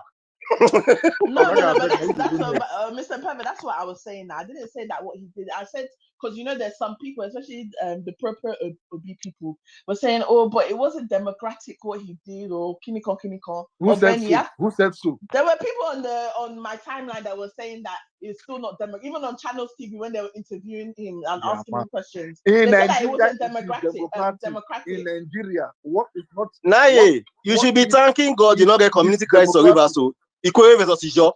You should be thanking God. You not get tribal conflict right now in Rivers. In that award of we don't have tribal conflict. It's just that the tribal conflict is not as penetrating people. By now, you is that Ijo versus Ikoyi in Delta by now. Right now, I'm just telling you. You know they waste time. Not as to be born. No, they waste time. Thank you. You should be thanking God. Thank you so much. Ogaga, I beg, look hear from you quickly. If they like, so myself, I want to come out. I want to carry my pikin for school. Make I just put small fire. See, all of them, what they call here, they can't talk. Nigeria, these are coward. Nigerians are not coward. Nigerians are not coward. See the young man when he do video about Sheriff for Sapler Share Road last week for TikTok. Not be Sheriff send person people come pick him up. Not be Sheriff send body people come pick him up. Very stupid thing to do. It's shameful. Wait now. I'm coming. No, it's suicide. You want to commit suicide? Let me land. See, Nigerians are not coward. Enough now when they call this space, or they call people Nigerians. You guys who are outside this country, are you more Nigerians than the Nigerians who are in this country? Or the one that don't come up, one that God don't give an opportunity to leave this country, that they call us coward. Why you not send your papa and your mama they go stand for from me? They tell you, the people when they protest recently for this protest, where some of them die, some of them did for Kirikiri today. How many of them now they support them now? Wow, how many of them don't go pay them for Kirikiri? Or those where they don't die during the process of protest? Who remember them till today? Now they call the Nigerians are cowards. So not coward. Nigerians are not coward. Nobody won't die for anybody. Let's see. I know they like many English. All of us go school. All of us who did this place will go school. You not gonna allow your brother enter front. Some of them who take the hospital, they call people Nigerians coward. Are you better than the Nigerians who are in Nigeria? Every time I handle mic, they call talk nonsense for you. Something's wrong with you now. Call my name. Call me. I know they call your name. I can go back. This I go see everything. What did they do? Not be this young boy waiting for Sheriff for Sapler. I know that young man. I know that young man for that Share Road. Not being they do video for growth when they award how many times. He bar finished. Sheriff saying uncovered people can't carry come out. Then you expect people. How do you want people to survive? Then you won't give advice. See, make everybody advise themselves. Make everybody advise themselves. Not they call give advice when you know if you advise yourself for house. It just say 30,000. Which person did they pay 100,000 as sales boy or house officer for where did they work for Nigeria? How do you see a businessman pay that few they pay the workers that kind of money? Even when they pay them that kind of money, you go see them, they go stretch them. Some say they will do the work on Sunday. They don't get time to wash their clothes. Nigerians are wicked to their own selves.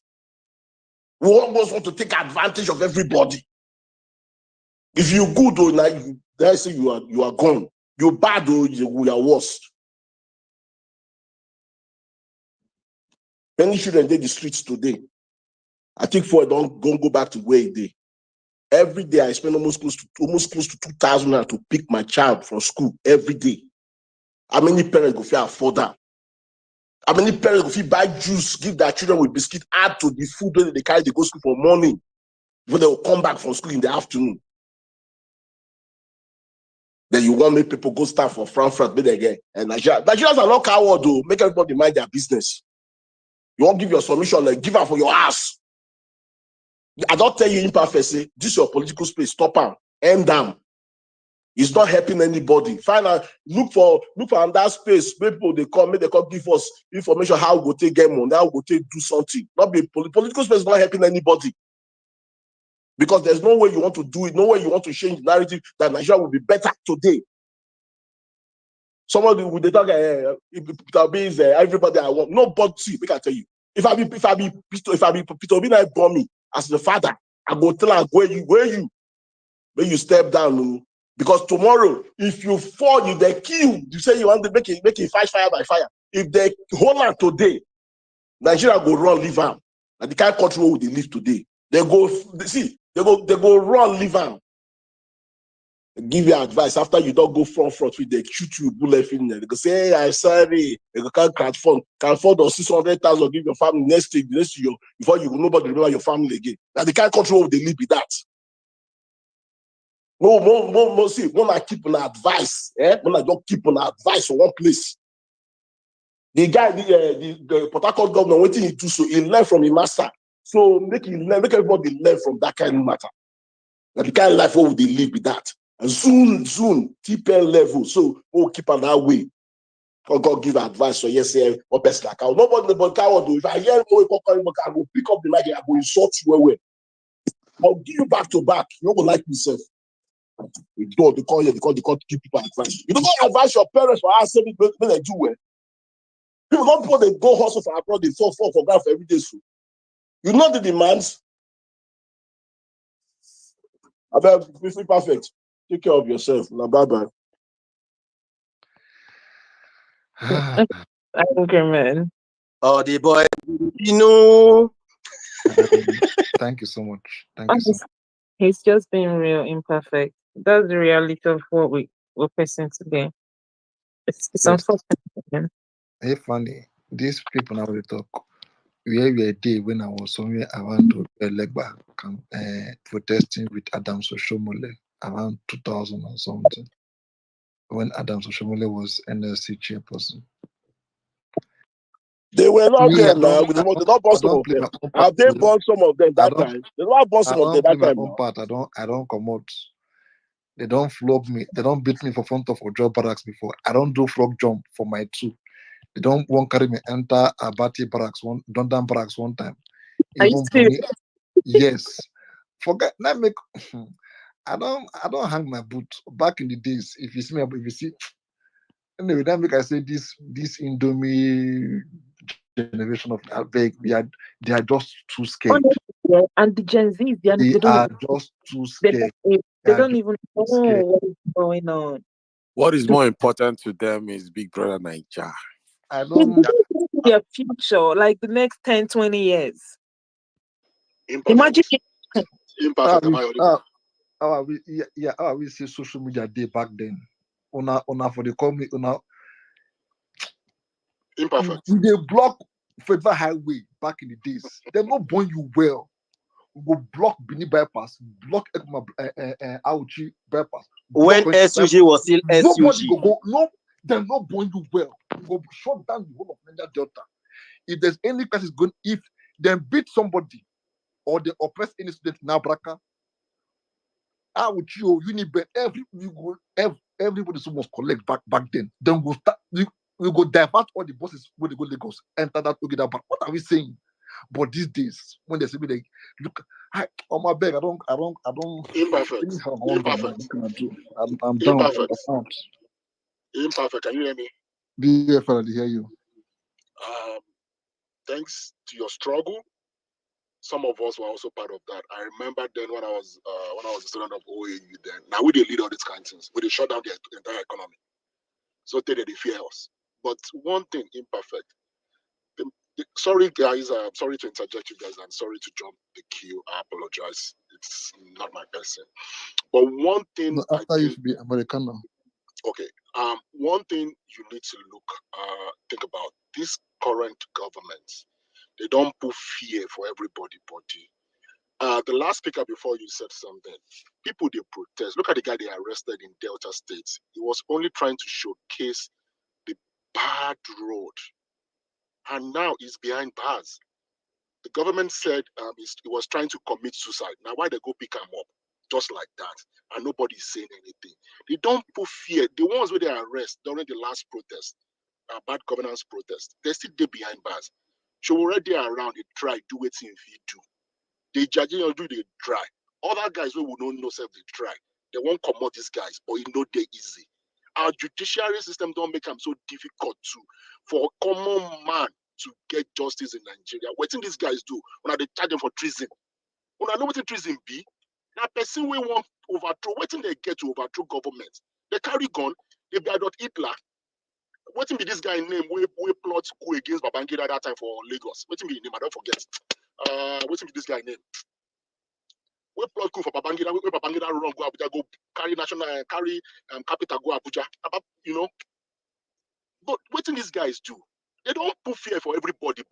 As a matter of fact, I don't go lie for that. I tell my younger ones within Nigeria, if they grab you, you're on your own. Don't call my phone. Don't call my phone. Forget, say, even people where you know, they're going to ask you, say, waiting your brother fine, go there. Waiting your brother fine, go there. Waiting your family, the people where you know, okay, bros, this thing happen, no, use your influence, okay. But waiting say fine, go there. Because some of these guys, top guys, they don't want to be associated with some of these things anymore. I'm not going to lie for you. So the only way we if it is stupid though, but at least make Nigerians sit down for house for 2 weeks. People go die fine. But if we not die now, we go see die later. No. And BFL. If they don't, I'm sorry, say I said no, sorry. You're right. But then you go see that then Vicky go talk, say they won't call register for those who will come work for SC. So if you no come work that day, then go sack you, employ new people. Now on the other hand, they should start with churches. If Nigerians no go church for like 1 month, they will not die. God will still answer your prayer. During COVID, they even introduced online. In fact, these people at the online streaming. They were even trying to send account number online how you can pay your tithes and your tax. Your tithes and offering, even if you don't come to church. They should don't go to church like 2 months. So that your pastors go tell government say, "Omo, I beg you, business for us." I think you are a Nigerian, but you do not understand the level of brainwash that are clerics. I'm not going to say pastor man, but I'm going to use the word clerics. The way they don't brainwash we Nigerians. Even if Nigerians no go church, if they will not go, some people go they save their offering and tithe money till the day where they go pay them. You can imagine that they tell them say you hold your tithe, you hold offering. You don't understand? Now during COVID, we pay our own mortgage finish our church for a year. During COVID, we will not go church. Everybody we pay the entire 750 finish for mortgage. So that one, fine, it might work, it might not, but I believe when people no come out, we go die, people go die. Business go crumble. But if that thing no happen now, this our system is getting worse by the day. It's getting worse. Before container why they take 6 million clear, now they take 23 million clear them. 23 million. I go see clear and finish. The market go there. The market why they sell quickly within 4 weeks. Now they did there 4 months, 6 months. Nobody won't buy. Who get money to buy? You go to beg them. You go over one sell for cost price. You go one sell for cost price. At all. May just get your money back. Mr. Fax, this stupid Zenith Bank made me almost lose something. The guys came from Sanfara. They come buy the car. They buy car finish. They tell me they don't transfer. I say if I no see money, the goods, the car no they commode that lot. The car no they commode that lot. If I no see money. Now those guys show me proof. They scan everything. My guys already they show me say this guy's up there. I say me, this kind of money, I no one know if I no see money for my own account. So he want to fight. Okay, I just to pay these guys hotel bills for 2 days first because I can't take that risk. Not be Nigeria we did together. I will be say they will give you free credit alert. You know, so. See, the person where I feel say go work because this thing not be Nigerians alone. This thing they affect. We the diaspora, we they do business for Nigeria. It they affect us like say tomorrow no day. It they affect us. Later today now, I they go out of state, go bury one young guy, 32-year-old guy, who just died of colon cancer. He's one of the senior. I think he's the principal software developer for Salesforce here in America. Bright guy, 32-year-old, just buy like that. Who is speaking? I think I know him. My name is BFL. BFL, my friend. Oh my God, he's also a cybersecurity analyst. He just told me yesterday that he's lost a friend to colon cancer, 34 years old. Boys, they buy anyhow for years. Young people, they buy anyhow. Money, there no be money be problem here for these guys. Money day. You know what? So no be that. Oh, is it my time to stop? Now are you perfect? Yes, a minute more, please. Okay, make a round up. So the best I think we can do, let's shut down the economy for just 2 weeks. It go pain, no? It go pain. And don't forget, say, before gold turn gold, it pass through fire. It pass through fire. If we want anything to work, as they don't put fear for our body, so they go kill us if we come protest. Make we sit down for house, shut down the economy. Every day we shut down the economy for Nigeria, you know how much we will go lose. If we don't do it now, we will do it later. Thank you, are you the mic? And that includes airports. Thank you so much. Imagine you shut the international airport. Imagine you shut the international airport in Nigeria. Airports, seaports, land, everywhere. Thank you so much. Thank you so much. BOFA, because of CIC, I go sue all my Yoruba brothers because of their brother Tinubu. You don't talk now, make up for no follow sue you. Okay. He's from Guinea. Obasanjo not be Igbo man. Mercy for me. They never put this president yet. Who they claim bastard to be brother? Nobody want to be bastard brother. Okay, Americano, are you there? Odogu, please mute your mic. I know when you come here, beg. You met some people. Yeah, I'm ready. No, just let me know when it's my turn. Americano, then they go next. Odogu, please hold on. Americano, are you there? Yes, I'm here. Okay, go on, please. Okay, thank you. First off, it is somewhat encouraging now to hear, though they're not calling it exactly that. I don't know why I'm going to talk about sit at home. All these IPOP people now going to talk. Say Imperfect. Is there a reason why you needed to mute me? Imperfect. Is there a reason why you needed to mute? I mean, you censorship. Imperfect. You could. Imperfect. You could just let me speak. I don't know why anyway, maybe it's really just a cultural thing. They, power, you get the power, then you start muting people, and then I get it. It's maybe it's cultural. It's definitely cultural. It's definitely a cultural thing. It's definitely cultural. Anyway, I'm glad that people, even though they're not calling it sit at home, I'm glad that people are finally realizing that that is a potential effective means of getting the government to listen to you. Now, whether or not people start gaslighting you and telling you that you're forcing your own people to sit at home and you're killing them, that will be seen for the practical when the Nigerians decide to start employing this technique. But I'll go back to the topic. I've been known on spaces to call Nigerians cowards, and the reason I do it is the response is usually inflammatory. You're right. The response that I normally get is that people get agitated, and that's why I do it. I want to call Nigerians cowards because I know it's going to have an inflammatory response, and I know that it's going to make them sit up. And I'll call them cowards. I'll tell them that the men of Nigeria are very weak and they're very scared and they're very cowardice people. And I mean it. And I do it for the only reason I do it is because I know it's going to get an inflammatory response. But now, hey, I've come to space, and the entire space title is "Are Nigerians Cowards and Scared?" So clearly, some of us were ahead in terms of thinking about things than others. One thing that I will say is that Nigeria, Nigerians at least, you should buckle up, because I was one of the first people to say that the Naira was going to go to 700 with facts, not sentiment, and it got to 700. I was one of the first people to say that the Naira was going to go to 1,000, and it got to 1,000. I was telling people that the Naira is going to be at 1,500, not because I'm, one of these prophet people who are going around speaking in tongues. No, because I know mathematics and I know economics and I know how to do valuation of currencies. And I'm still here telling you today that in the next 12 months, the Naira will be over 2,200 Naira per dollar. It's going to depreciate even more. So the pain is not yet over. It's going to continue. But going to the topic of Nigerians being cowards, I'm not saying that Nigerians are cowards because I hate Nigerians, okay? Or people who identify as Nigerians. You people are, my kith and kin, per se. Even though I don't believe we should all be under one political system, I do love you people.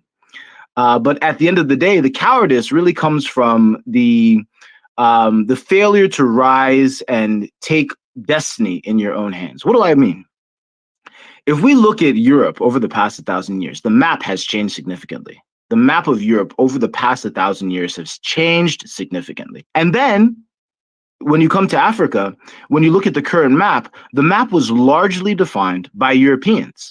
So where am I taking this? The cowardice that I see is a failure to live up to your own true calling. What is that true calling? As the sons and daughters of this soil, Africa, it really is our responsibility to define the map of Africa.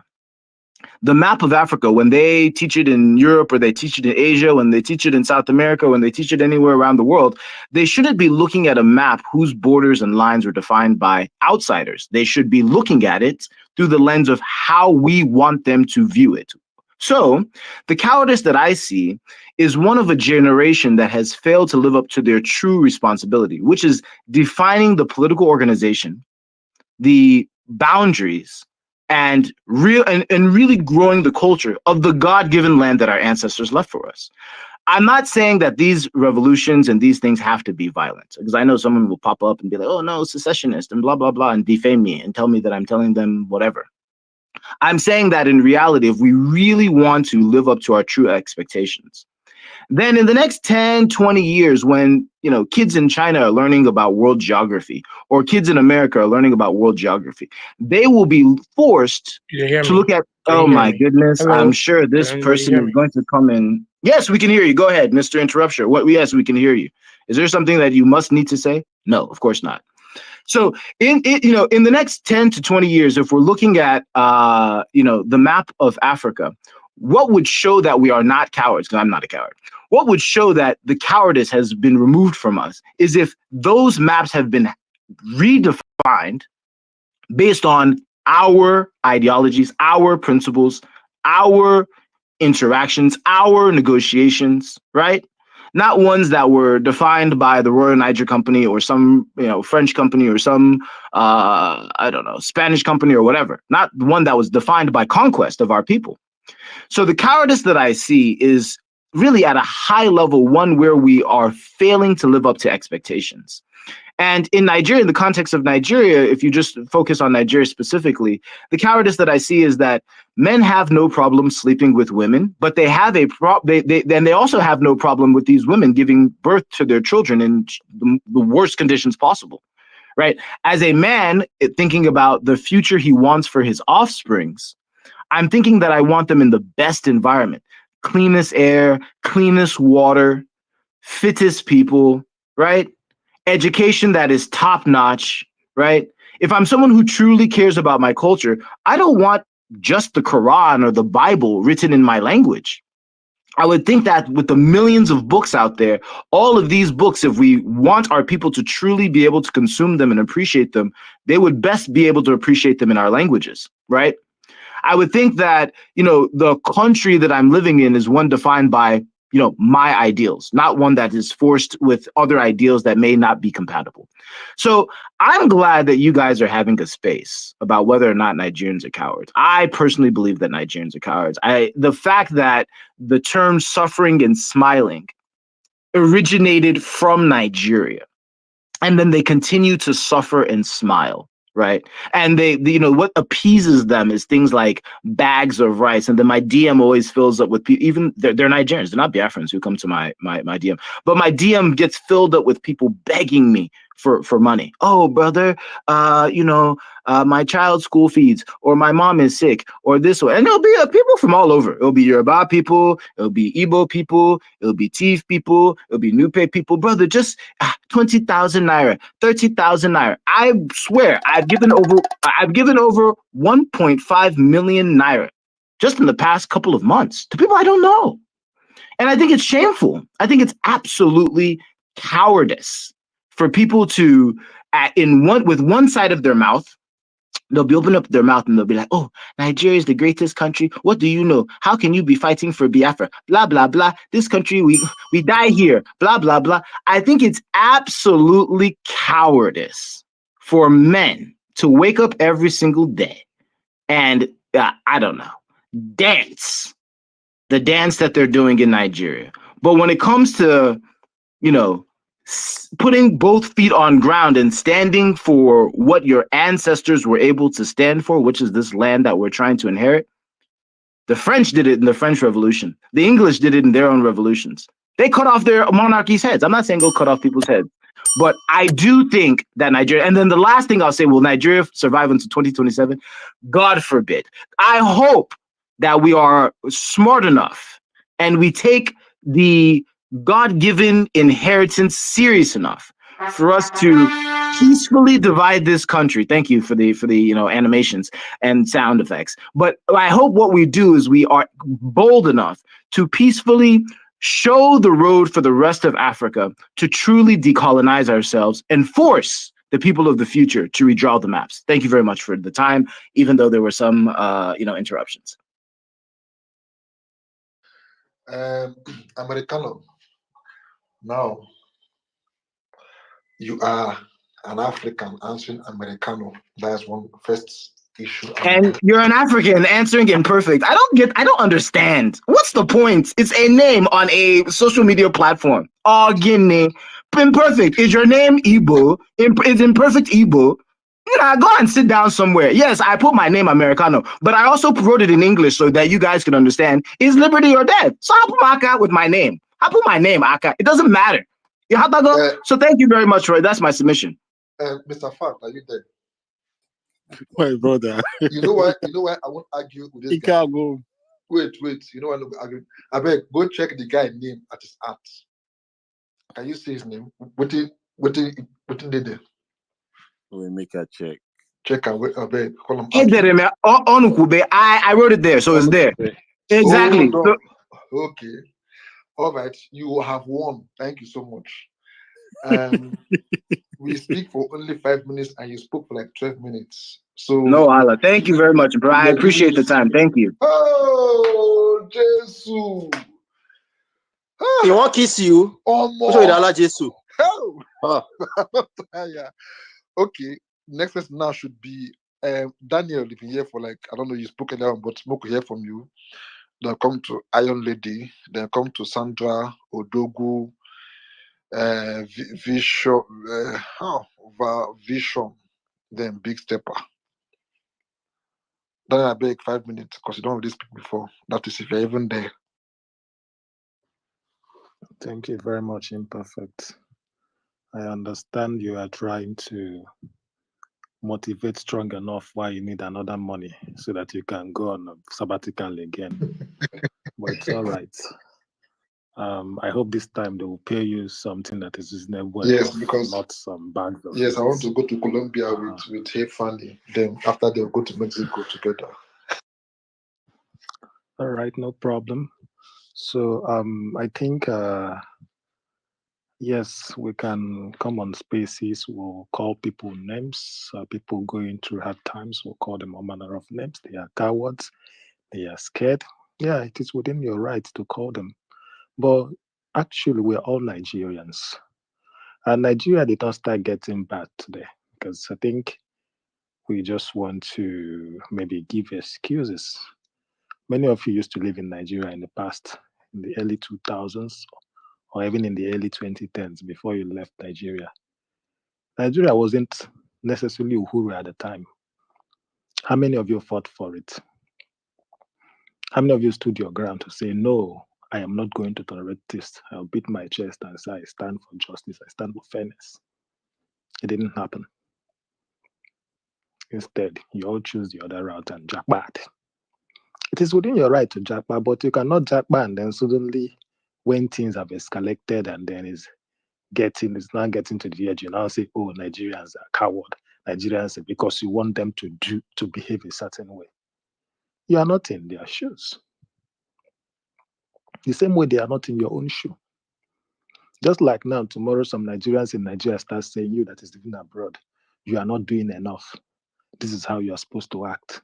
They will start dictating for you. This is how you should act because you live in Obodo Ibo. Please, let's respect each other. Nigerians are not cowards. Nigerians are going through a lot. The problem Nigeria have today, majority of Nigerians, is ignorance. And sometimes we dismiss this. When you talk about educating the people, some people feel like, oh, they don't need you should not talk about educating people.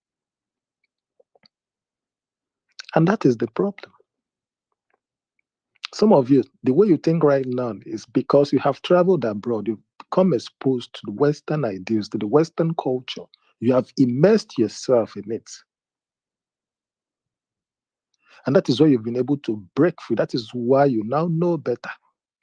But these people are immersed in this calamity. How do you expect them to know better? It is not fair. I think we are too harsh on Nigerians. It is not fair. See, Nigeria is a soup that has been cooked since 1960. You know, when you cook something for a very long time, you subject it into certain conditions, it will start developing certain features. That is why today the humans in Nigeria is slightly unique. They have their own traits. Maybe something that Americans will not tolerate, or something that not Africans will not tolerate, or other African countries will not tolerate. Nigerians can tolerate it. That is because they have been cooked for a very long time. And that is not going to change overnight. Like I said, we have built a society of fear. Since the 60s, we have built a society of fear. And we've not been able to break away from it. Some of you, until you left Nigeria, used to fear your parents. You used to fear your teacher. You used to fear the man that have money in your village. You used to fear your traditional ruler. It is not respect, it is fear. Daniel, can we agree that if those that fought for Nigeria, let's say in the 60s, 70s, let's say as at 70, 80, early 90s, if we had social media in Nigeria during time of these great men in Nigeria, they would have done, should I say, far, far, far better than we are doing currently. I can't say so. I don't know. I can answer the question. Even though they faced full-blown military regime, but they were still very active compared to ours now. Well, that is the thing. They were active then, but what happened at the end of the day? Because when you say they're active, what happened at the end of the day? I'm saying because the culture of fear is not now. It's something that we have adapted to it. These people, at the end of the day, they adapted to it. Didn't they adapt to it? They adapted to it now. They adapted to it. If you look at what happened in 1999, it's not like it is the fightings of people that finally led to Nigeria, the military handing up. It's just because certain people feel like, okay, it's time for us to drop this. It's not like, oh, we fought for it. We finally fought for it, and then we got to chase the military away. No, it didn't happen that way. It did not happen. After what happened to the Abiola, what's it called? Is it Abiola's family and many others? People were now living in fear. The others ran out of the country. And then in 1999, this guy decided to say, okay, I'm handing over. And then the rest is history. And then it's people that took over power in 1999 enforced the fear. Enforced the fear.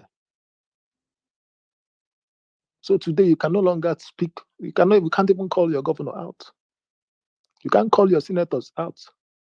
Now, because we don't even understand how far this thing have gone. Even those in authorities too do that. Whenever they see somebody who is higher than them in the authority of power, you see senators, they cannot call out the president. That is why nowadays you see even the so-called the people in the National Assembly, it looks as if they are helpless. If Nigeria is a working system, don't you think that your representative have the capacity to impeach a president if he's not doing the right thing? Buhari did all the rubbish he did in 2015 till 2023 or so. What happened? Nothing happened.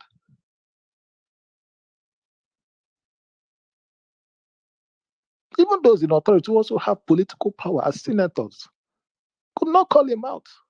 In the whole of the governors we had in the opposition, it was only Wike that was doing as if he was talking. And this other guy from the south, from former governor of Ekiti State. So we have built a culture of fear. The same way in Nigeria today that you can't even comfortably call out somebody. Akbe called out was just ranting on social media. Boom, he has been kidnapped. If you call out anybody today that is of greater capacity than you, they will come and arrest you.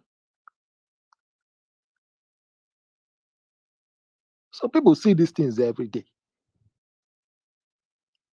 On top of it, your so-called religious leaders will also tell you, touch not my anointed. We don't understand how these things are permeated into our system. For us to break away from this, there must be serious reorientation. And it's not going to be a one-off thing. Because some of you here that are talking Nigerians are cowards, and your family is not part of Nigeria. What is your family members doing differently? Show me what they are doing differently that you can say, oh, they are doing this. You have been able to inspire them. You have been able to educate them. This is what they are doing that other Nigerians are not doing.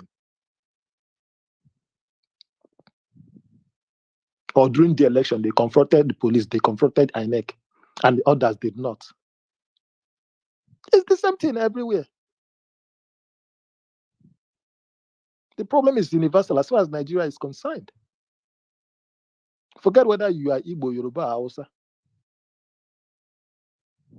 Or whether you think you went to school and the others did not go to school. So let's address the big elephant in the room. Even because I remember Imperfect, if you recall last year, not last year, so maybe 2 years ago, I'm not sure if it's your space. Okay, I think I also mentioned it last year and earlier this year when I talked about lack of identity. So after talking about the case, you have to talk about the identity problem. If you do not address the root cause of this, the Nigerians cannot stand up and challenge you. Especially if you are the kind of person who finds a way to exert fear, like you exert your power. You show that people should you always make sure that you want to create that scenario that people should be afraid of you. Everybody was calling out the guy, what's the guy, former Good Luck. But today they can no longer do it. Nobody can do it. Not even your governors, not even your senators. Everybody is quiet. So please, if you are tired or if you complain, please start with your family. Talk to your family members. Let them call out the local government chairman. Start with the councillor in your community. Let them start calling them out, because I'm not even talking about the election here. We should be talking about holding our leaders accountable. Let them start with the local government chairman and the state house, the person representing you in your state house of assembly. From there, we'll start breaking this bond of fear. And with that, oh yeah, no problem. Now, Shebi, you are justifying. I know you are now justifying the $13,000 that they will pay into your account. No problem. But after this one, if you don't know space again, don't worry. I won't tell you what I'll do to you here. Bye bye. All right, thank you so much. Thank you so much. I think you should be next. All right. Good afternoon, everyone, and good morning, good evening, from wherever you are spacing from. This topic, are Nigerians coward or scared? Can Nigerians survive to 2017 and 2027?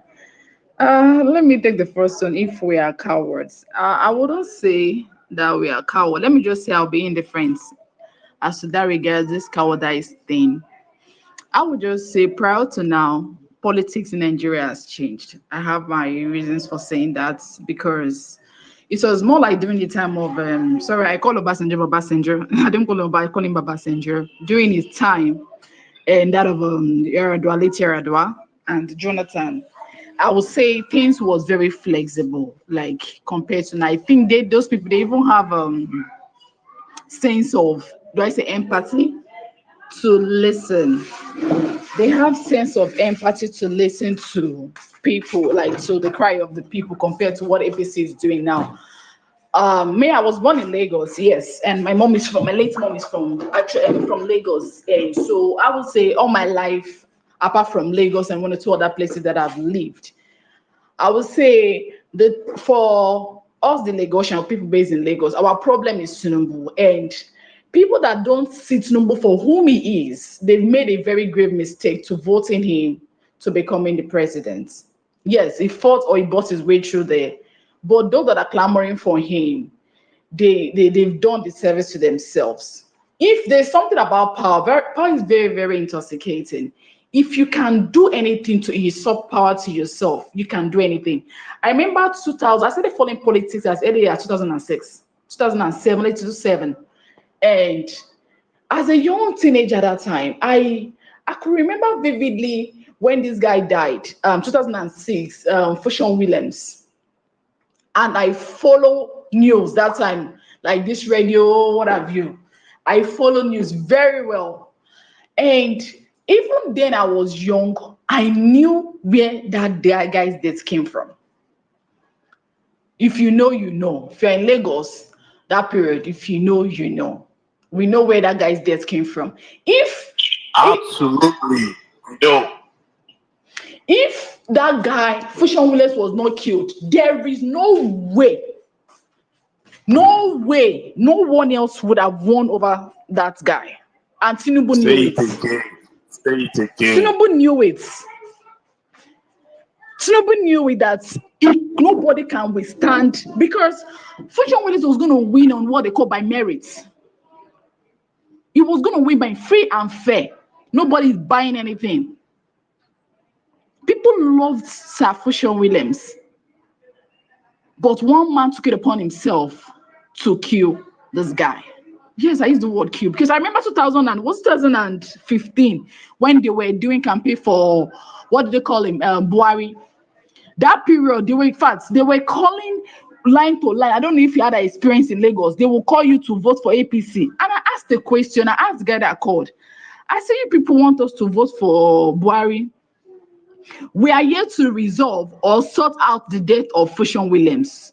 Is it the same person that killed Fashion Williams that is the same person behind this Buhari thing? The guy was like, I should not say what I don't know. I should not. So we know what's up. Hmm?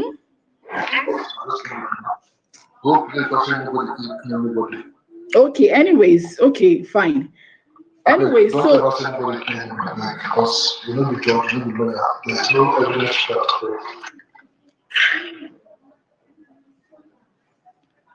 All right, I know you're trying to play it safe. So we know this guy was killed and all that. So fast forward to why or how, why, I mean, are we cowards and all that? I'm still talking about Tinubu, but let me just make it very brief about the Tinubu thing. Tinubu wanted to be in power at all costs, and as we speak, he is in charge of this Lagos politics from the time of, what do they call it, Fashola and Bode, that kind of they revolted against him, and now we have the likes of Somolu. And my problem about this Lagos politics is these people really, apart from Ambode and Fashola, this guy, he himself, Tinubu and Sanwo-Olu, those people are not, they're not origins. I mean, let's just say, yeah, they're not origins of Lagos State. But this guy is able to capture the state. And I asked somebody that is also a typical Lagosian, why did you guys give this guy, this man, power over Lagos State? And the person said, because this guy's been able to buy even the rulers, the traditional rulers and top people. So if this guy can buy people to himself, if somebody can come to your own land and buy your people, there's a problem. So how much does this man have to be able to buy a people and now is in place of power? What did we expect from Tinubu? If I see someone that can do anything to get, if you don't mind hurting people, to get to, do you mind doing anything hurting people to get to where you want to get to? I can never trust you with my whole life. Because to me, there's no sense of humanity in you then. They are rigged and compromised, but there is one that is detrimental to humans, to humans' life, that I would definitely say you're a red flag. So far forward, this person that is in power has no vision for us. He has no vision for us. Imagine somebody telling you that Emilio come. At all costs, it is my turn. And even upon everything we saw, this guy made sure he gets there. Now, either this guy is coming back 2027, me, I don't know, but I pray it doesn't. Are we cowards? I would, like I stated, I will be indifferent. The Generation Zs are not as resilient like the baby boomers, like the S people, like the millennials. In fact, those ones, anything politics, they know they sabi. 80% of them are not politically inclined. And if we're saying as millennials, are these the people that will fight after us for revolution? I bet not. Those people that are even try to come out and all that, we see what is happening. It's a big slap on us as Nigerians because other African countries look up to us. It's sad. Because they know us as these brave people, intelligent people, resilient, industrious, and the likes. But how can a government put us in a bottle that we can't speak up? This thing we are practicing now under this Tinubu's government, I want to ask, somebody made the same statement, and I really like what that person said. Please, are we practicing democracy or autocracy? Let us know where we are. Because it can't be like, say this Tinubu one was past Abacha. Demonstration, what we know as protest, is part of the right of everybody. You have a right to protest. You have a right to demonstrate. Why would someone do a peaceful protest? The next thing they don't hold them behind bars. It doesn't make sense. I attend church. Yes, if I call my church, I know I'm not ashamed to call it Redeem. But I'm wondering, as of this period, what our leaders do, what are our leaders doing, our church leaders, like both the Islamic leaders, both the church, what are they doing? Just on Sunday, someone who came to Redeem to speak. We were watching at church through the screen. Trust me, whilst talking, people were just mumbling. It's more like, guy, we know 1 year wait till you get to talk. There were many things he was saying. Trust me, God forgive me. Inside that church, I was just saying that God forgive me. If I had a gun, maybe I could just do one bad thing, like run for this. They just give me one thing for like for leg. I was so infuriated. So my own point is, what is the way forward? Can we survive to 2027? See, many people are compromising. A lot of things is going down. People's morals are dying. Besides, that's why we are becoming wicked by day.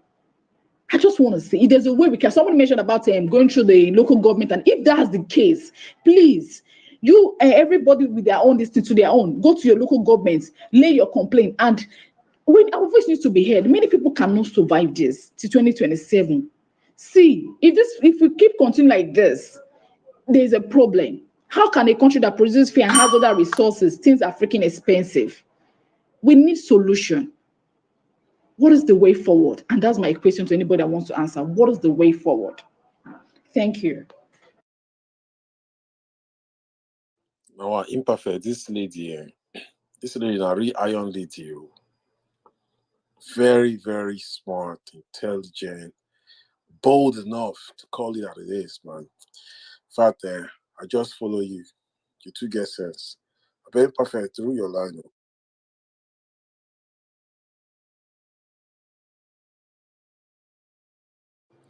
I think the next person is Odo. Sorry, you called me? Yeah, I was talking about it. I beg, I did ride the first bicycle, I beg. Okay. Hello, Imperfect. Hello, can you hear me? I cannot be at home, mute your mic. Imperfect, can you hear me? I hear you, but not be your tongue. Not be your tongue. I beg, no vex. I want run go pick person for school. I beg. Make I quickly talk. Go pick and come back. Go sit there. Oh, network. You know the way network they do now. Network will do okay. Make I just sharply drop my point so I can continue to listen. This is my method. I never change. No, not be so. Well, it's not true. Don't give you the turn. Fine, go ahead. All right, Sandra, hold on. Okay. Vision. Oh, yeah. 4 minutes. Then come to Sandra. Sandra will take 6 minutes because she will take your own time. Okay, so Ma, go ahead, Abby. You don't win now. Go on. You don't manipulate us. Perfect. Okay, the name now Vasni. When you say vision, I kind of wonder if somebody else did that. Okay. First, the last Vasnop, yeah. The last person who spoke, first of all, I salute your courage, madam. It's sad. That's the reality. With the fear. I was reading Ojuku's book because I was involved, and I urge everybody to get that book and read it. Initially, you think he wants to tell you the story of Biafra War. No, the man was telling you facts about why the country is the way it is. And Ojuku said Nigerians are scared of, I think, 4 or 5 years. The fear of man, the fear of truth, the fear of unity, and there's another fear, I can't remember. But these 3 fears, they didn't start today. I mean, for Ojuku to have spoken about it, it means that it's become a historic problem. The fear of man, the fear of truth. Nigerians don't like the truth. Even when you live abroad, if you mingle with other Africans, other cultures, you see that truth is a big part of those cultures. You know, truth is a big virtue. But when you mingle with Nigerians, when you speak the truth, they'll just single you out. That guy, too they talk. He form say too no. He's too bold. You know, they start defining you on lines that don't make sense. Meanwhile, A culture that sees the truth and embrace it it tells you a people that wants to rise, because it is only the truth that can lead every one of us on a path of salvation. And that is what we're all seeking, salvation for our country. But if you do not like the truth as a people, is ingrained in our head, maybe subconsciously is that been programmed in our DNA, that when you tell a Nigerian the truth, they don't like it. It's even worse for Nigerians living at home. Those in diaspora, because of the environment they live in, truth is a big part of the culture there. For example, in the UK, if you do not tell the truth, they'll tell you that you are dodgy. People will avoid you. But here, if now you lie pass, Nigerians will embrace you. You become the superstar.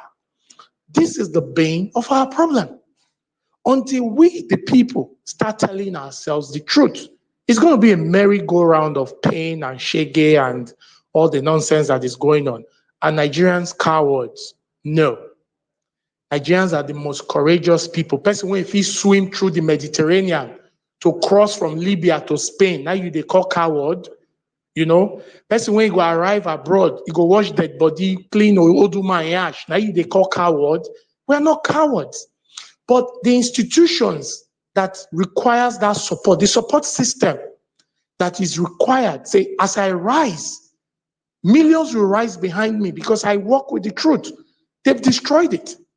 Is it the SUG government that stood against the military, that students died in defense of democracy and Abiola, right? Where is that today? It's been eroded. We're all seeing viral video of SUG president trying to be like our governors. They go now in convoys, they go with ADCs, funny kind of characters. Meanwhile, back in the day, SUG presidents are the most bold people in the university. When they call out for a protest or anything, in fact, right, there's a crayon call, everybody rally around him to get results. But today, SUG president has been bastardized because they now go with number plates. You see them, SUG president, number 1, number 2. They are now like the people they should be fighting against. So how do you win? How do you even win? The church is on the side of those oppressing us. The police helplessly on the side of those oppressing us. The army have joined. If you notice, our army used to be very bold army, you know, philosophical, ideological people. They've eroded that. It's no longer the army of Nziogu and all the other guys, Oka and Co. no longer exist. We now have barely a ragtag team just running errands for politicians. It's either they are running errands in Niger Delta or they are running errands in Lagos or Abuja, you know. We no longer have those institutions. So this is the solution. Okay, you are running late for your appointment too. No, I did. I'll soon finish. But this is the Okay, you have a solution, minute more. finally. Those in diaspora has a role to play. And I must commend you guys. You are doing a lot. If not, this space is one that they hold regularly, you know, constantly. Is either Saddam is holding, what's the other guy is holding, you yourself, you are holding. That is a start. But diaspora needs to do more because you guys are more empowered. Financially, you are more empowered. Educationally, you are more empowered. Orientationally, you are more empowered. You need to do more in setting up this revolution of the mind to change our mind. I was coming in from Warri recently. I was in a private bus, right? And a conversation ensued in the bus. It was young people like me, you know. And a young man said that the reason why there's so much prostitution in Nigeria is because there's poor parenting, it's because the parents have failed. And I told him, I said, it is poverty. And his response was, parents should stop educating the girl child. I'm telling you, a young man said this, that the reason why the girl child is so bold to go and spread her leg, because she goes to school, she now sees people, you know, that at 18, parents should marry off their daughter so that the husband can train the daughter. And when the husband does that, she comes under the husband, issues of prostitution will not exist. This is the kind of mindset we're dealing with. One corner mindset that needs to change. And this mindset is not just on girl child, though.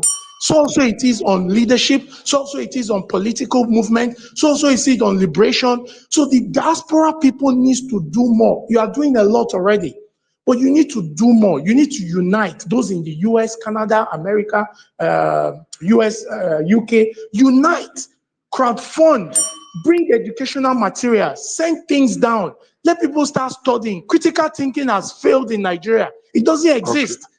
People just think based on their emotion and their tribal affiliation. And of course, the rubbish they teach them in churches and mosques. Thank you. Okay. Thank you so much.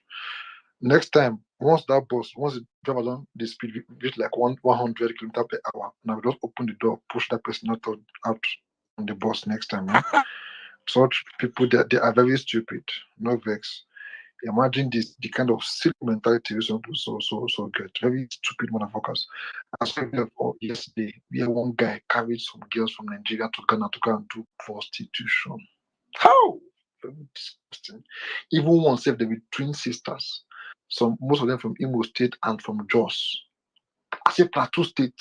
And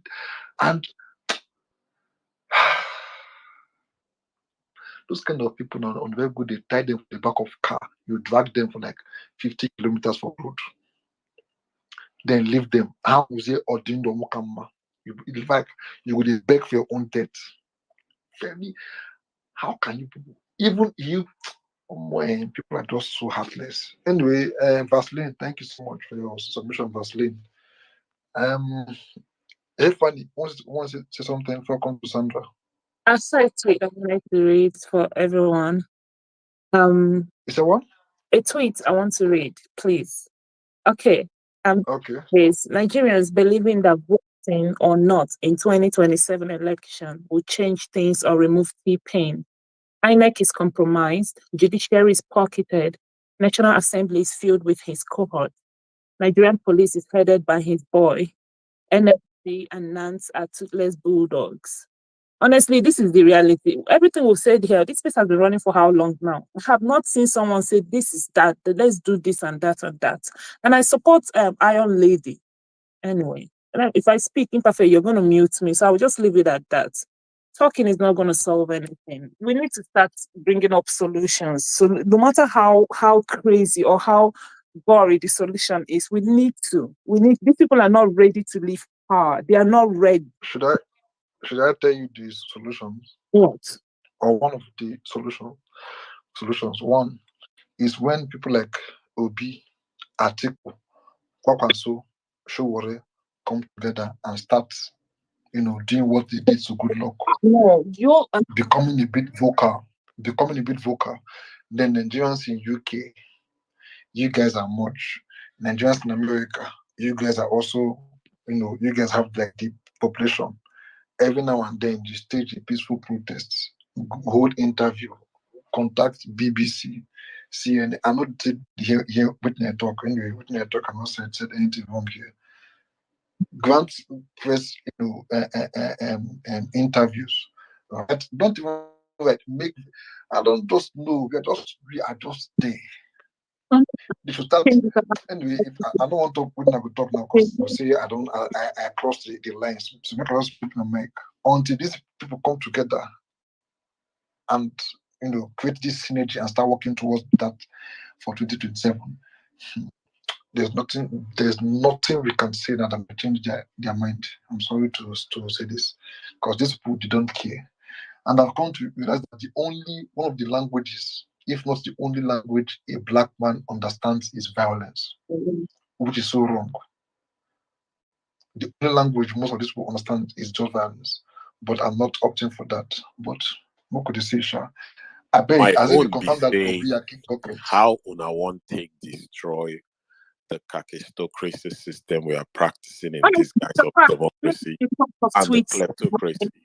Can you guys hear me? Mr. Fact, I read your tweets, and that is really how I feel.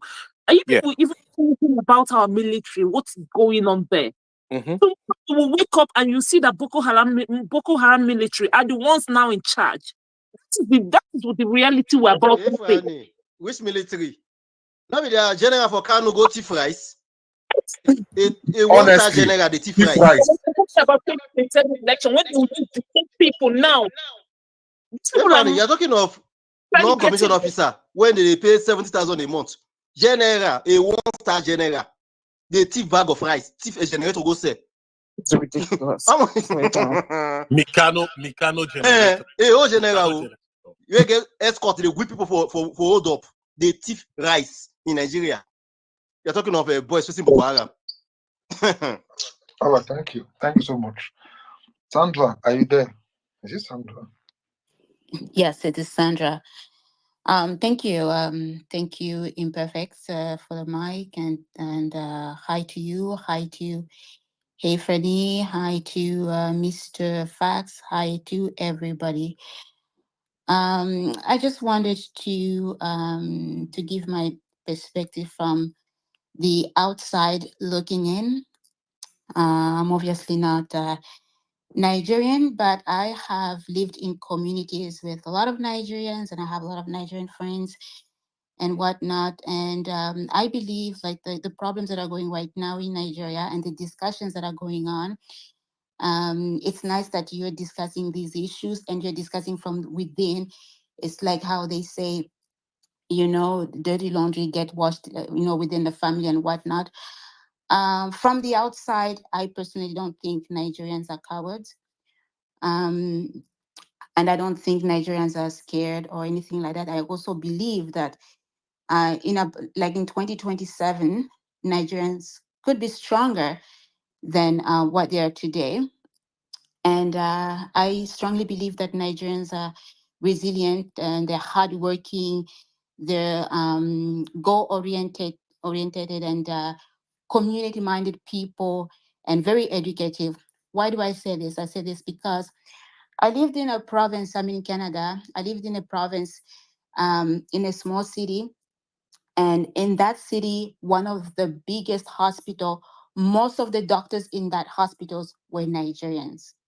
Most of the doctors. And in the city, there are also a lot of Nigerians with independent practices.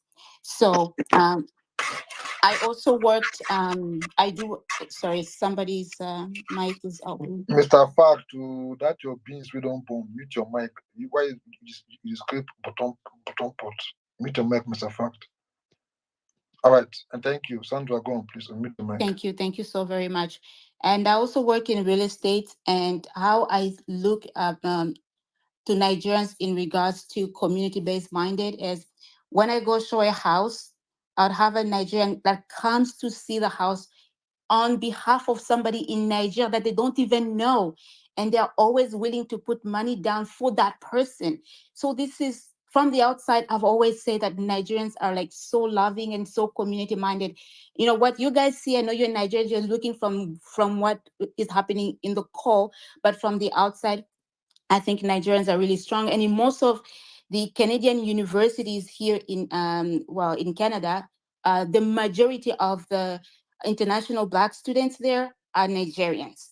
So shows how Nigerian parents in Nigeria are supporting their kids because they want their kids to be educated, which one day I believe those kids, when they go to Nigeria, they're going to do amazing things. So I personally believe that Nigeria, from the outside, Nigeria has managed to put its country, Nigerians have managed to put Nigeria like very, very high in the international sphere. Because when you look at all the African countries, Nigerians are the only ones that have managed to collaborate in terms of music, to collaborate with Hollywood A-listers and musicians and have popular music. Like in my country, I'm originally from the Democratic Republic of Congo. Not even somebody as popular as Fali has been able to have a collaboration with one of the biggest artists. So Nigeria, like even just in cultural wise. Fale doesn't speak English. Fale Popa doesn't speak English. Maybe that's why. Even Kofi Olumide doesn't speak English.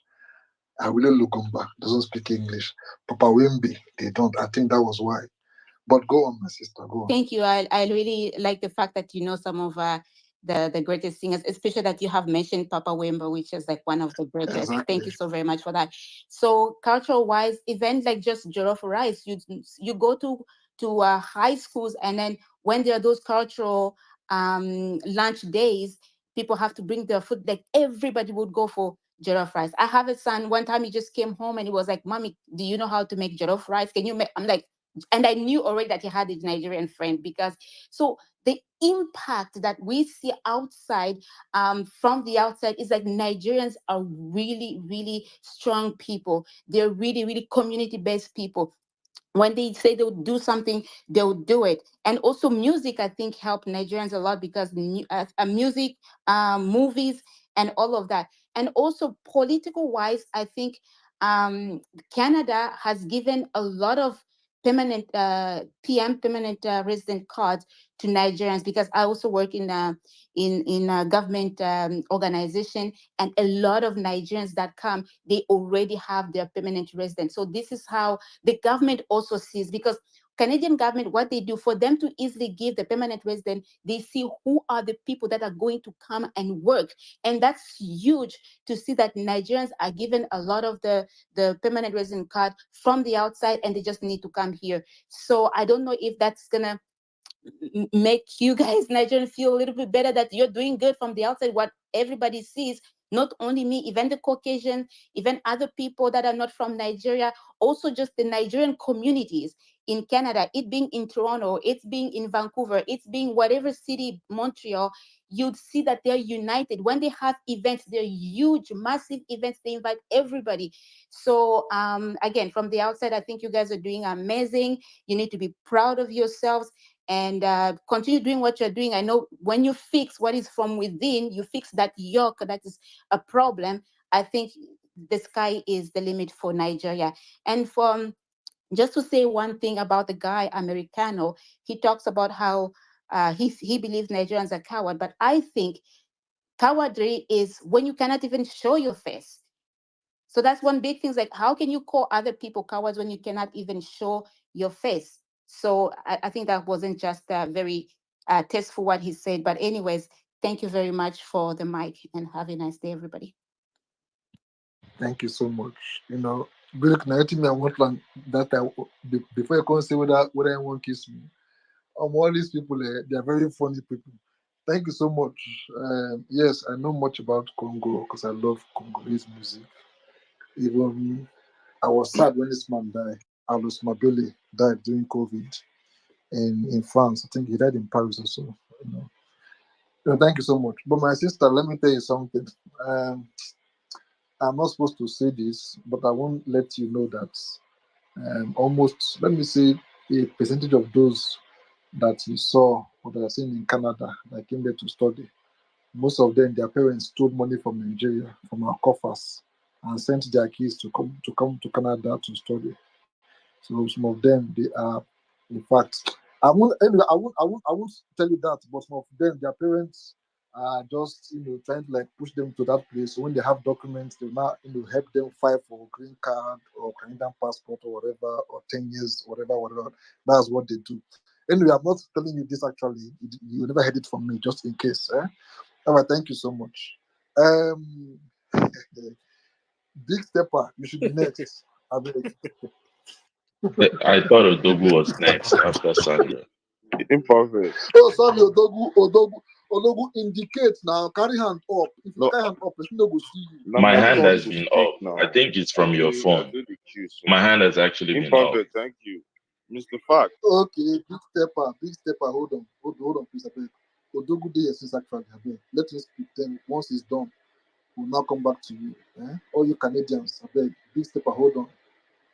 Thank you so much. All right, Odogu, go on, please. Thank you. Don't worry, big step. I won't talk for too long. Yes. So first of all, I want to imperfect waiting. I said Odogu doesn't last long. Let him just go 2 minutes, Iwo then come back to Onyara. Big Stepper. Iwo Onyara. Anyways. Anyways, can everybody hear me? Loud and clear, we can Okay, hear you. thank you. So it's always very refreshing to hear the view and opinion of Nigerians from outsiders. It's refreshing seeing and knowing how we go at each other every single time about how impoverished our country is and how undeveloped we are. hearing outsiders say some of these things about Nigeria, it's refreshing. And the truth is that it's actually true. It's true for most of the Nigerians who live abroad. I live in America, and I know that what she's expressed, Sandra, on this space is what a lot of people who have met Nigerians that live abroad will express. And that goes to show something. Before I go on, let me hail Imperfect. Uh, Let me hail, hey, Franny. I still find it hard to believe that your real last name is Odogu. That's difficult to believe, but no wahala, you said so. Please, you have like 2 minutes more, please. Thank you. Bring the royalties to Imperfect. If you like, fast forward my time because I mentioned your co-host. No wahala. jealous Hey, host. Franny, sorry, you were saying something. Go ahead, please. Take Royalties, part of my time. royalties. Bring it to you and Bonner Boy and the rest of them. You, Bonner, and Puff. No wahala. We'll talk about that. Anyways, back to what I was saying. So I think that Nigerians are neither cowards nor scared. I just think Nigerians are massively uninformed because there's so many things that's run within our society in Nigeria that are not normal at all. There's so many things that we take as screws in Nigeria and we just move on like it's nothing. That when it goes on outside Nigeria, it will be a big taboo. You understand? Like it's not normal. And that goes to shaping our mindsets. You will notice that most of these things you're talking about, cowards, you're talking about being scared, the same Nigerians, if they move into a different country where things operate differently, the way they react is different. And that goes to show you that the problem is not the Nigerian. The problem is the system that we find ourselves. And it's systems that shape a society. Whatever kind of systems, if you have like good, strong systems within your country, that's what will determine how that country will go.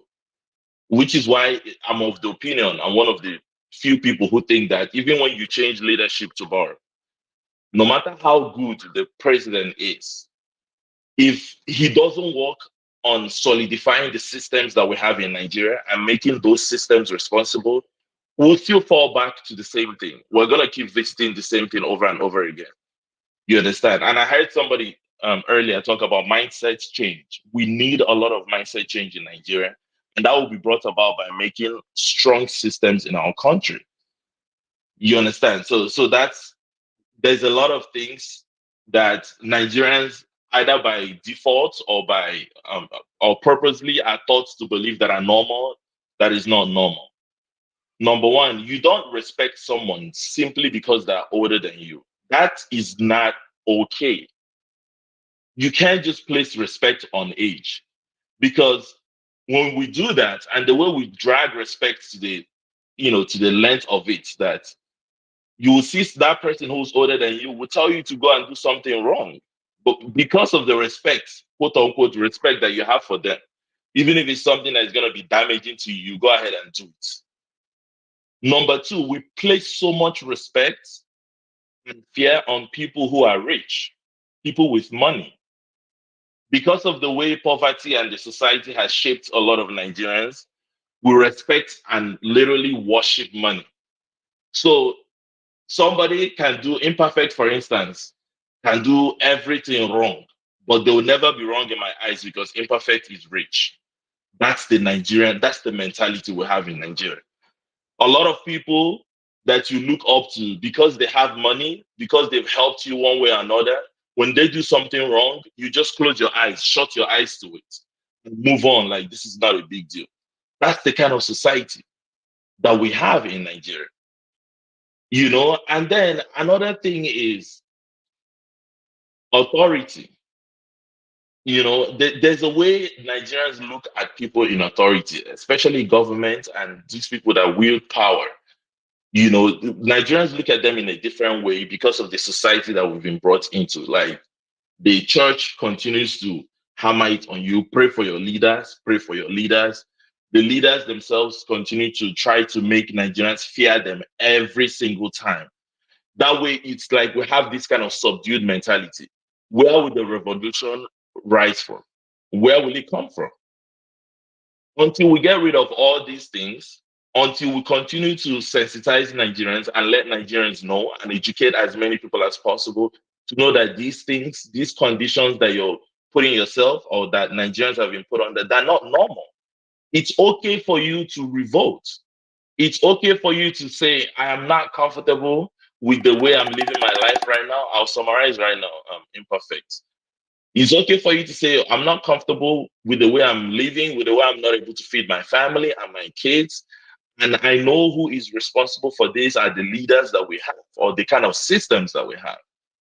Without you feeling like, oh no, you're talking because the person is not Igbo. You're talking because the president is Yoruba. You're talking because all these things are also distractions that have been put in place. The whole tribalism stuff is a distraction that will delay our revolution in Nigeria.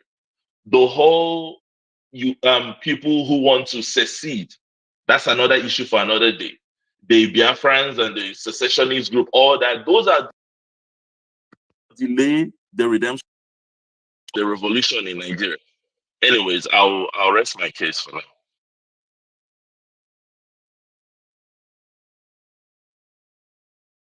I don't know.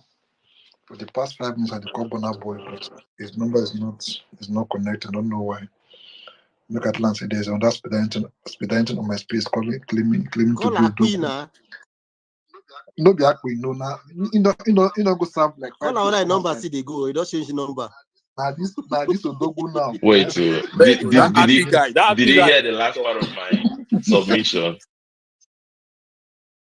I was calling Bonner boy. I don't even hear what you talk. But thank you so much. I appreciate.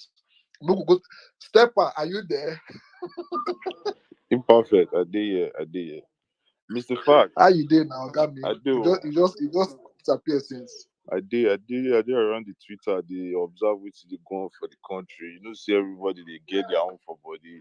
Mr. Fact, I saw you holding that space down today, yesterday till 12. When I try well, but I'll just have a little submission and I like the way everybody's talking about their struggle in our issue we have today in Nigeria. Like, so not be time to speak English, you don't pass English. So I like the way everybody talk about the struggle where they pass through for Nigeria. Through in, through out and everything. So when protests they go on that time, I remember like I want to start with how the fear of protest started in Nigeria now, why people now don't want to go out, go protest again and all that thing. So during that NSAS protest, I was in Lagos on the 19th of that October 2020, yeah, I was in Lagos. So I came out that day to protest. So I went to that toll gate myself. I went there, I was there because I was in Lagos. So the following day that the shootout happened, I was supposed to go again. But what happened was that when I did go out on the 19th, the hold up with the Lekki to Shangotedo was massive. So I know can feel like to go down the 20th when that shooting happened. Now the reason why I not go that day. So maybe I for be victim of that shooting on that day. So so protests, we dey talk about how we go take come up for this issue what we did today, what we dey face. But I believe and I know say the problem they come from our parents. Don't get me wrong, don't get me wrong. I believe the problem what we dey face today they come from our parents because now the assets now dey for government. Now the assets now they head us our traditional rulers. Now the assets now they head our military. Now the assets now they head our police. Now the assets now they head our navy. So if we the youth, I beg, amongst all of them also where you mentioned, which one any of your parents they had? imperfect, you see wetin? Amongst all of them now where you mentioned, which one of them your parents they had? Me, my parents Yes. they among the people who go come and talk say okay when I want go protest for end SARS. Why you want come and go protest? You know go stay. My parents, I dey tell you what my parents would tell me as a youth. Despite say my parents not the head all these things when I talk about, but my parents go discourage me to come outside go protest because of the things when their eyes don't see. Don't get me wrong, I don't say that all of us parents the head of this position, but because say my papa and the person will be local government chairman are friends. So why you go believe say the day when we go say we want protest against this local government chairman, my papa no go discourage me to go outside. Now there they come from. So no worry. You know, say the talker say with the old man go sit down the see, even if small pikin climb tree, you know, go see. But right now, old man not the see, the old man don't blind. Gary don't blind their eye, they don't see food chopping. So country don't hard. It no gear we want to bend the matter. Everybody got involved. Nobody go escape from the struggle now again. When Rotimi and Mechi come and say no see money to buy this, okay. They talk for TV. No find the way you go to mobilize, make people protest or how this issue go take solve. So the way they affect most corners, so they affect people for other side too. It don't be now. Now, not be youth. Nobody go come and come to say, okay, now youth do this one, now youth do that one, now youth not do this one. This now the time where our parents and everybody where they are around go come together to keep fear. Number one, are fear. The one way happen for NSAS during the shooting, you understand, say soldier and military. I remember when we did protest 2017 for Unibe, when Sanusi they come Unibe. We block road, that man not pass. Where you they go? That at the time when people get morale to do all this thing. But after that shooting for NSAS protest, people not get morale again. People not get morale again because their parents they fear. Who want come and go protest when the papa go tell us say make it enough for us, or your mama go tell her make it. You know go come outside. It no go come outside. So the issue now is still based on our parents. Now their time all these corrupt leaders will come up with, they suppress them all their life, they use them all their life and all that. But for me, I no go see my age mate now will come and say one contest for election, they go they misbehave, I no go talk. If I feel meet and one face to face, you go tell me what to use the money to do because I know they fear I'm not a coward. That is what I'm talking about. So the problem now, as at now, how we want to solve it, no go pass everybody come together as find solution. Yes, if you know say you want to go on strike, go on strike. As you strike, they work before. By the time we have to stay house for 6 months, Jonathan will come talk. If I should stay house for 6 months, Wari will come and talk. So okay, what did they happen and nobody want to go on strike? Is okay. That means everybody they live happily, everybody they collect salary, everybody they enjoy. Maybe I presume say now what did they happen because are you aware that in the last 4 years or 5 years, ASU don't go on strike for like almost 2 years, and government didn't even shake. They go continue to they go on strike imperfect. You go continue because if whereby they go on strike, people not see they meet your necessary. So why you they come back, they go back to school? What is the essence of school where a state governor not get primary C certificate? No, be anybody not get me wrong. As an Edoma right now, I don't think education is valid for us because our governor elected does not even have a primary C certificate. So what is the use of education? So if una dey feel say na Gen Z wey EndSARS protest don put fear for all their mind, na wan come and come protest. My brother, sorry, e no go happen. These children, they don't get time. They don't even have time for the government wey we dey face because they don't know. They don't know anything about politics. The only set we get conscious mind na still the millennium because all those one everything dey their body. They will come outside because they don't care. But you see these Gen Zs, if not then, now we poor, it no go work. Our parents that come and make a talk, the wahala now don't too much. One cup of beans now na 850. All of una wey dey abroad, una no go tell me so not the same money go out, not the disturb. They want disturb me there. So the problem now don't too much. Make we come and find the way we go to talk how we go to handle this issue. Yes, I still feel saying our parents be the problem because at the end of the day, now they not go support you when you come and go protest. They go tell you say if anything happen to you, you go face them by yourself. Yes, they don't tell me. Baba, do you have a child? I'll yield the mic. Yeah, my own problem, I see. Do you have a child? Do you know what it takes to lose a child? Of course I have. Of course. Exactly. So if you know what it takes to lose a child, you know go blame the parents too. Okay, imperfect. That time where SARS they bully all the youth, they kick youth up and down. You think say you need to tell your pikin he go protest before he come out. By the time where they don't give us slap for 4 jobs or 5 times, before you tell her make you no go, you don't job because the pain when you don't receive too much. So that's why they be the pain of the government now too much. You don't need to tell anybody now make you come outside before you come outside. But the discouragement will still come from the elderly people because now there are people now in power. My uncle, my auntie, my this, my dad, my friend. We don't need all those one for our time. No, we don't need them. Now my base be that the problem still they come from our parents up to now because maybe Gen Z will fight this struggle with the face. Blah, blah. It never ever reach their tongue when they talk about Gen Z. Now Gen Z with their Twitter, the tweets. Now we want to talk about. I beg our parents gotta find a way to do this issue. I'll you the bank. Thank you so much. Now, who you say come Unimed one time when a block main gate? Was it when Osumbo came? You say? You say you get when them block main gates back then. Who was in school then? Yes, now Unimed and Sanusi, I think 2016, yeah. If I'm not Sanusi? So I don't know on a new set. Okay. 2016. All right, Yes, thank so you. you know how many times soldier don't bracket us for main gates where we go follow. See, always Gen Z go fit follow soldier all ground now. Not be to the big mouth for internet too. Now to come and share that deal. You know how many times? Baba, go ask them what you do some Bob 2008 or 9.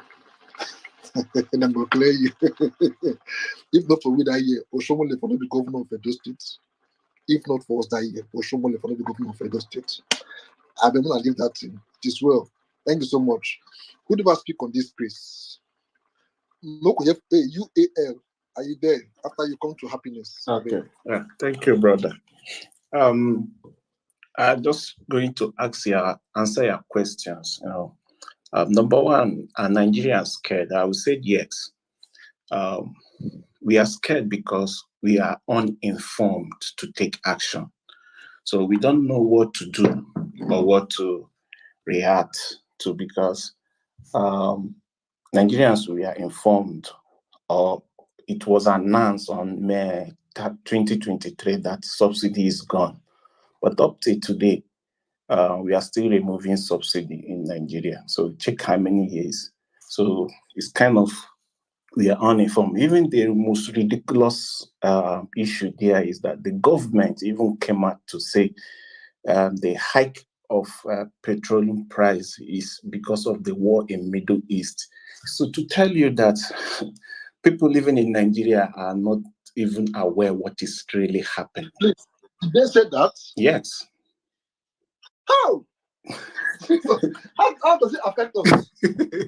That is to tell you what APC is dishing to Nigerians. So a lot of people are not informed of what is happening. So we are scared to take action, not that we are coward. Okay, to the question of cowardice, Nigerians are not coward. And I find it very funny when most people come up and say Nigerians are coward. Like, if you listen to most people on this space, which make me to pick Mike, they are just showing a behavior, expressing their insecurity by calling others coward. Because one, you find that most of them are people who want secession or who want to break Nigeria or who want something aside from collective dealing of our problem. They just want to go out there. So they are expressing their own insecurity by labeling others or projecting others as cowards without understanding the situations the Nigerian people are living. I will draw back to every one of us to learn from experience. One, do we want the populace, the Nigerian people, to make the same mistake APC led them or deceived them into in 2012?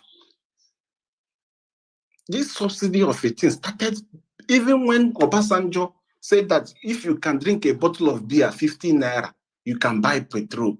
So it has been there. Even Governor Foyemi of Ekiti State came to national television to mock Nigeria, that they are aware that subsidy should be removed in 2012. You get everything now. So they are playing politics with our emotions and our intelligences. So look at, or maybe he's trying to cover their own mistake.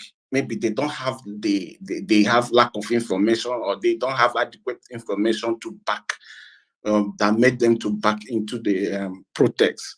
So to me, we are being deceived every day by day. So learning from the sequence of things happening in Nigeria, you cannot just push Nigeria into an action immediately. Nigeria fought war. We have Boko Harams.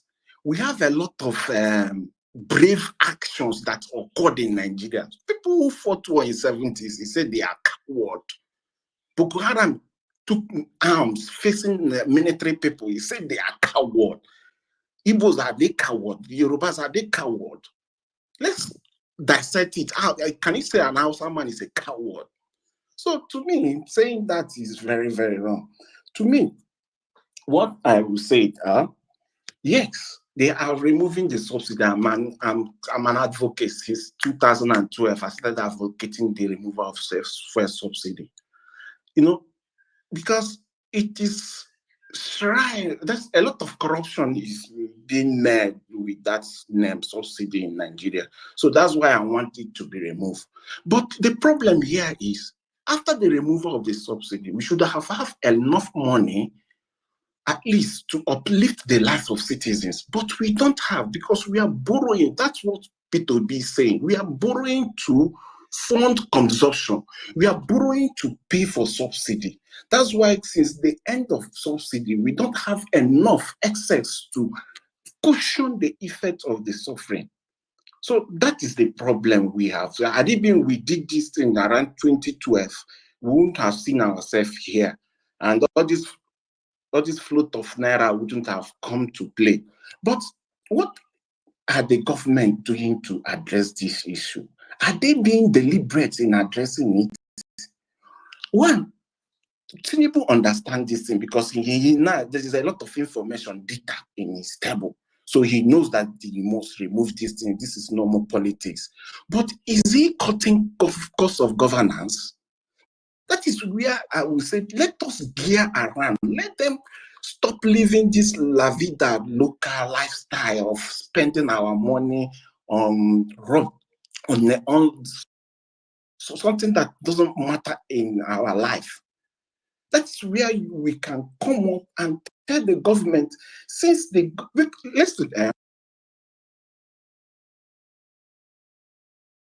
listen, everyone, this is the time Nigeria should engage in revolution, not social governorship revolution, industrial revolution. Because in hardship, people get innovation. They should at least clear the bush for us, remove the banditries, the Boko Harams or the unknown government from the bush. Let people go in and start farming. Let us find a way to solve our problem. They should be deliberate and making policies that will alleviate or ameliorate the suffering the citizens. We don't want them to bring subsidy. UAM. Yeah. UAM. Yes. Have you seen that video where the governor of Niger State was saying that they need the family members of these people, like they know them reach their houses, they know their parents and everything. Even the police and army, they know them very well. Brother. And he was like, why not pick them up? They're like, it's not possible. Why? He kept quiet. Brother, it is a business. Yeah, that's what I'm saying. It's a new oil business. Banditry is a new business in Nigeria. Yes. Because people are cashing out. It's just like Yankee now, when there is no war, they can't sell weapons. And they can't sell weapons, they make money. That's why the Yankees always they put head, they foreclose every year. Pia, pia, pia. So talking about banditry, I am sorry, we cannot. It is almost impossible for that one to be defeated. But go on, Abe. Why? Thank you. That means we are people are making money from it. They are cashing out big time. They are cashing out. I want to draw your attention to one thing. Look at we spent money, we borrowed money to build an infrastructure, the railways from Kaduna to whatever, to Delta to Abuja. Those railways are not functioning because of insecurity. And we are having problem on roads. This is an infrastructure that decongest our highways. But due to insecurity, since then they killed that young medical doctor in that way. Chinelu. Yet they have abandoned that project because of insecurity. Look at this is where we're supposed to be deliberate in pushing government to do what they're supposed to do, so that we as citizens can breathe. Because all these things, trying to do demonstration, trying to do protest, I believe is not going to work. Rather, they will shoot everyone. Sorry to say it. This is the way I find it. But that's why, have you seen that most, all right, brother, let me round up. You know why most people or most our elites are not talking about this subsidy? Because they know that it's this a needful. It has to be pulled out. But we should push. Let our infrastructures be active, like the railways. Let's put some policies, to help people. Thank you, everyone, for listening. Thank you so much. It is just like saying that make them not the sponsor terrorists or terrorism again in the Middle East. It's not possible now. These people they have enough weapons to sell. You get one woman where they make video yesterday, say they arrested her husband for no reason at ESCC. What in the man do? And please, happiness, are you male or female? Hi, good evening. I'm a female. Okay, go on. After you come to Peter, then come to metaphor. Okay, hi everyone. So I'd like to digress a little bit, but it's still related to our topic of discussion. So there is actually a calamity going on currently in Nigeria. I'm sure a lot of people are not aware of this. So sometime 2 months ago, I bought a pack of Ever water, the very big 150 cl. So um, I didn't put any thought to it initially, but I just realized that I began to feel sick. I couldn't just explain what it was, but luckily for me, one day my cab guy took me out, and I don't know what brought up the topic. I just started talking about water. And he said, "Oh, you have to be careful. There are lots of fake water out there." And I paused for a second, and it dawned on me that prior to me entering the car, I took I gulped a bottle out of that pack, and my whole system changed. I I I felt like I was dying. Like I was so nauseous. I was uncomfortable. I was sweating inside the AC. I was just so uncomfortable.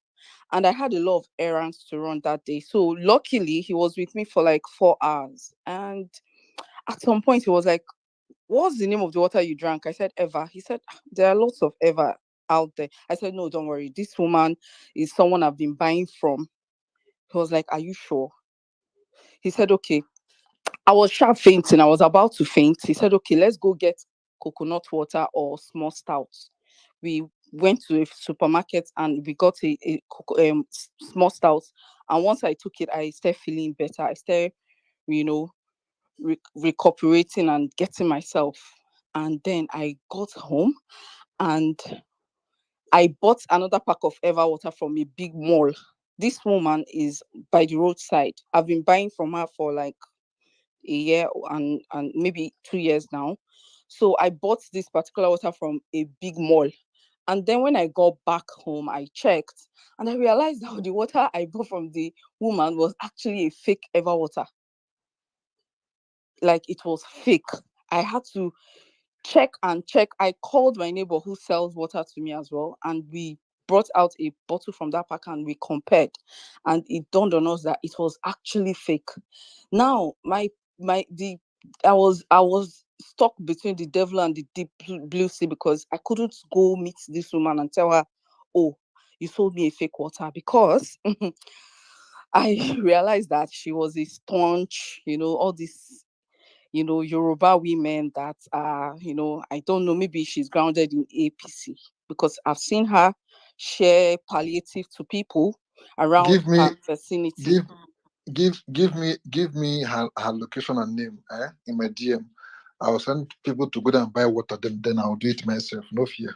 Let them come and let APC come and do anything they want to do to me. When you're done, send me her location, my DM. Thank you. Go on. Yeah. So that being said, I just want to draw our attention to what is currently going on. People are just trying to survive, and people are doing dubious, like people are doing crazy things to survive. So whatever you're buying in the market, I don't know what it is. Whatever you think it is that cannot be faked, you just have to be extremely careful. If you're buying vegetable, water, eggs, you just have to be careful. I bought a crate of egg. Half of the crate of egg was bad. I couldn't go ask for my money, and I bought that crate of egg for 5,500 naira. I bought a pack of Chivita, Chi Exotic, and I don't know, it was tasting like water. See, the thing is, it might not be the fault of the vendor. It could be that they don't know that they bought a fake product. I bought basmati rice. Basmati rice. I don't want to call the brand. It was just, and I cooked for my clients, and when I delivered, the guy called me, oh, I'm angry at you, that rice is not basmati. I'm like, no, no, no, it's basmati. Luckily, I still had a little bit of the rice at home, and I did a video and showed him. I said, this is basmati. Oh. I didn't cook ordinary rice, you know and it was so obvious that someone somewhere just puts long grains of rice in a pack, brand it with a popular brand, and sell to you know people. And some people buy fake red oil. There are so many fake things out there. Do you know, I one time bought bomo to And cook. please, Auntie, how do you identify a fake red oil? So first of all, I have a particular person I buy from. Actually, she Okay. brings it from the east. But sometimes you could run out of some things at home and you just want to improvise. So it's advisable you taste the oil. Some of them, from the color and the taste. If you're very conversant with very good oil from maybe the east, or from straight from the production, you would know an original oil. So as a chef, I know an original red oil when I taste it. You just have to taste, because sometimes a lot of them replicate the actual color. You wouldn't know, and you could just go home with something else. Yeah, so I bought pomo and I cooked this pomo, and I made this huge pot of ogbono soup. So when I was about to eat, the soup was just somehow. I don't know. It was tasting like plastic. And then I wanted to eat this pomo. I chewed and chewed and chewed, and it was turning to something like, when you put a nylon under fire, how it kind of turns out to be kind of rubberish, kind of dry, kind of. And it dawned on me that that was a fake pomo, and I threw the pot of soup away. In this same town, I bought fish, dried fish, and unfortunately, it was snake that was sold to me, and I didn't know. I beg, where And do you live? You say? yes, I, yes, Snake. I can't wait to yes, ask that question. yes, She yes. don't talk to This me. one enter Guinness World It's Record crazy. It's crazy, but of all animals. so for some reasons, I had to go back. Nigeria is hard. Jeez. So I had to go back and trace the woman, and I made a video. So I just felt uneasy buying that particular fish that day, but she was just convincing. I was like, "What's the name of this fish?" She said, "This is mangala or something." I said, "No, this is not mangala. I'm an Igbo girl. I know what is mangala." She now said, "Okay, and this particular fish is water fish. It is rare." I said, "Okay, why is the tail flat?" She said, "That's the kind of fish that the tail was just some." See, I don't know how to explain it. Maybe it's water snake. I think so. So I already ate this. It was Mami water, not only water snake. Imperfect. Sorry, young lady, sorry to interject you. Earlier today, I talked about a friend that we just lost that died due to colon cancer. Colon cancer has to do with your digestive system and all. What you're talking about right now can lead to such. I think this calls for attention. Before you know it, young people will now start dying again. We're not going to buy again for Nigeria. Please. They're already dying now. They're Kidney already problem. dying with Kidney. kidney. Like you said, Auntie, the people selling these stuff might not know. But it's Exactly. high time we trace this to the source before you go reach una domoto. If you be your brother or sister tomorrow, call the attention of the stupid NAFDAC institution that is not working to this. It's not even NAFDAC. Yeah. I think So they should sorry, please. have I they don't want have to what they lose my call train of Please, thought. let her finish. Please. I lost let her someone. I'm Please. going to bury in a few Hold on. hours. Yeah. No, please. Let her Yeah, finish. please. Let her finish. Yeah. So I still have this pack of Ever water in my house because when it happened, I posted it on my WhatsApp and my contacts were like, "Okay, how do we know the original one?" So I said I would make a video of the original and the fake, but I'm yet to do that because I've been busy. But I still have the pack in my house, so whoever wants to check can check. Like, you don't even need to do too much. It's the writing on the cap of the cover of the container is so similar. It took I and someone else, we took it under the sun, and when we flashed it directly under the sun, the fake pack showed. That was how we found out. But you don't even need to do too much. Just open a container of it and drink it. I just give you 5 minutes. You will lose concentration. It was like magic to me that day. So I still have the pack. I still have like 8 packs of it, 8 bottles of it in my house. Yeah. So back to the snake conversation.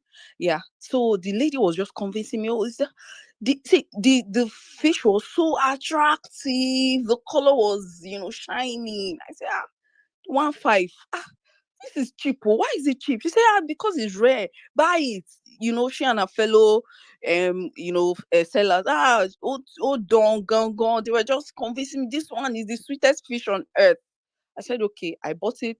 I think it was like 5 pieces of it. I already cooked like 2, 3. I'm a chef.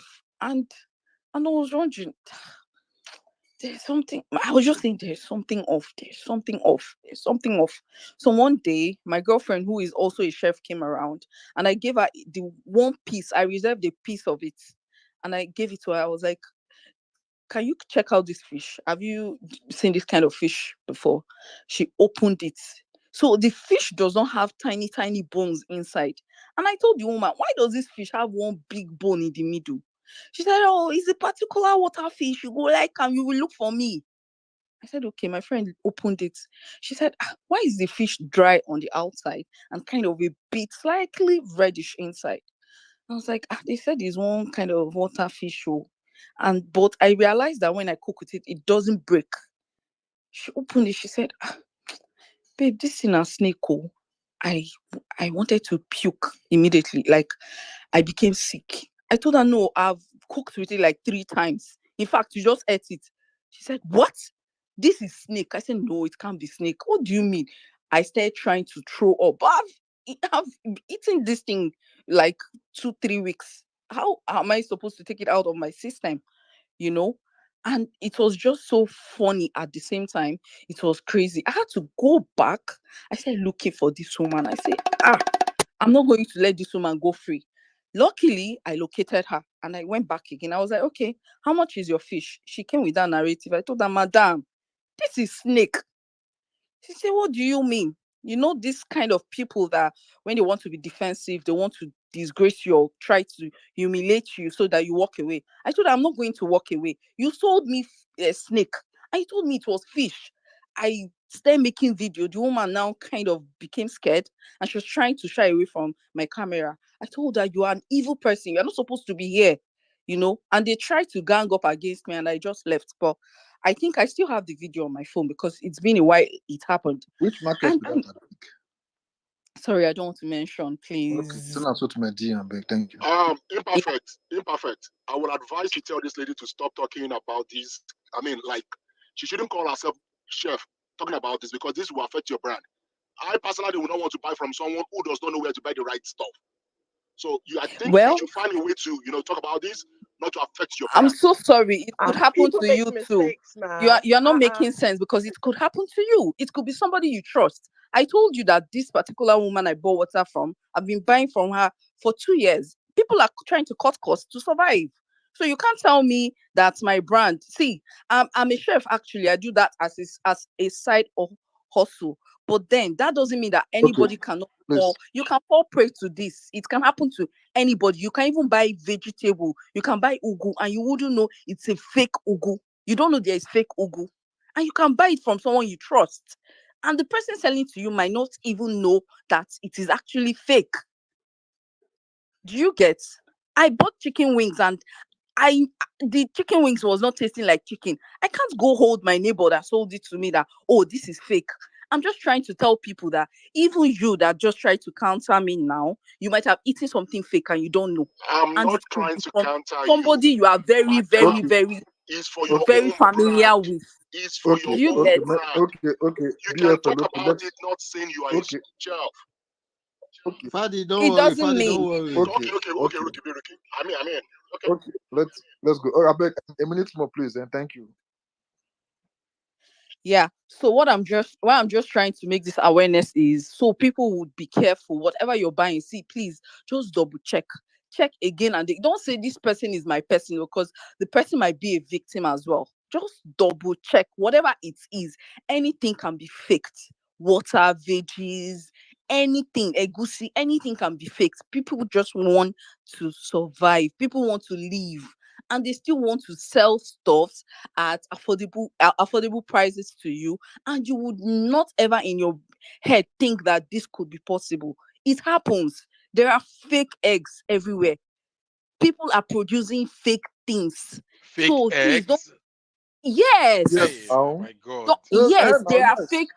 There are fake vegetable oils. There are fake bread. There are fake everything. Meat, Classic everything. rice. You might have eaten human being. You would not know if you I eat in thought, some do we some have restaurants. consumer Yes, protection in it's real. Nigeria?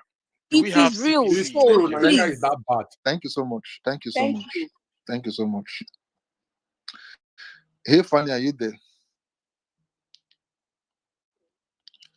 You see why I don't turn to me vegetarian. You see why I only Perfect. eat for people's house.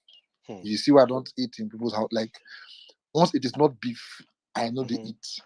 It's not fish, and I don't eat all this now fresh fish and fish. I don't eat all those things. But anyway, congrats to those who they drink alcohol like stout, like biruki. Now they said small stout is not the new drip. So if you're not feeling fine, drink small stout. You Small will then be stout. Kulaka Lagbode.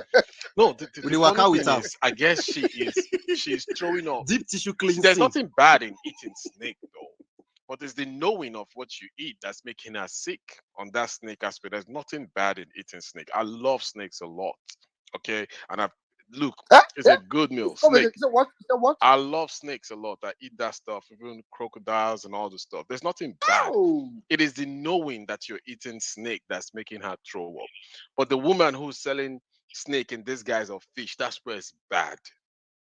But snake is not a Funny bad thing thing to was, consume. What is more dangerous is that bad water you're drinking. sorry, the funny thing is, Okay, go. when I made a video of this snake. Do you know people were telling me, "Oh, please, can you send it to my house? Please, can you send to me? Please, I want. Please, I'm like, are you serious?" Someone was like, "Please, where is this lady? I want to buy some. Can you help me get some?" So people eat snakes, right? But I don't. Okay, so it wouldn't be my fault if I fall victim to this particular thing.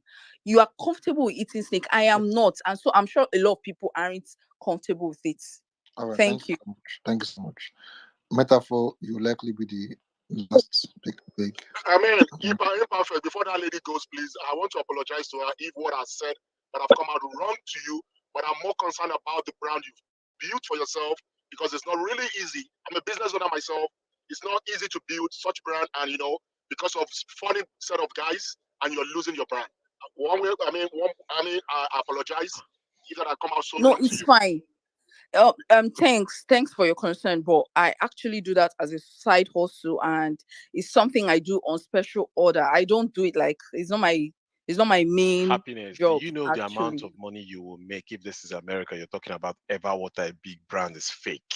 Do you know how so much As I in, your actually for lawyer the will rest of your reported life, pay to. you're right not working now? anymore in So America. You You will never work for the rest of your so life. the thing is actually in my house Hey as God. an exhibit. I'm not even so willing to dispose of it. Like people have been like, cook with it, do some. I said no, I can't touch that water. I have phobia seeing it. It's right there in my kitchen. Get So I get a actually better reported to lawyer. Protect somebody. yourself. I Sue actually ever. reported. Sue I ever. actually reported to the force. Someone in the force. I don't want to mention the particular force, and the guy was like, "Okay, you have to take us there." I said, "Sorry, I can't do that." Okay, this is Nigeria. You just have to protect yourself.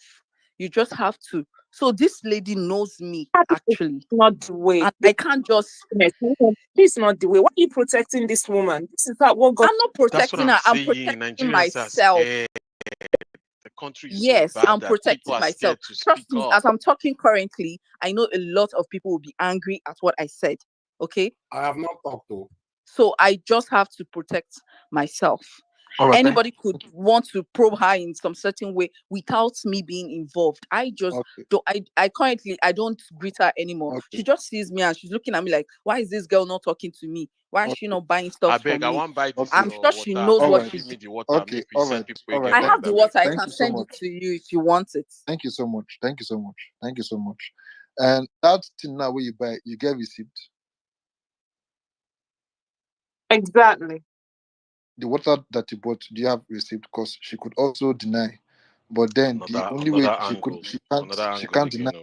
Oh. The only way she can't deny again is if one or two or three persons should go there, these guys buy the same water from her, make a video, demand for receipt and whatever, codedly, So then leave. But the thing is, I have a transfer I made to that lady, but I did not write a quotation or narration like water. So that was how far I went with the case.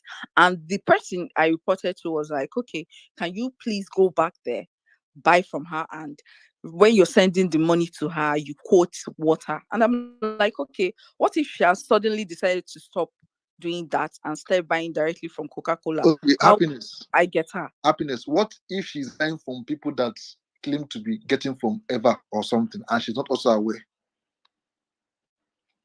These are some of the issues. Now you don't have a receipt. Mr. Fact, if not from America too, nothing will likely happen because Eva go deny and say no, then say give Yeah, you money. because you just mentioned something Imperfect. I wasn't thinking. She didn't get a receipt. In America, Yeah, there's she didn't nothing get a you receipt. buy Sorry, and you guys. get a receipt for. Yeah, Mr. If you don't Fact, have she any didn't get a receipt, there's no receipt. deal. Okay, metaphor. But sorry, imperfect. But one thing for sure, if you guys go to this woman's shop to go and buy more, easily we are going for a purpose to go and buy. We will test it right there. You get litmus paper, you do some stuff there for her to understand, madam. We are here to verify stuffs. After you have bought, then we test it and justify that this is fake. And do you think that it wouldn't be traced back to me? No, It will. now just give us You address. know the only you don't buy from there now. Not the only you buy from there. Not the only you sold by water. But it's all And good. and It's and, all good. and, You and just give us the ironically, facts, right? It's all good. It's all good. Ironically, this happened during the cholera outbreak. Let's So I move was on. so scared for my life, actually. So I don't. It's okay. Let's move on. It's okay. Let's move on. Metaphor, please. Which paragraph and subsection now can this woman use to defend herself?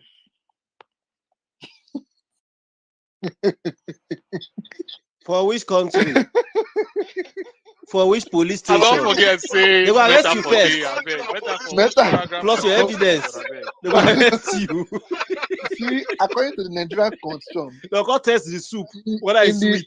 in the penal code, according to paragraph 8 of the Nigerian constitution, subsection 4b, it says if you came to Nigeria and did this, Na native law and custom, na native lawyer.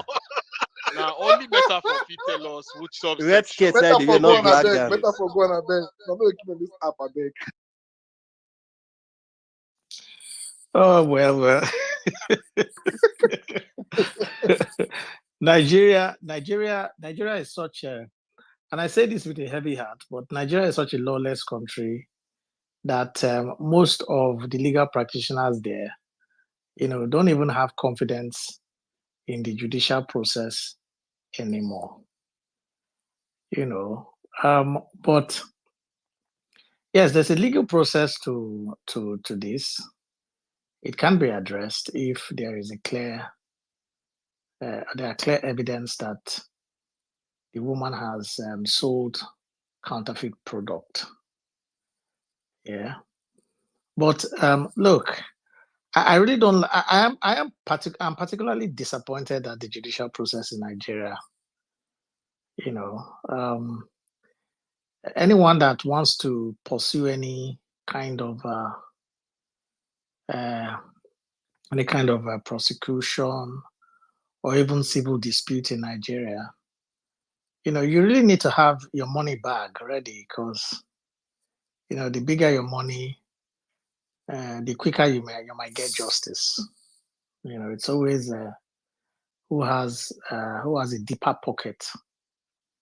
Unfortunately, in Nigeria, like I said, I say this with a heavy heart because for now I'm still a Nigerian. Yeah, and although I don't particularly agree with Nigeria, Mr. Imperfect, please allow me to deviate from that whole thing.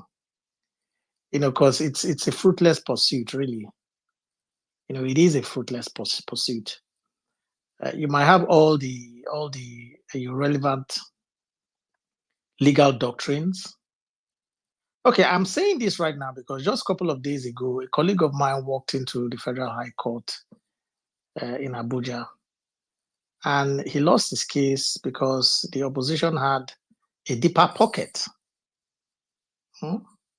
Had a deeper pocket, and he was able to. I'm sure you know what I mean. He had a deeper pocket. He was able to. Metaphor, they said every good lawyer knows the judge. So Yeah, of course. your colleague your colleague no get connection. My colleague went in there and started throwing all the sections and subsections and everybody was just looking at him. When he finished throwing all the subsections, he still is now subsection we go shop. You see, statistics not belleful person. Now section that person one shop. He still walked out of there with his tail, between his legs. And we've been discussing this since yesterday, even up to today. I'm shocked, I'm disappointed on many levels, with Nigeria. Look, that's one of the reasons I stopped practicing there. I can't be engaged in all that rubbish. But folks, please allow me to read something to you. I wanted to read this out. And please, as I'm reading it, just fix your mind on Nigeria. I'm sure you've heard of the Tower of Babel. That story in the Bible. I believe it's a myth. I am not a Christian. I am actually a pantheist. But I just want to read this story in the Tower of Babel. So I still read this story in the Bible about the Tower of Babel, to buttress the point I am trying to make. So this is Genesis 11. And I know a lot of Nigerians are Christian people, so I'm sure this would resonate with them very quickly. And I will typify this, using, and this is Nigeria. So please, as I'm reading it, just focus your mind on Nigeria as you hear me read this. Okay, Genesis chapter 11. I'm going to start from verse 1. Now the whole world had one language and a common speech. As people moved eastward, they found a plain in Shinar and settled there. They said to each other, "Come, let's make bricks and bake them thoroughly." They used bricks instead of stone and a tar for mortar. They said, "Come, let us build ourselves a city with a tower that reaches to the heavens, so that we may make a name for ourselves. Otherwise, we will be scattered over the face of the earth." 5.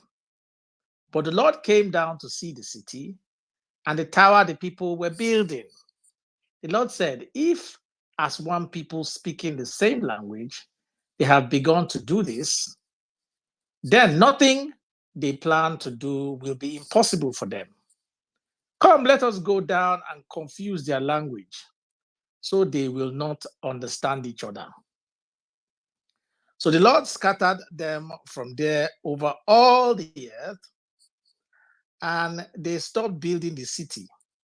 That is why it is called Babel, because there the Lord confused the language of the whole world. From there, the Lord scattered them over the face of the whole earth. Okay, so I don't know what, I've just read this now, but I don't know what folks are taking from this. But there are two important things I took from this.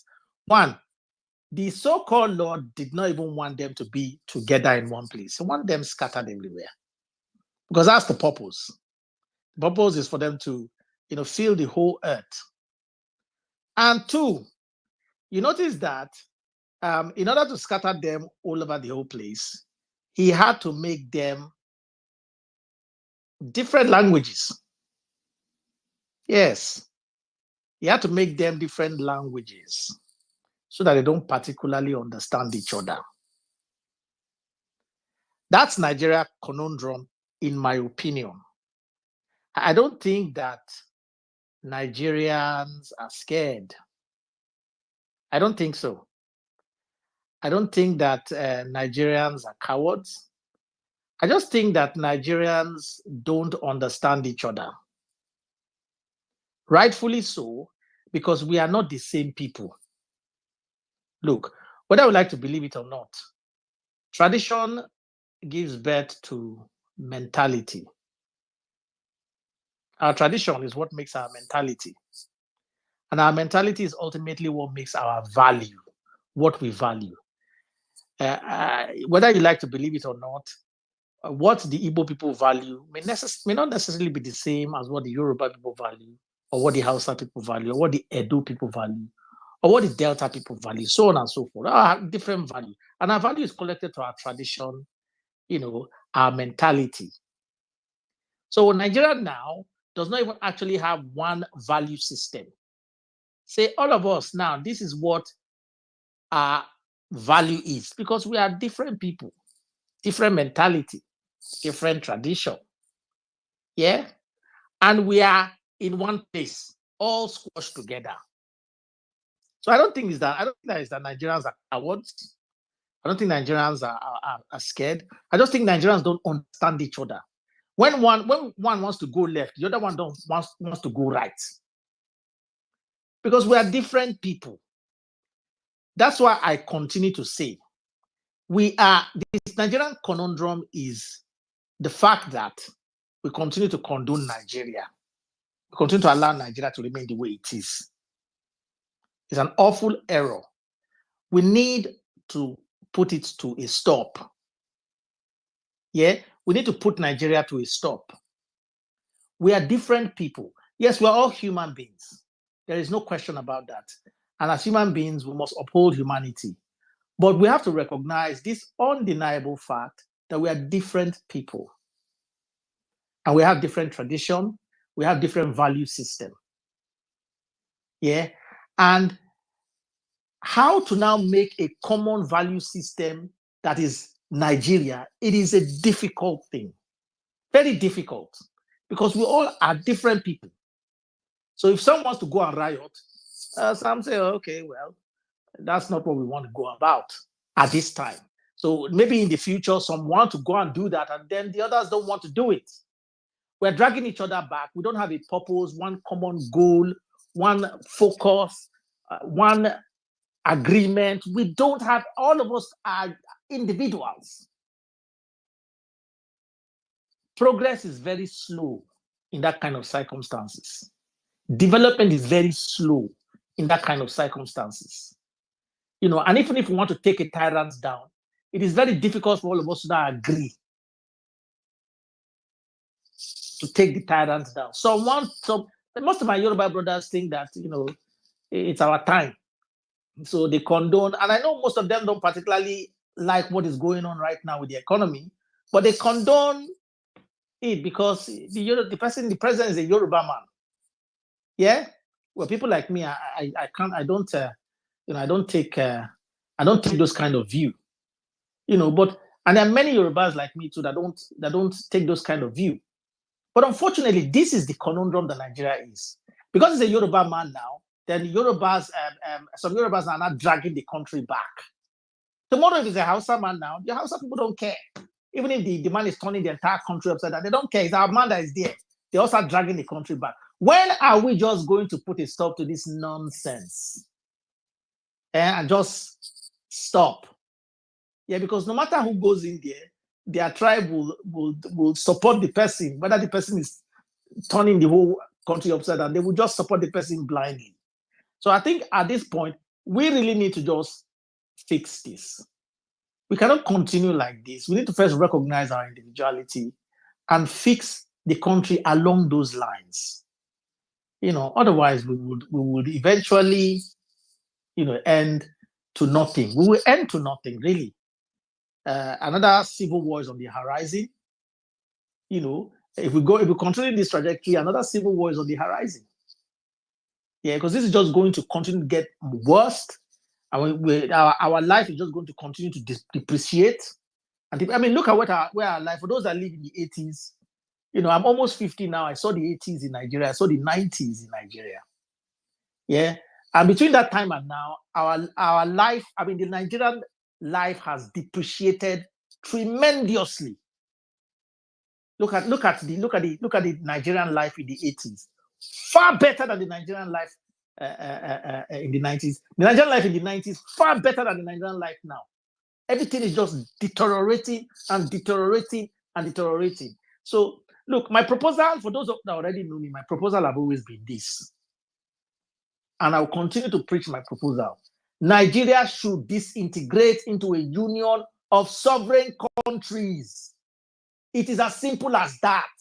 That's why God scattered all of them and tell them to go their different ways and go away from that whole thing that they choke themselves in. Look, whether we like to believe it or not, that is the way forward. That is the way forward. Nigeria should be a union, not a country. Do you get me? A union, not a country. Because we have countries all squashed up in one box called Nigeria.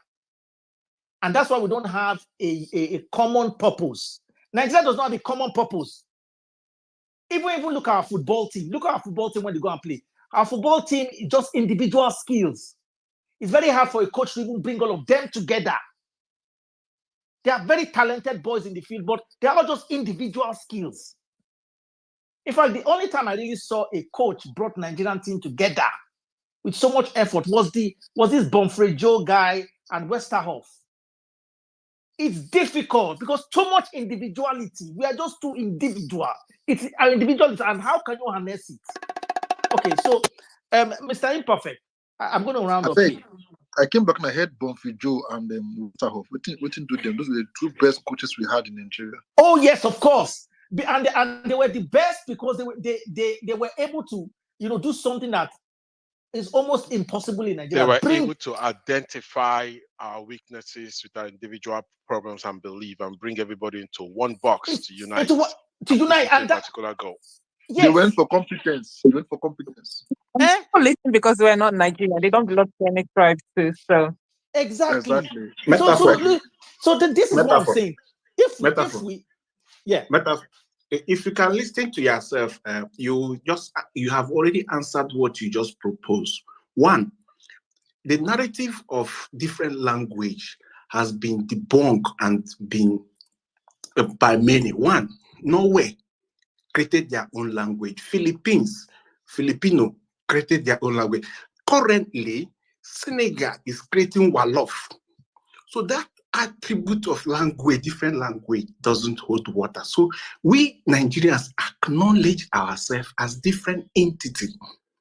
What is wrong is what you are just pinpointing. Look at football. You used Super Eagles.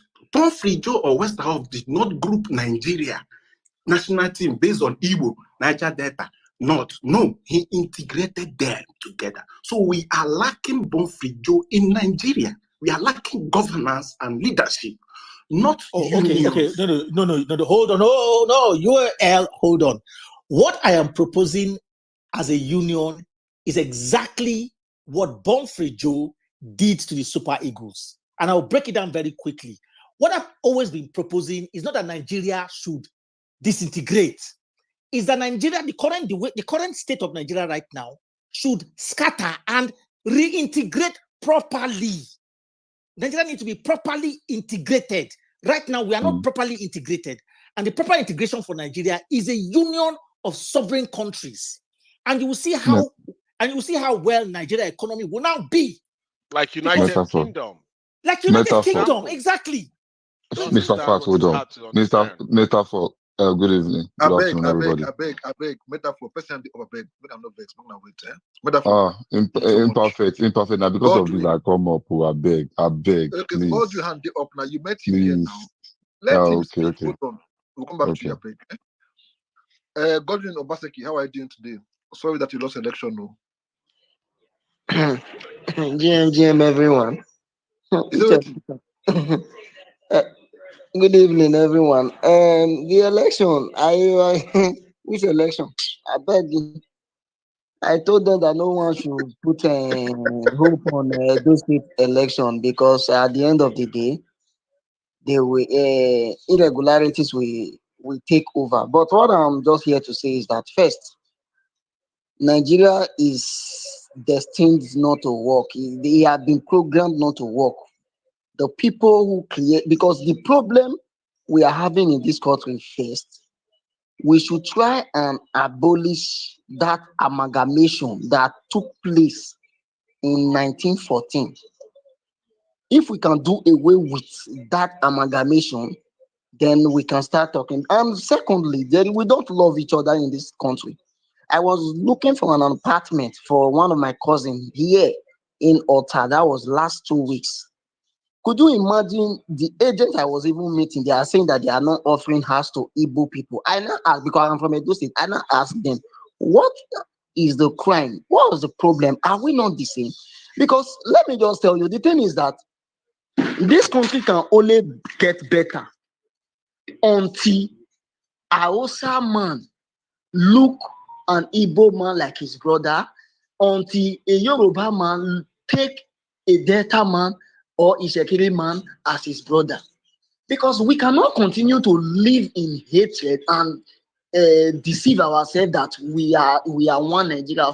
Which one? There is nothing like one Nigeria in this country, because these people in power will keep on teaching out these ethnic and tribal cards to keep on dividing the citizens more. And if these divisions keep happening, there is no how you can remove these people in power. Because what I've noticed in our country is that you cannot change people that remains to become slaves forever. You cannot change them. It's hard to liberate people who have devoted their life to slavery and suffering. So before we have to even make this country work, every institution in this country needs to be disbanded. Nothing is working in this country. Let us stop deceiving ourselves. There is no single institution that is working. Everything is totally down. Nothing. So this thing called Nigeria must be crumbled first. Then we have to build it. And I always tell people, going abroad will never be the solution, because you going abroad, your family is still there here. So we should find a way to fix this nation by ourselves. Americans fix their nation. Americans fix their nation. Canadians they fix their Godwin, nation. Godwin, Yes, I'm hearing. is Nigeria a nation? Hello. Is Nigeria a nation? Nigeria, Nigeria is. We have many nations in Nigeria. Nigeria is not even one nation. Exactly. We So have that is many the issue. nations. Don't compare Nigeria to America. They believe in one ideology. But Nigeria is so diverse, that it is almost impossible. That's another issue. And with the kind of leaders we have today, it makes it more difficult to integrate, to bring every nations inside Nigeria and make them have this bond. It is somewhat impossible. I never But knew that Nigeria was this divided until Tinubu came into play. Baba, let me talk. Perfect. I Make beg. God finish now. All these people waiting for UK. Why you Hold on, call the please. stopper?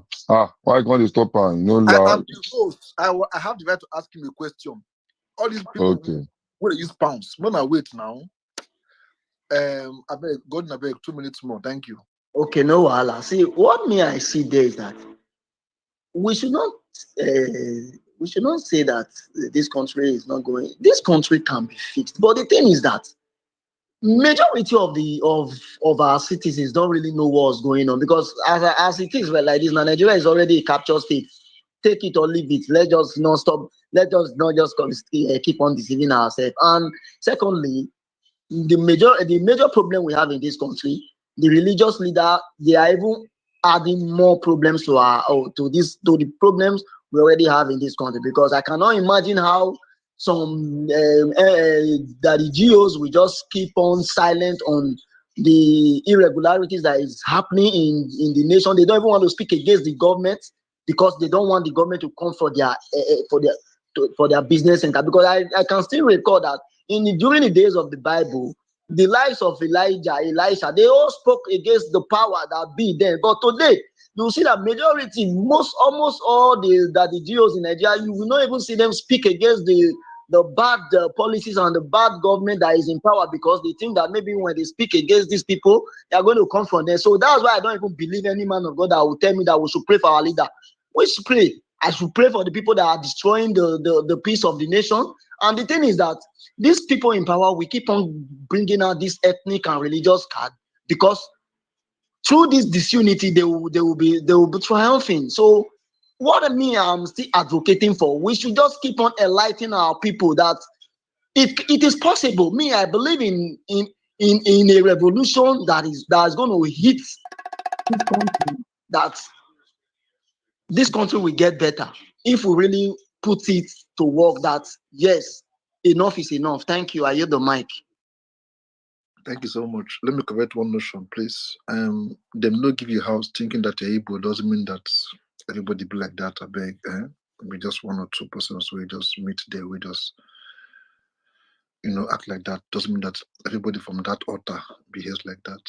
Imperfect, there's something I want to say, Shahiro. Do you know, no disrespect to our UK people, I just feel they have a different mentality with the guys in America. You guys believe so much in that country, and I'm beginning to wonder, like, why? Maybe Mr. British. Fati, shut up there. Shut I up don't, I there. don't, I know. Say Prof go collect salt, but I'm just wondering, You like, guy, when are hey, supposed Mr. to, Fat, when are they Mr. close to Fat, the send British me your people? Now they're address. supposed to they help us the fight. Send me your address and When they are they come beat you close for house. to Madman. Ketenshaw and Frederick Lord? Because I expect not to start the protest from there, take it to Congress. Imperfect, But when can I you supposed block come this here, guy? they preach Imperfect, can you one block Nigeria this for guy? us. Hold on. Can you block this guy? I beg, Jai. Okay, Anyways, I think it's my thank you. hold on. All right, thank you so much. Thank you so much, Mr. Fact. 50 pounds is equivalent to like over $60. So they have bragging rights. Okay, calm down. Zico, go on. Yeah, thank you. Nice conversation. Good afternoon, everybody.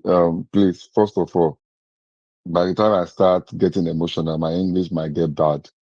Please judge not my English. Just listen to the message I'm trying to pass. because Nigerians don't listen to people that have sense. They always listen to good English. That's by the way. Anyways, metaphor. Good evening, sir.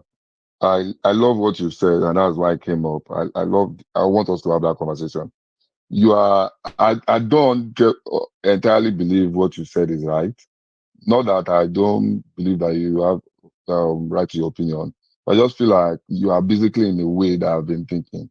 So I don't think the problem is language. I think the problem is purpose. But it's not a problem because everybody in the same country cannot sleep in, face the same place. We have diverse opinion. That's why we are human. You understand? So I think China don't have one language. They have millions of languages.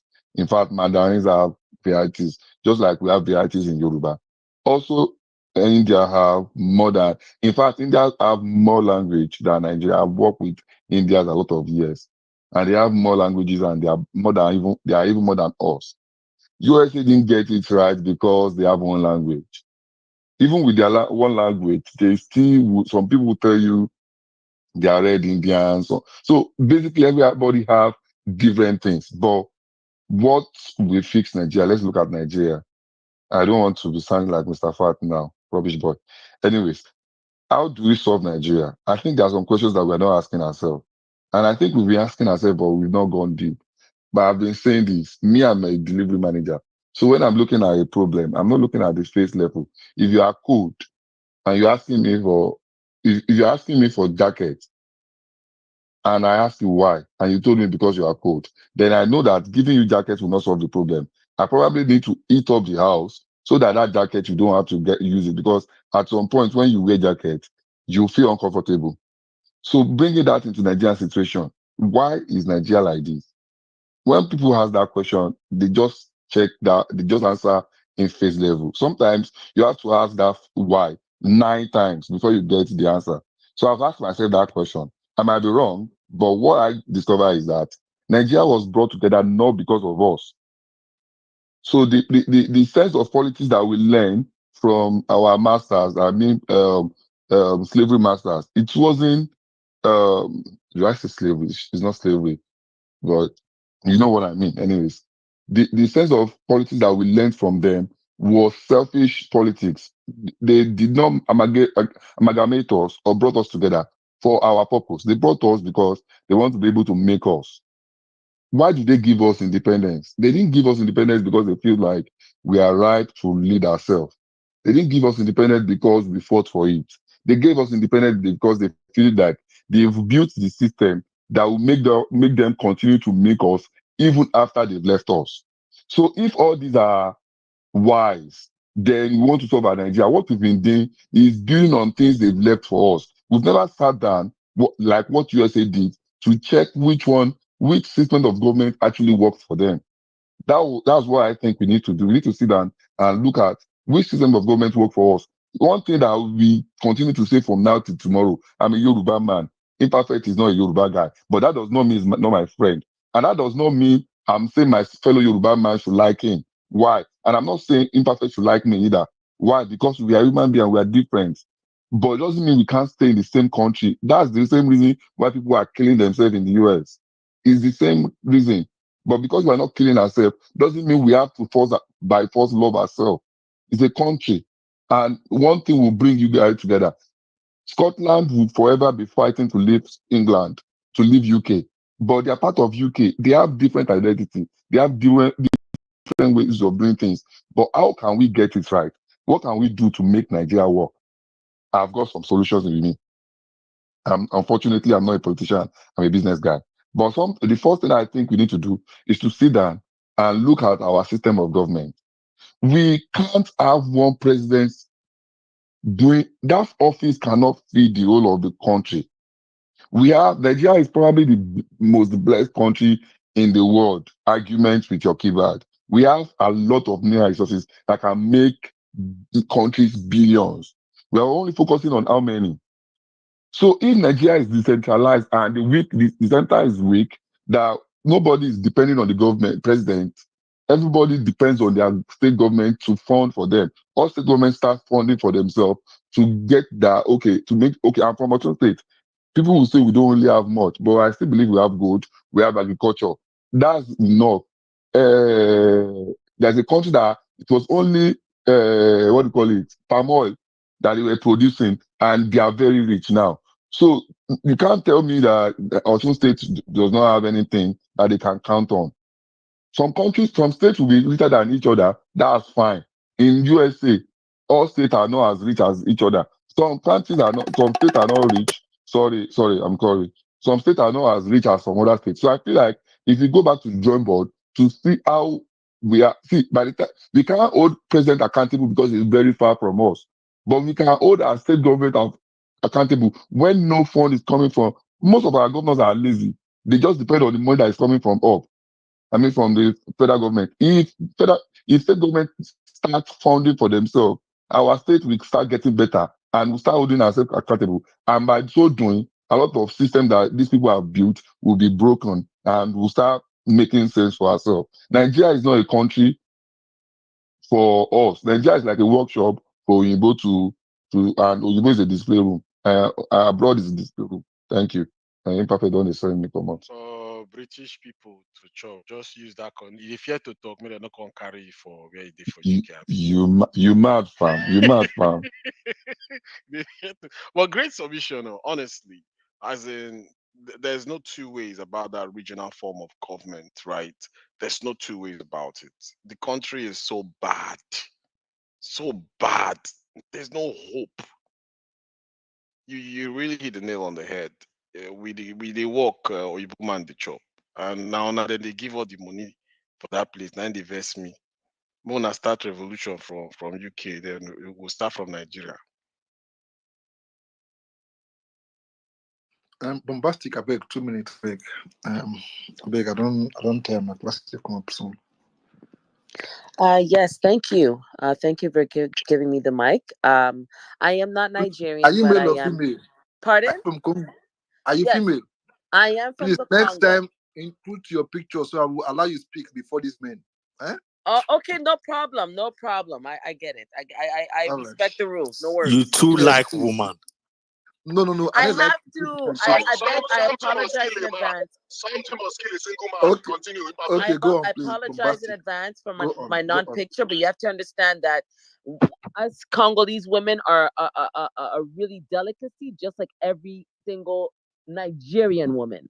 And the reason why I say that is because you have to understand that Nigeria, as far as Congo is the heart of Africa, who do you think Nigeria is? Okay? We as African, the Negroids, we know as a Congolese woman, I know that a Nigerian man or woman are the Asians of Africa. So with that being said, you guys have to open your minds. It doesn't matter what um, race or ethnic group or religion, because to be honest with you, I'm a Congolese Muslim, but I come from a Christian background. My family's Christian, but I converted to Islam. But we still coexist. And it doesn't matter if we agree or disagree to our ideologies. It's all about the people. So my thing is with Nigerians, you guys have to understand that you guys were under British colonial rule since the 1800s, okay? And you guys only got your independence in the 1900s. That's like not even, we're still in 2020, but it's still it's the 19th century. So with that being said, it still means just like the Congo Kinshasa, not Congo Brazzaville, because I'm born in Congo Kinshasa with Ali Boumaye Foreman, okay? So let's get it together because you have to understand the kingdom of Benin, when you want to go even deeper, because there's a lot of people that are in Nigeria that comes from the kingdom of Benin. So this is also the reason why there's also a lot of discrimination amongst the class of the people of Nigeria, because you have to also speak on that. You have to understand that us as Africans, we know that Nigerians are very smart. You could be an architecture, an architect, a doctor, an engineer. You guys are born when you come out of your mother's womb. You guys are born with it. That's just being Africans, period. But when we know generically, okay, when we're all, because we're still all connected, you guys are still Bantu regardless, okay? Nigerians are still Bantu, just like Congolese people are Bantu. All right, you guys are Bantu people. We know you guys. You guys are very smart. So why is there a segregation amongst you Nigerians? And it's very despicable and it's very dishonorable amongst our ancestors, because when you look at the history, as a Congolese woman, I know your history. I know your foundations. So why is there such a division and a segregation amongst class? Because Muslims are above or whatever. I don't give a rat's ass, okay? Because you find good and bad in every religion. It doesn't matter, because at the end of the day, we're still black and we're still Negroids. So I'm about the liberation of Nigeria until you guys get it all together. Because I'm gonna tell you, I traveled a lot. I lived in Europe. I lived in America, and now I reside in Canada. So everywhere I went, I met a different kind of Nigerian. Okay, and everywhere I went, and especially when I introduced myself that I am African from the Congo, they gave me the utmost respect. It doesn't matter their formation of their education, it was because they remembered who they were. And they gave me the utmost respect because I came from the Congo. And what I did reciprocately, I gave them the utmost respect because I know where I come from, because you are an African. Okay? So what I have to say to the Nigerian is that you guys have to come. You have to put your egos aside, because as far as Africans, we already are prideful. But do you understand what's happening in the Sahel right now? Do you understand what's happening in Sahel? That's a warning, because people are waking up. And there's a lot of people in that's outside of the diaspora, that's not in the diaspora in Nigeria, but that's also outside. But I also have a brother that's in Nigeria. You guys are waking up, and I'm glad that you guys are waking up, because we Africa needs Nigeria for us to be liberated. Okay?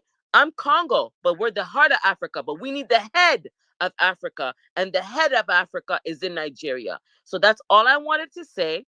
Okay, but after I finish landing my mic, I will post my picture, but I probably will not, because you guys are probably already know who I look like, okay? No, don't Because you worry, guys are don't very worry, don't smart worry. like that. But that's all I have to It's say to you okay. guys. But thank you for allowing me to speak. Thank you so much. Are you also aware that Papa Wembe, Kofi Olumide, Alos Mambele, and Awilo, they are all from Nigeria? Listen. Like I said, I know my lineage. I may be born in Congo, but my lineage goes far, far away to Timbuktu. Okay? If you want to know where Timbuktu is, that's where We my know dad's Timbuktu. tribe comes from. Okay? Oh, that's lovely. Yeah. All Okay. right? All right. Thank you so much. Thank you All so right. much. Thank you so So, much. like I Mr. said, I'm very happy that you guys put on a space like this, because it helped me to understand and overstand the different dynamics of Nigerians. But like I said, every time I meet a Nigerian, it doesn't matter. People might say the bad and the good and things. Everybody does witchcraft, even in my country. Okay, and people might hide because I'm I'm Jamaican Nigerian, or I'm Congolese Nigerian, or I'm this Nigerian. Everybody does witchcraft. Even Congolese people do witchcraft. But what I'm gonna say to you is, when somebody comes to you as an African, they smell you because they smell the ancestors. And I could smell and feel the ancestors in this room, especially when I was listening to everybody's ideologies and inputs and what have you. Thank you very much for putting this space. And we need to continue with this, because a lot of people will become enlightened and become aware. Okay? Thank you so much. Thank you Thank so you. much. Okay, guys. Mr. Fact, I beg, if you open space, because it is time to go and study, I beg. Everybody, Metaphor, thank you so much for joining. Hey, Fanny, thank you so much, Mr. Fact. Everybody will come and speak. I only thank you so much. Professor Biruki, BFM. What did they go Beg. study? How to turn You want snake to to study fish? law? You want to study law? How to Imperfect. Hey, I'm not tell you story, self. When I will that's my pause first. Imperfect, wait. Well, way back here, we go Uniport for those kind of waka. We load full bus. We they come back. Now we no branch Which kind- on mock. which kind of- It concern you. You know, yeah, the story. I tell you. the kind of waka wey you dey waka Biruki. I know now set up. Which kind of waka From you waka? Omoke, now we enter Aoda. For night, oh, now we will pass. Now we see some them fried pepper chicken. We buy almost 3. We see me the wrap all of them. We dey go worry straight. Wait now. As we say, pity around my bags. Now I buy 3 and join again. Kuku good now. I can't reach ass. I never forget the press make it back up against my ass. You know they do not call area beg. They go follow me shop. And then I go lose. I'll call any people go prepare the ice ass. It's so to miss. That guy's gonna say, but wait to this chicken lappy long go. Now for sure.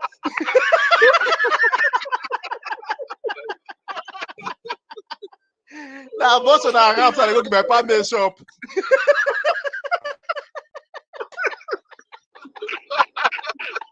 So let's go straight to the airport. Straight to the airport now. This time more than 50 years ago. Imagine what did happen in Courage today. Now go Mona take care, oh, not be NAFDAC number. Mona take care. Even some see yourself na donkey meat. Donkey good now. Human being. But donkey Human is being. good now. Donkey is good. How many people do arrest? How many people do arrest around? The kind human being was that we barrel. I mean, imperfect. You want to see massive videos. How many do arrest? All right, guys. Mona take care, oh. Make everybody take care. Everybody. I beg, Mona know wetin I dey chop, oh. I beg. All right. Those my boss. I see you. Those my boss. I see you. Fatai. Aloe vera. I see you down there. Metaphor. Sorry, before you go imperfect. Metaphor. Are you practicing in Nigeria? I was called to bar in Nigeria in 2010. I gave up practicing there in 2012 because I really couldn't practice there. Sorry. I'm gonna say as they lose better brain for judiciary. So I heard though, right. metaphor. I heard that All right. nobody's getting called to bar anymore. They're calling them to beer parlors now. My dear Parliament.